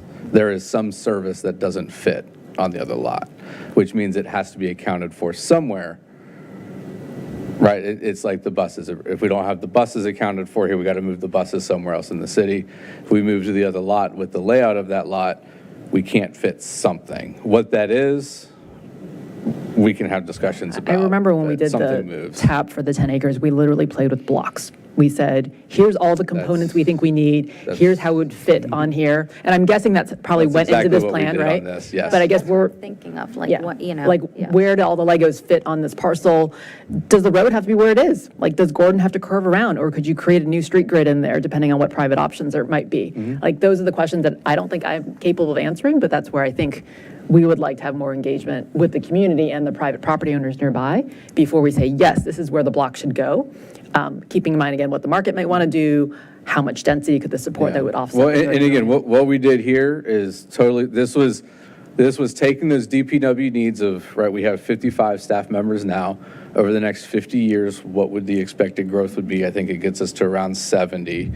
And making a concept and taking it to a proof of concept of a building layout and how everything fits on, specifically with the goal of fitting everything on one lot, right? Like, I guess in a way I'm asking for council to trust us that we did a lot of the stuff that you're talking about, and right, there's still work to be done, but the work is no longer on DPW needs. It's how do we take the DPW blocks plus every other block and combine it. Now all those other Legos, right? Yeah, that is the next set of Legos that we need to work on. But like, what this is, it counts for the DPW needs and the OEM needs. It does not have to be in this configuration. It doesn't have to be on this lot. This is simply a proof of concept of this is where we're at. And then to your point, Councilmember Flynn, like, we went to the extent we did so we could assign a dollar value to it, right? We got to know how many BTUs to size even a generator. So that's why it's to the extent it is we had to assign a real world number that was not just something plucked from the sky, to at least get the conversation started, right? The more features we add, the more that cost would go up. But I think to what council is alluding to, right, the cost going up may be worthwhile depending on what features are being added. Yeah, and I guess, yeah, my response, right, and I totally get that, I appreciate it. Like I said, I understand why the specs are sort of in there, but in terms of like my coming to it as a lay person looking at that report, I was like, oh gosh, I thought there would be 3 or 4 pages that would just be a little higher level that kind of did just the broader overview without diving completely into the, here are the workstations and these configurations for, you know, these particular people, knowing how it will grow over time. And I'm not saying I don't trust that, like, the math all shakes out in the drawings, right? It's just, I think, understanding what it would look like and thinking about it in Lego blocks, or giving the feedback to say, oh, well, if you could stack that, or you could put the office portion over the bays, or you didn't do it as like a timber construction bay and you actually wanted to go higher on less land, and you potentially had someone interested in buying some of the land, so you had more of a budget to do that, like, what would that potentially look like, right? So that was just kind of a bigger picture thing. So maybe this is a good time to move to the schedule. So I appreciate, Wyatt, that you proposed a schedule on when we could have these conversations. The ULI TAP, I think, would be fall 2024, should we win the grant, and then laying out what that process looks like leading up to construction in 2028. I guess what can council do? Because it seems like we're banking a lot on having this ULI TAP. So one thing just to think about, one, I think that ULI is going to be pretty interested in this. I think this is kind of a nice, interesting project. But if we don't win the COG competition, then, it's $10,000 if we get the COG grant, that's what it would cost. If you don't have COG, it would be about $40,000. So that would be a decision we'd have to make would it be worth it to us to spend that $40,000 and ask ULI to do it outside of COG? I think this is worthy of an application, so we would love to have the council's, if the council were to give support to that application to COG, that would be very welcome. Okay. I think there's definitely interest in doing that broader planning. Other thoughts from the group? Are you asking for letters of support for the Well, planning, or what's the timing for that? I think CPEDS is putting that application together, so I'll circle back with them in terms of, a resolution or kind of what action from the council would be helpful. I think the deadline is the end of May. Okay. So let me understand that according to the timeline, this would be 2026 referendums so that we could start it in 28. That's what's on the SIP right now. Did I understand that right? It's FY '28, so starting in '28 puts it in line with the SIP, yeah. So a referendum in 2026, that's a lot of work to do between now and then in order to get to start this in 28. I don't have a high comfort level with the referendum in 2026. I feel like we have a lot of work we got to do. We got community engagement, we got planning, and I just think that sometimes you got to go slow to go fast and absolutely understand the needs. I think we're sitting here in City Hall, we've got offices, for your staff, the executive staff. I think DPW staff need a decent place to work. That is important, but I think I just want us to know that sometimes you got to go slow to go fast. And I'm a little measured about our ability to do a referendum in 2026, given the amount of work and just collective input it's going to take to do this in high quality.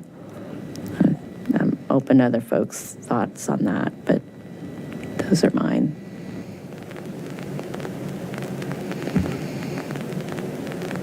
Dave?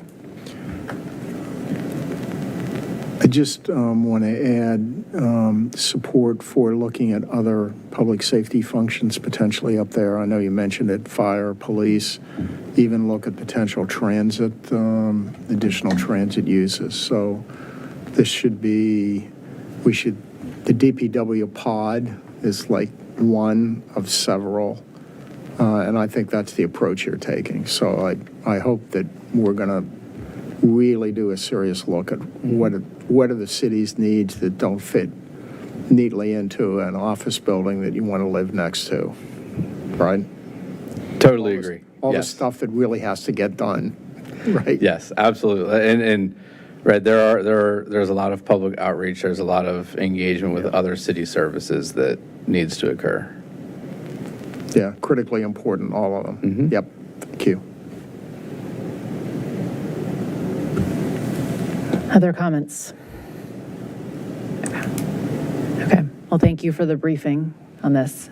I think clearly there's a lot more interest in this, but given the hour at 12:20, we're probably at the end of our, yes. Is there anything else on budget, Wyatt? That's all we have. Okay. I don't see any items on consent. We do have 2 sets of minutes and council member comments or other standing regional committee reports. Are we ready to move to minutes? I have one comment. Oh, okay. For all those people listening to this meeting live still at 20 after 12, I personally think this is a great step forward, but Falls Church City Police and Sheriff's Department are working with Arlington County Police Department and Arlington County Sheriff's Office for a gun buyback event on June 8th. That would happen in Arlington, but we would promote it and support it. It's the first time it's been an organized event. You can always bring guns back to a police department to have them destroyed, but this is the first one that would be there'd be a financial benefit component to it. If anybody's interested in learning about supporting it from the financial side, the private side, Arlington Community Foundation is supporting a fundraising drive for the gift cards. And then we as a city would be supporting the event itself on June 8th. So stay tuned to see if those goals are met and we're able to host the event June 8th. But that's the current plan. Thank you for your work on that. Other comments? Dave? One quick question. I noticed that Harris Teeter now has a security guard, and I'm wondering if that indicates, I hope it doesn't indicate any failure on our part to provide policing and security for all of our citizens. So I wonder if you could just find out why, and was there, I mean, they can make a management decision. That's up to them. That's totally a private sector decision. But so far, we've had a community where our businesses didn't need to do that. So what's going on that we need to think about, if there is anything?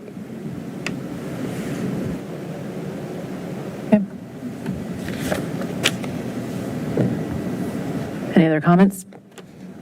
Actually, just following up on that, I did get a community report, but this is from a business that operates near the W&OD trail, and I'm blanking on the name. I don't want to misquote maybe it's Falls Plaza, I'm not sure.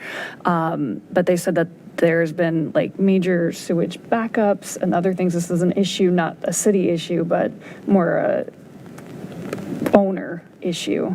I don't know if the city has any policies in dealing with, I guess, owners that are not providing services to business tenants, but there is a significant issue in that building.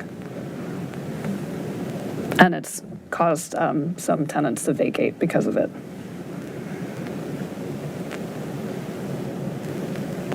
Let me follow up with you after this meeting, get more details on that complaint. Okay. Anybody want to move adoption of Move minutes? to adopt the minutes of April 8th, 2024, and the minutes of December 12th, 2022. Second. Ms. Leon on the second. All in favor? Aye. Ayes have it. Any other business? Okay, let's move to adjourn. Good night, all. Thank you, everybody. Sleepy business. 6 hours.